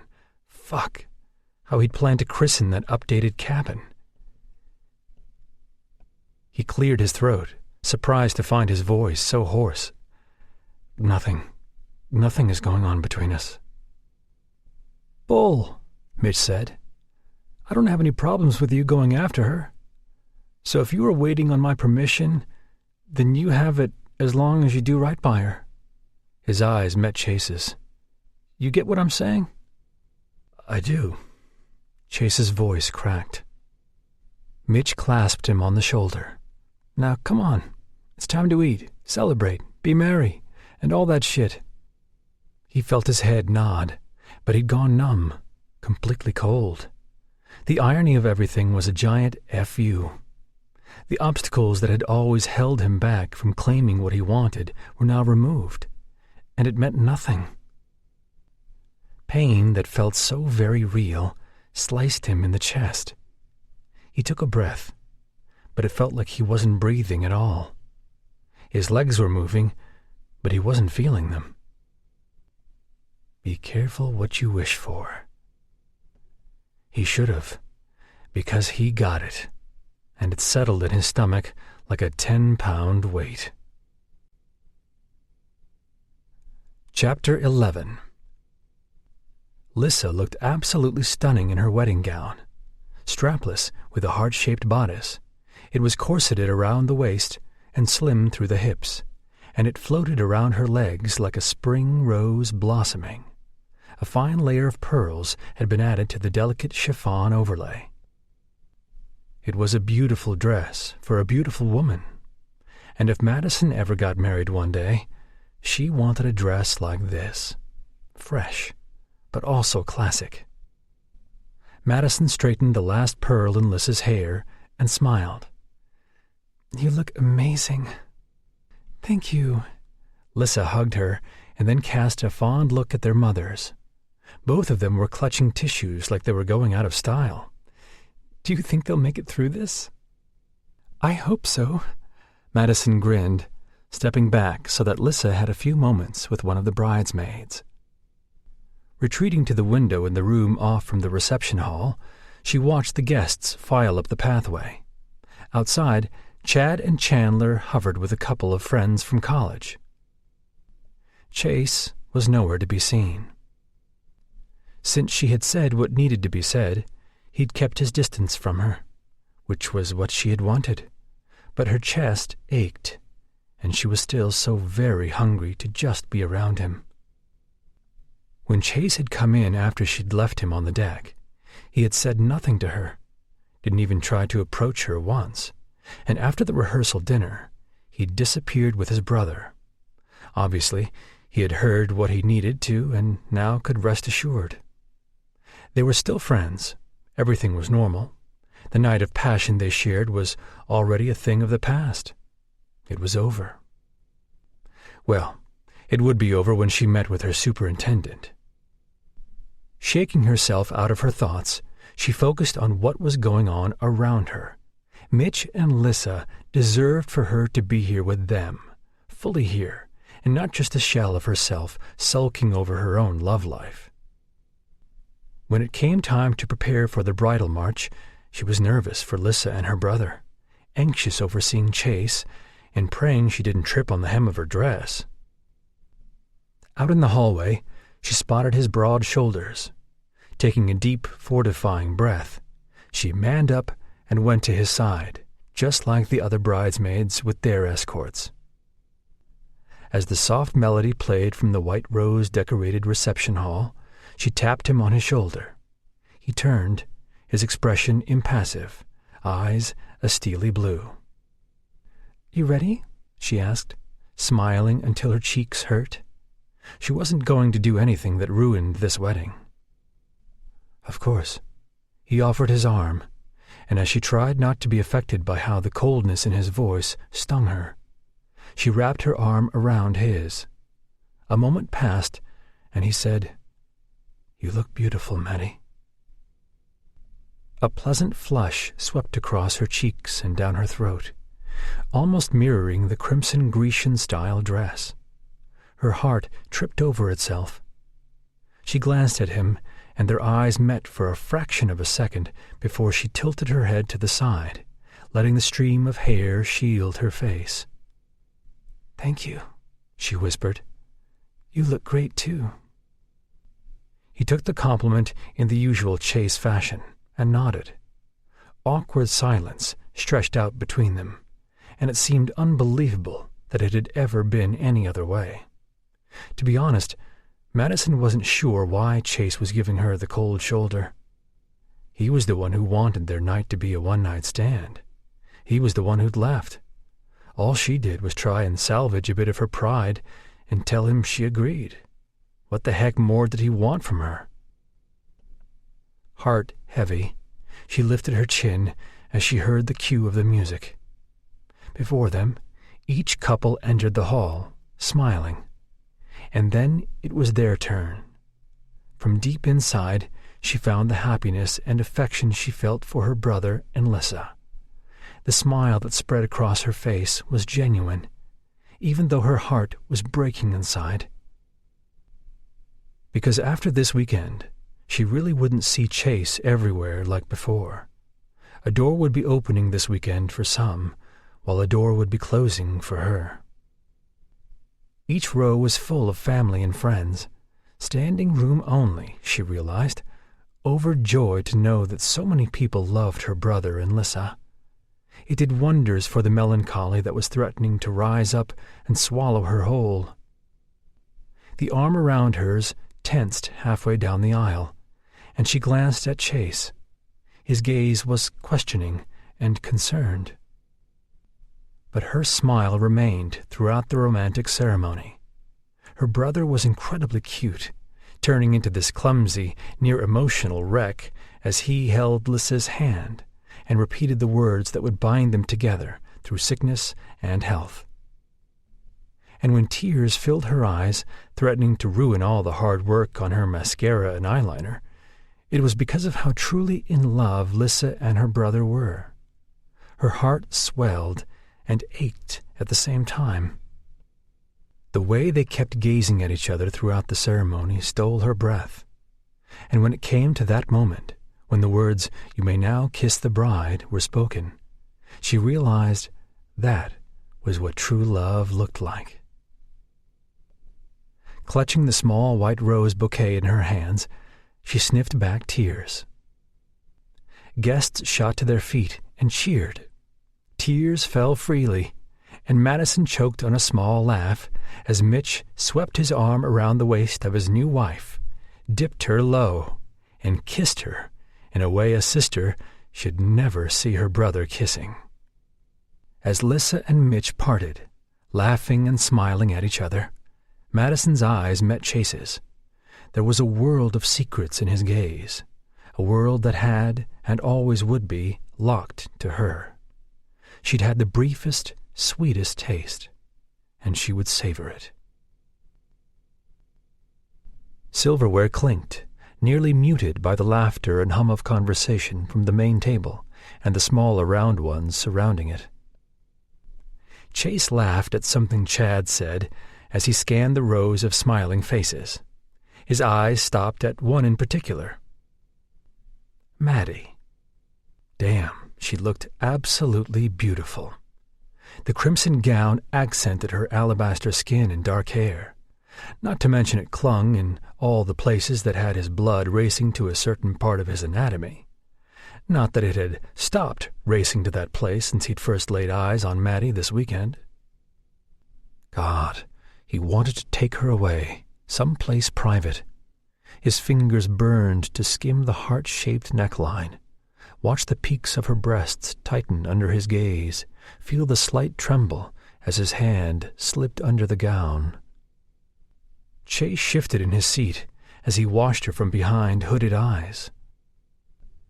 A small, tight-lipped smile crossed her delicate features, and her eyes seemed to dance under the low lights and candlelight. But he knew something was up with her. He just wished he could figure out where it had all gone wrong. He could have sworn when he'd gotten up that morning they were both finally on the same page. Acid gnawed at his belly like no tomorrow. He tried to convince himself that it was an ulcer. Hell, an ulcer would be better than what really had his insides churning and spinning on themselves. All night, Chase had tossed and turned like he'd drunk a bucket of coffee. Maddie's words lingered with him long after they'd been said. He replayed them over and over again, analyzing them like an obsessive teenage girl. That's what he'd been lowered to. Damn. Chase leaned back in his seat, idly turning the stem of his flute of champagne. The way things had been left between them wasn't good, and it made him all kinds of itchy giving her the space she obviously wanted.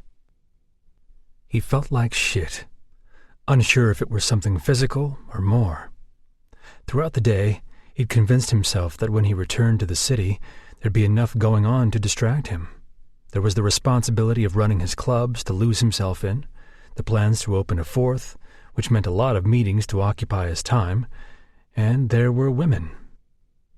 Chase's stomach soured at the thought, and he didn't like it. His gaze slid back to where she sat beside her parents. Shit. He needed to stop staring at her like a lovesick hound. Someone was bound to notice. Hell, people had already noticed, including Mitch. Against his will and common sense, he was staring at Maddie again, practically willing her to look up and notice him. And she did. Chase sucked in a breath, barely aware that Mitch had stood and was giving a toast to his new wife. He wasn't hearing a damn thing except the pulse pounding in his ears. A simple look from her, and his body was already coming alive. He was hard as forged steel, freaking ridiculous. Aw, hell, it was more than that. This instantaneous physical reaction that just wouldn't go away. "To us!" Mitch cheered, holding up his champagne glass. "To our future!" Madison raised hers, her gaze still locked with his.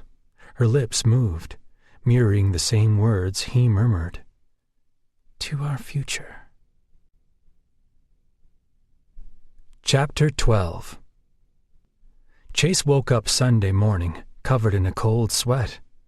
Either he was coming down with the plague, or he was having withdrawals from the pollution and smog of D.C. Or it was something entirely different, and it had a name. Maddie. He rolled onto his side, opening his eyes and squinting at the rays of sun seeping in under the blinds. One look at the clock, and he knew he didn't have a whole lot of time to lie in bed. Mitch and Lissa would be leaving soon for their honeymoon in the Bahamas, and Chase wanted to see them off. There was also a hidden agenda. Chase wanted to see Maddie, and he hoped he could corner her before she left for the city. They needed to talk, and with the wedding celebrations over, it would be the perfect time to do so. No distractions, no family or friends lingering around to overhear the conversation, no way for her to escape. Kicking off the sheets that were twisted around his hips, he stood and stretched. It had taken until the wee hours of the night, but Chase had finally figured out what had Maddie running scared. She'd claimed she just wanted to be friends now, but he was calling bullshit on that. If that were the case, she wouldn't have been so offended when he'd suggested hooking up, and she wouldn't have been his little shadow for the last several years. No, she was lying to protect herself, and he got that. After all, he'd done nothing to show her that he felt any differently than what he'd been saying all these years, that he was no better than his father. If anything, he'd proven she was right time and time again. The first time had been the opening of the nightclub. Stepping under the hot spray of the shower, he cursed, remembering how delectable she looked in her black dress that night, staring at him with those wide, innocent eyes, and he was hard as a rock. He had wanted her then, had come so close to taking her right there on the couch in his office. Her brother hadn't been the only thing that had stopped him. Maddie had deserved better than that. But when he pulled back and came to his senses, he couldn't believe what he had almost done. So the next day, like a total ass with good intentions, he'd apologized to her and claimed that he'd been drunk. Then he'd gone out with every woman who looked nothing like Maddie, just so he could get her out of his head. He'd masked his desire to be near her as something brotherly, when in reality, which he could admit to now, it was a need to be with her. Placing his hands on the wet tile of the shower, he tipped his head back and closed his eyes. Deep down, he'd always known how much he cared for her, that it went beyond affection and into the realm of the big L word. But he never accepted it, never dared to even acknowledge it. But now he did, and there was no way he could let her go. Showered, changed, and determined as hell, he headed up to the main cabin, not surprised to find his brothers and most of the Daniels family there. Mitch and Lissa were busy saying goodbye while fending off smart-ass comments from Chase's brothers. His eyes scanned the crowd of waiting people, searching out the face he needed to see most. But he didn't find her. Turning to Mr. Daniels, he frowned.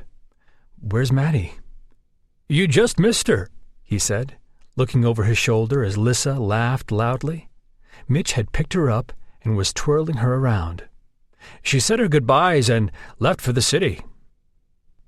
Acid boiled in his stomach. There was no way Maddie would have left without saying goodbye to him. No way.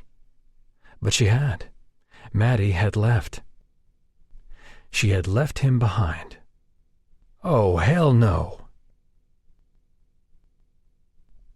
Chase hadn't wasted a moment after the happy couple departed for the airport. Hopping in his car, He took off after the little witch. It should have only taken less than an hour to get into the city, but luck had not been on his side. There was an accident on the toll road that delayed him by 45 minutes. The 2 lanes were closed as he neared the Beltway, and another damn accident on the bridge. When he finally parked his car in the garage behind the gallery, he'd killed the engine and all but ran to the entrance. She could run from him, she could hide all she wanted, but she would see the truth. They couldn't be friends. It wasn't enough. It could never be enough. Maddie had one of the smaller apartments on the lower floors, and he was too impatient to wait for the elevator to come down, so he took the stairs, bum-rushing them like a lunatic. He didn't care. All he could think was that Maddie had left without saying goodbye. His Maddie would have never done that. She would have stayed and screamed at him, railed at him, hell, even slapped him in the face. But no way would she have run unless she was scared and not angry. Heart pumping, he pushed open the door to the 4th floor, nearly plowing into a young couple with their ankle-biter dog. "Sorry," he muttered, hurrying past them. Reaching Maddie's door, he stopped and banged on it, like he was the police about to rain down hell on someone. "Maddie, it's Chase." No answer. Growing irritated with the minx, he rapped his knuckles on the door, seriously considered kicking it in. He doubted she'd appreciate that. Across the hall, a door opened to an apartment Chase knew had been up for lease. The superintendent stepped out, covered in paint-splattered overalls. "Is everything okay, Mr. Gamble?" he asked, using a cloth to wipe his hands. Only then did he realize he really did look like a madman beating on Maddie's door. He lowered his hand and cleared his throat. "I was looking for Maddie." The superintendent smiled fondly. "Miss Daniels isn't home. She's out with the realtor, checking into some townhomes across the river." Chase's heart tipped over heavily. "A realtor?" He nodded. "Yeah. Miss Daniels called me yesterday letting me know she was planning on moving, something about getting out of the city. I hate to hear that she's leaving, since she's such a great tenant, but I hooked her up with a realtor we use. Seemed like she wanted to do this fast." None of it made sense. His brain outright refused to believe it. She adored the city and loved the fact that there was next to no commute to work. She would never leave this city. It wasn't her. Unless... As he stared at the superintendent, disbelief gave way to a pain so real he was surprised he hadn't dropped to his knees. The knowledge sunk in slowly, twisting his guts and turning him inside out. She wasn't just gone. It was more than simply hiding from him. She was determined to leave him before he had a chance to really ever have her. Madison sat at her desk Monday morning, frowning as she scanned through the 100 emails she'd missed while at the vineyard. Nothing too important, but she clicked on the first one and started to methodically read through it. Having no idea how much time had passed, she glanced up when Bridget placed a steaming latte on her desk. She smiled. "Thank you. I so need this." "I can tell." Bridget sat on the edge of Madison's desk, holding her drink in one hand and fiddling with her pens with the other. No doubt she'd separate them by color, blue in one holder, black in the other. "You look like you haven't slept in a week." Self-consciously smoothing a hand over her low ponytail, she winced. She'd already filled Bridget in on what had happened at the wedding and her plans for the future. "I met with a realtor yesterday afternoon, and we checked out some townhomes in Virginia." She paused, hating how hard it was to even say those words. "I was up pretty late, and she also hadn't slept well last night." She loved her apartment. She loved the city. But this had to be done. There was no way she could stay this close to Chase anymore, risk running into him out with one of his turnstile girlfriends. It would kill her. Bridget shook her head. "I can't believe you're moving." She shrugged as she ran her finger over the thin scratch in the desk's surface. I think it's time for a change in scenery. Her friend looked doubtful. And it has nothing to do with who shares the same apartment building as you? Or the whole tempting the best man? Madison flushed, but said nothing. I know it's hard for you to see him, but Madison, moving away? Bridget sighed. I'm not sure that's the right move to make. She had her doubts, too, but she'd made up her mind. I need a fresh start, Bridget. And the only way I'm going to get that is by getting away from him as much as I possibly can.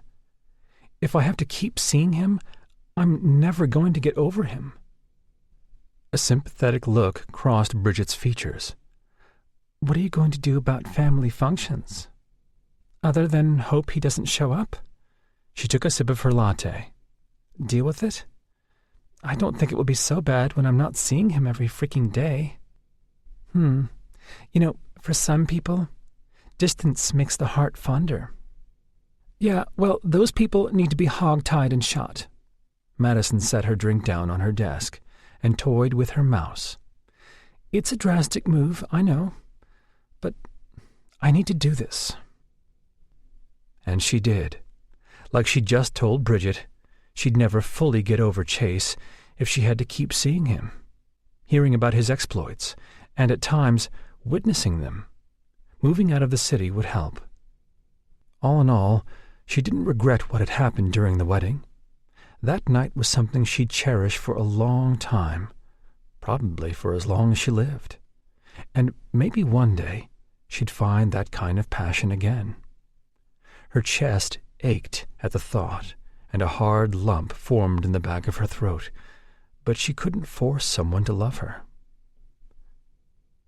Well, at least the wedding was beautiful, right? Bridget said, returning to the desk she shared in Madison's office.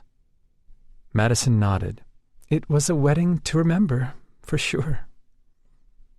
Sounds like a Hallmark card. Bridget laughed as Madison went back to thumbing through her emails. You should write that one down. It would make for a corny... Oh, holy crap. Looking up, Madison frowned at her friend. What? Bridget's blue eyes were wide. Take a look for yourself.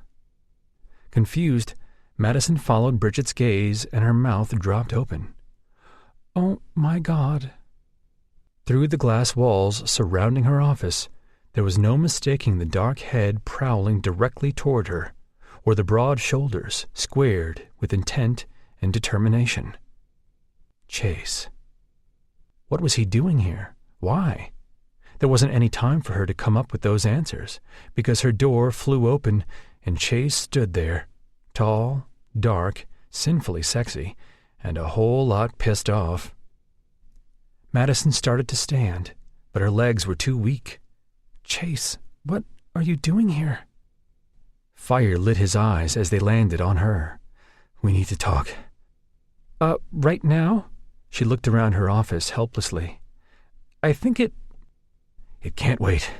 He all but growled. We need to talk now. Bridget started to stand.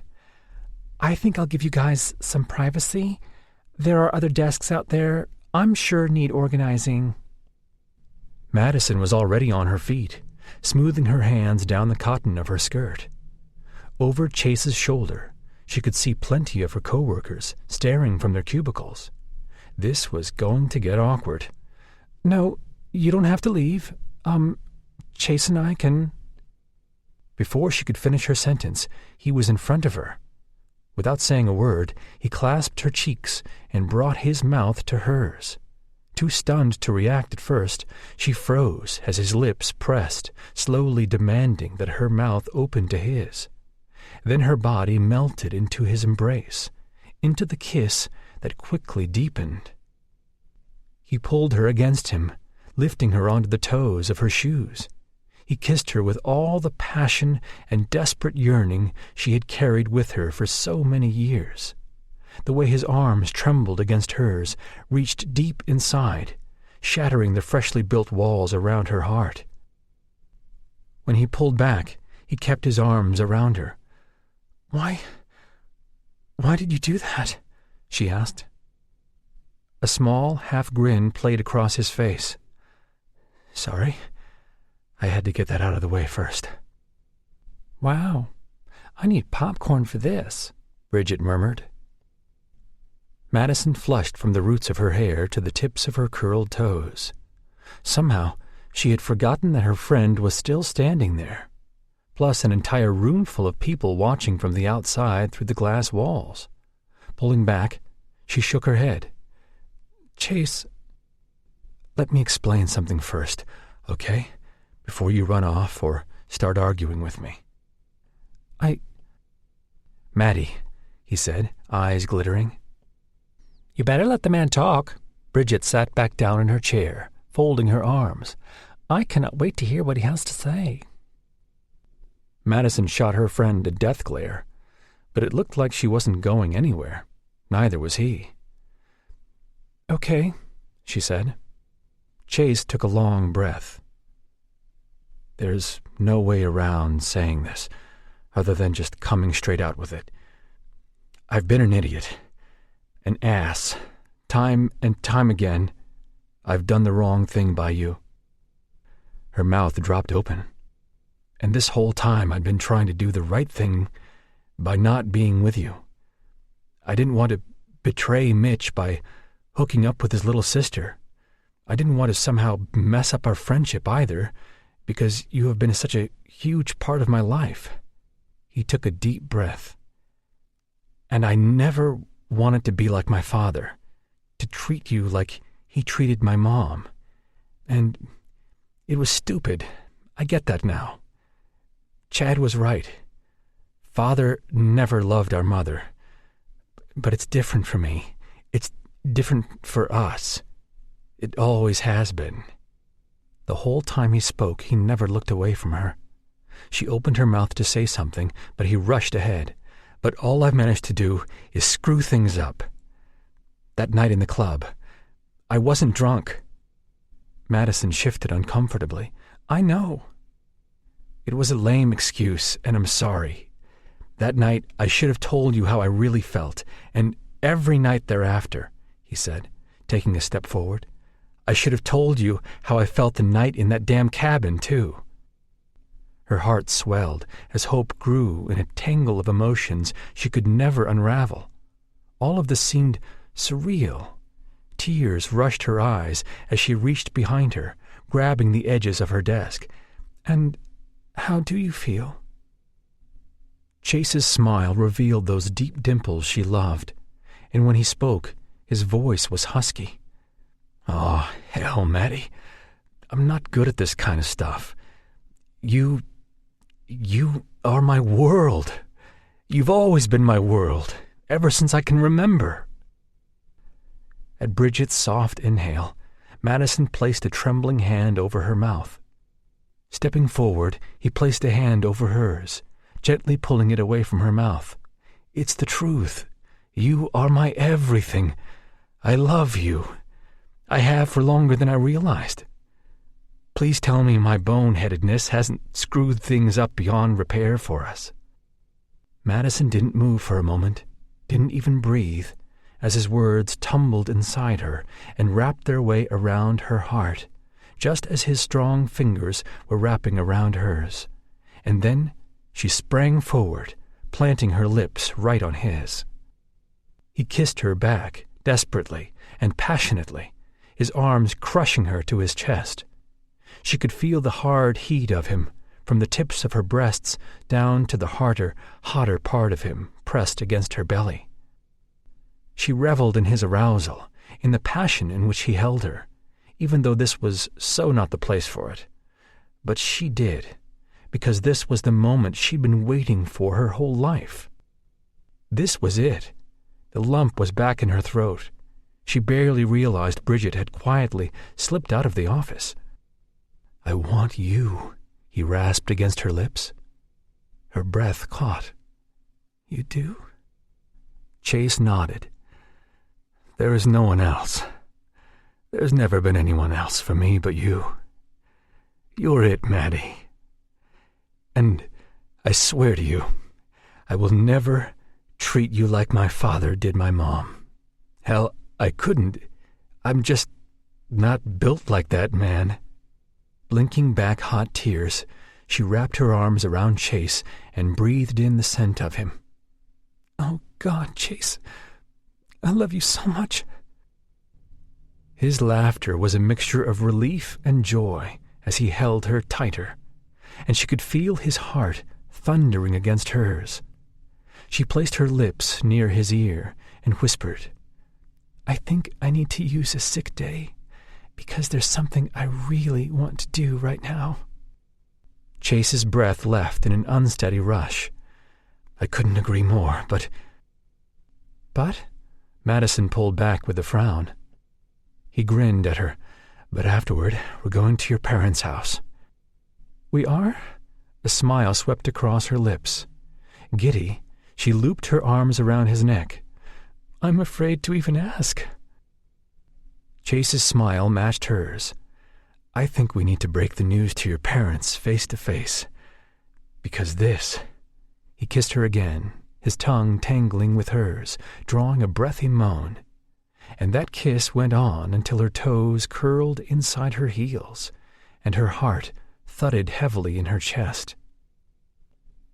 Kissing Chase, loving Chase, was something she'd never get tired of.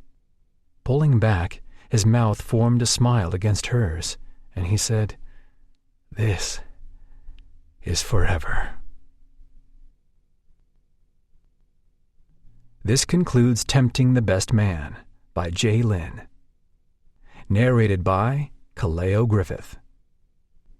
Copyright 2012 by Jennifer L. Armentrout. This unabridged audiobook is published by arrangement with Entangled Publishing, LLC, and was produced in the year 2013 by Tantor Media Incorporated, which holds the copyright thereto.